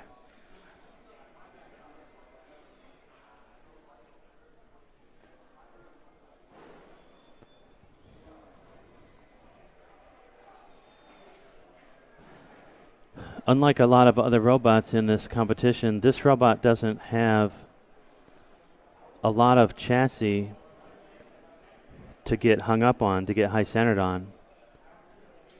There's wheels and a very minimal frame around the wheels and a very minimal frame around the digging bucket itself. So first of all, thank all of you. You know, it really reinvigorates me. I told a story earlier this week to some of the folks in this room.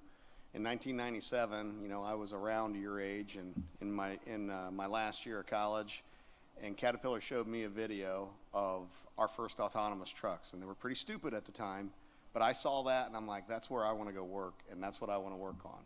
And I've been very blessed in my life to be able to get to where I am and do those things, and I hope all of you get an opportunity to chase your dreams in the same way.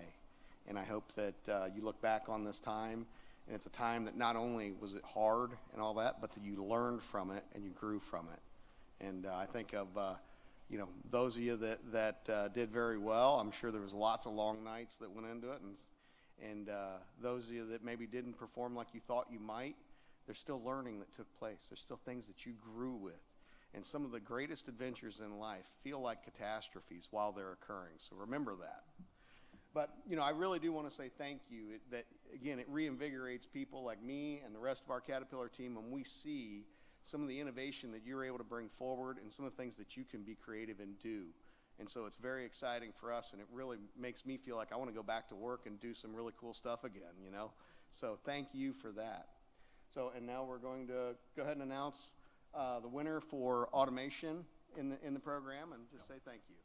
So first, we're going to have, if you go to the next slide, perfect. I'm going to have Matt Fike come up. Matt's a engineering manager in our automation and autonomy organization, and he is going to talk about the results of the RC efforts and who's the expert lunar operator. Now, before Matt does that, just to raise the hands, how many of you got the chance to run CAT RC either at the UCF or at KSC? Nice, nice. Well, Matt, I'll turn it over to you. All right, I still have a couple hats to give away, so who wants to make a little noise to get some hats?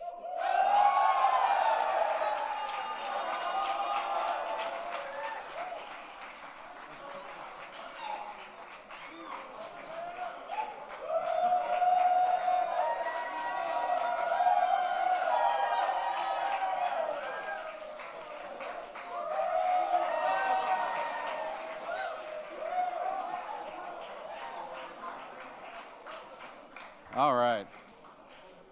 Thanks, everybody. All right, so if we want to get another slide here. So sorry about the technical difficulties with the machine a little bit. So we only had a few teams come through, but I do want to have the top 3 teams come up and grab a prize. So each person from the top 3 teams can come have a pick. And so we'll start out with team number 1, got first place with 11 minutes and 22 seconds, is We Yearn for the Mines. Jacob Evans Zachary.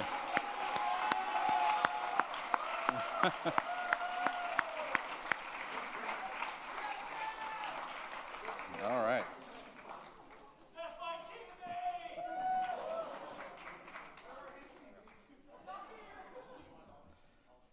Yeah, grab 3 things for your team.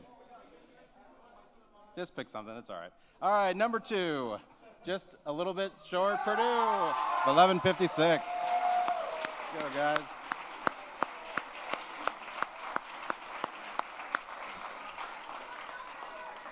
Great job. All right, and in third place, UNH Lunacats. Are we here? All right, if the Lunacats aren't here, let's go to fourth place for some prizes. So, all right, fourth place, the Shish Kebab with College of DuPage. College of DuPage, anybody? All right, all right, all right. How about the Swoops? Anybody from the Swoops here? Yeah, there we go.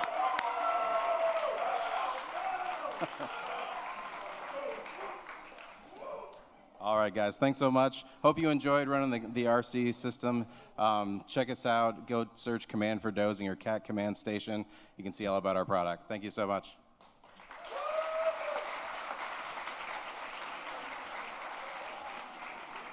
Thank you, Matt.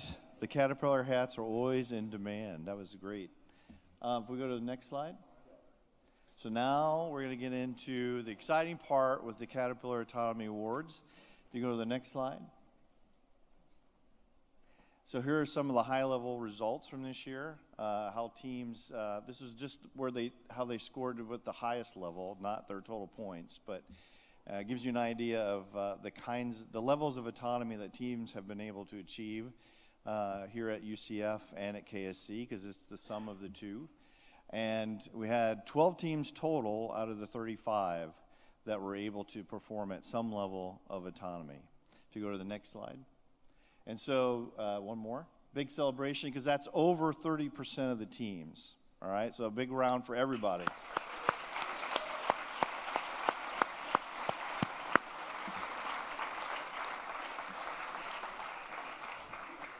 Next slide. So before I get into 6th through 1st place, I want to make reference to the honorable mention teams, the other teams that scored points but did not make 6th through 1st. So if you go ahead and click again. So College of DuPage,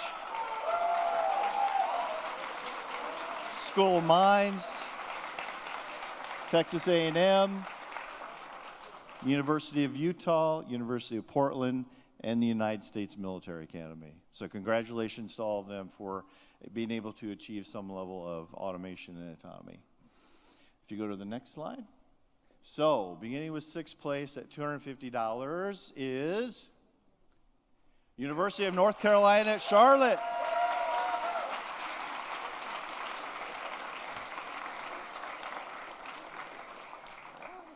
Come on up.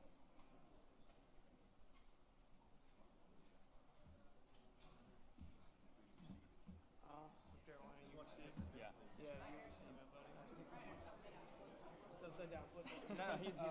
Okay. Is John here? All right, scoot in.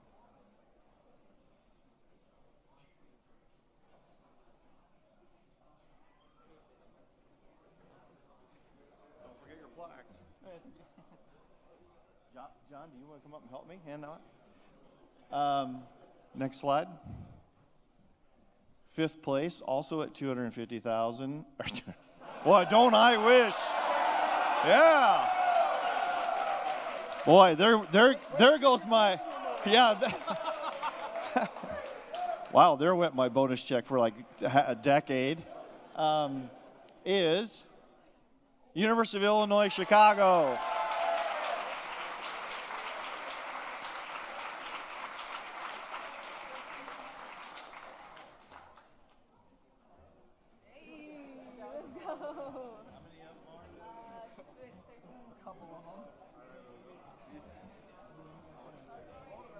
Good luck. Scott, bro, get up here, bro. Get up here. Get up. There's like so many people.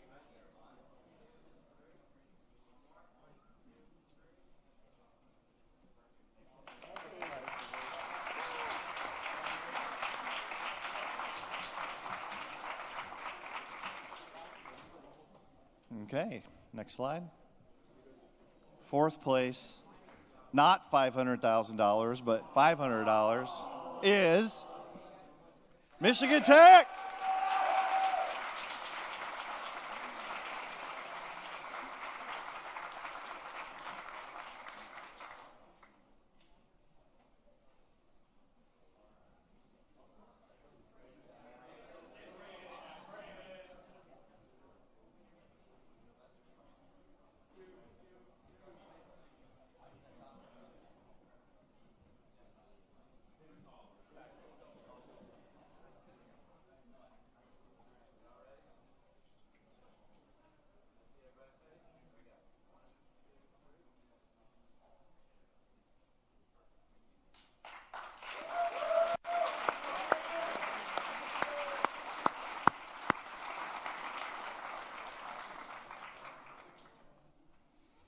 And 3rd place, $750, is University of Akron.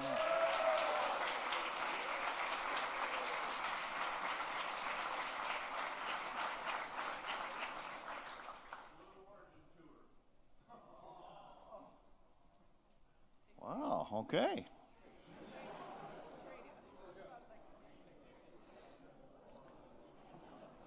And 2nd place at $1,250 is University of Alabama.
And first place, $2,000 is Purdue University.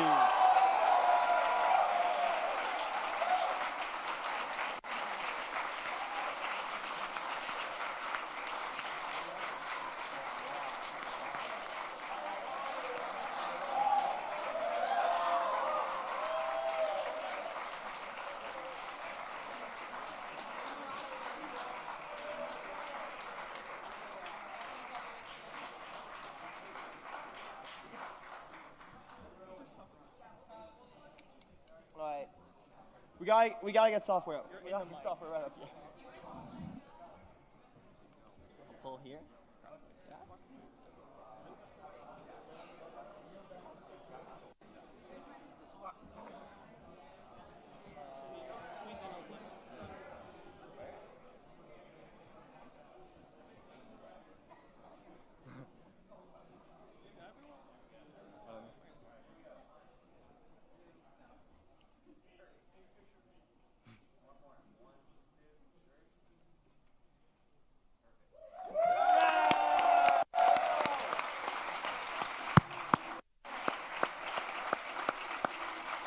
All right. Thank you, everybody.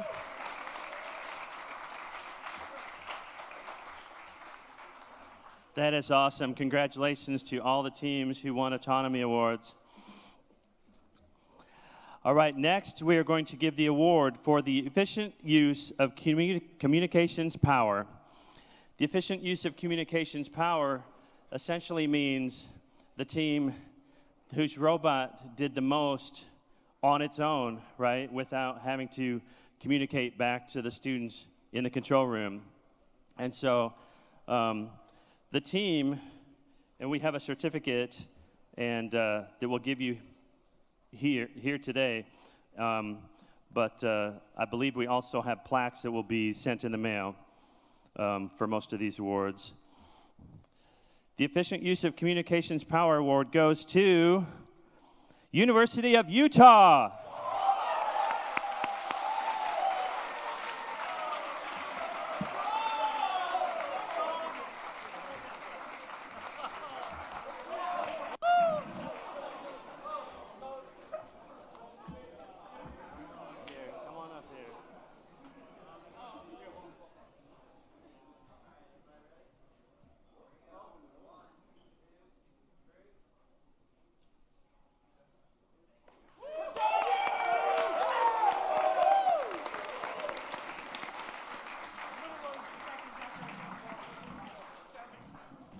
Great job.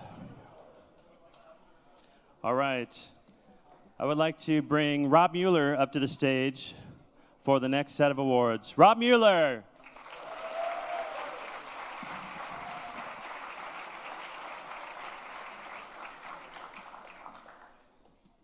There are lots of parts to this competition, but the core of it is the Robotic Construction Award. And that means building the berm robotically. But remember, it's not just the volume of the berm. It's tempting to say that's the biggest berm, so that must be the biggest score, but that's not really what happens. The mass of the robot matters, the power it uses matters, the level of autonomy matters, and the volume of the berm all matter. So just keep that in mind. The scoring rubric is what counts, not just the size of the berm. So given that, I'll get right into it. The Robotic Construction Award, third place, is awarded to the University of Alabama.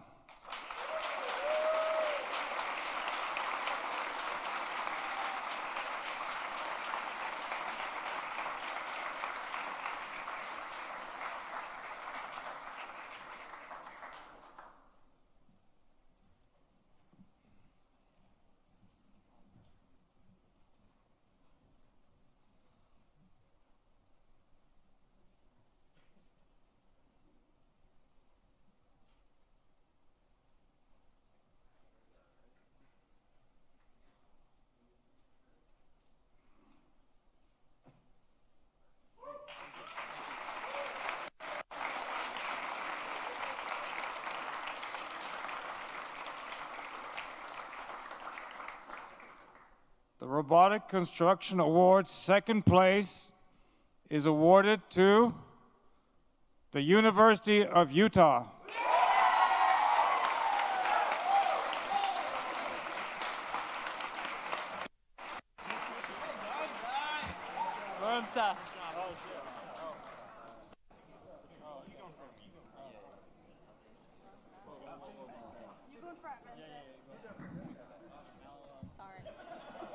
Get in there.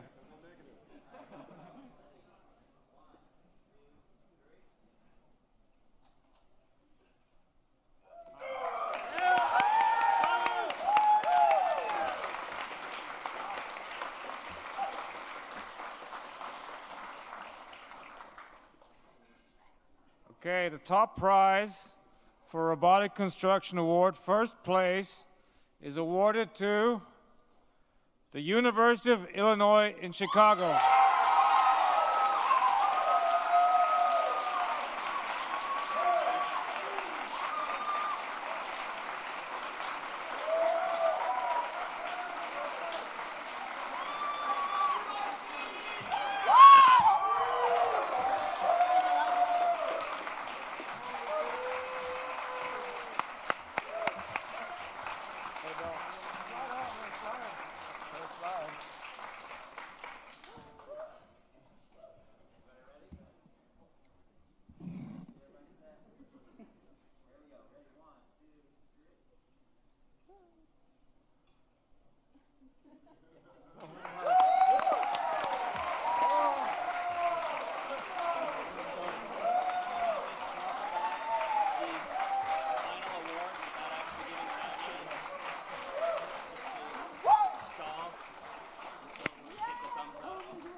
What do we call it? The Artemis?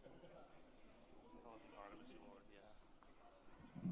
yeah. All right, so there's lots of dimensions to this competition, and we've just awarded all the individual categories, so congratulations to all the teams. And when you aggregate everything, you get the Artemis Award, and the Artemis Award, it takes into consideration all of the components of the competition, including the systems engineering, which is one of the most important parts of this competition that's not very visible, right? It's work you do ahead of time. It's not something you do here.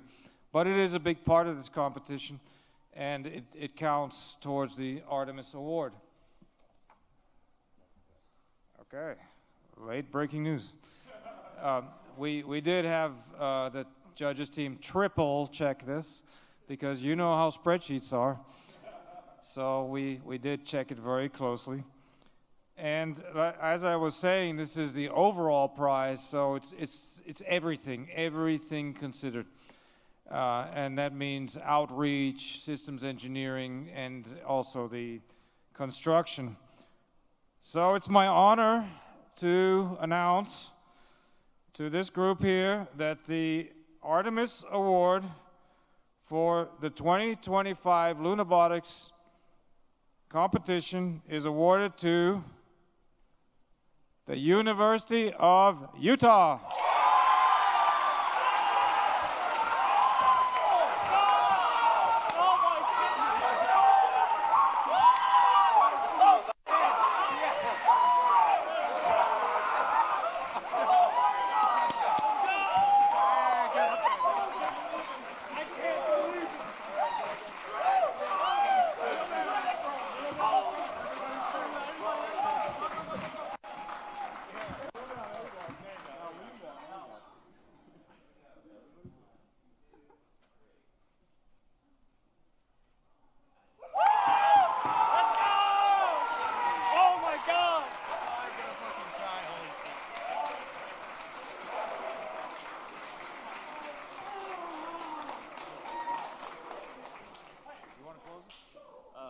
Almost there. Thank you.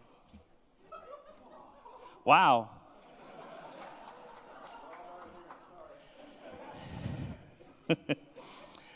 So, is Rich in the room?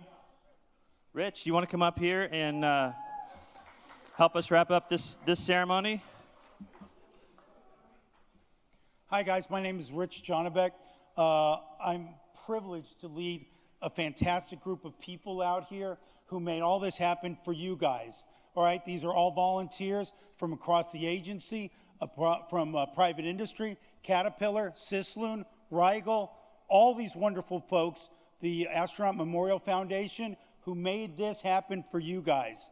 And take this, move forward, do better, do good things with it. To close out, NASA's SwampWorks are the primary sponsor here at Kennedy Space Center who helped out. So I want you to give a big round of applause for all these wonderful people who helped us out.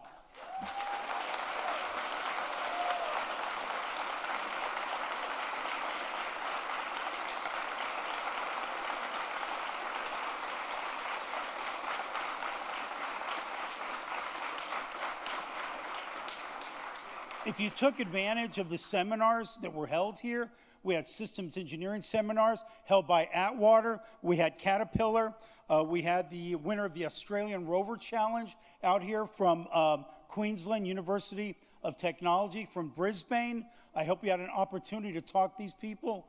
You're going to learn good things from them. I hope you had a wonderful time out here. Thanks for being with us. Kurt, you want to close it out? Eric Reiners from Caterpillar has a special way that he would like to close out the ceremony. Eric Reiners. All right. So we started off with a Lunabotics shout out at UCF, and so as we all head home and safely get home, let's do one last Lunabotics shout out on our way out. So if everybody stands up. I'm going to count down from 3. Now, do you know what we're going to do? NASA Lunabotics. You're going to have to do it louder than that when we do it, right? We want to rock this whole place here, all right? Are you guys ready? No. Are you ready? Yeah. 3, 2, 1. NASA Lunabotics. Design it, build it. Dig it.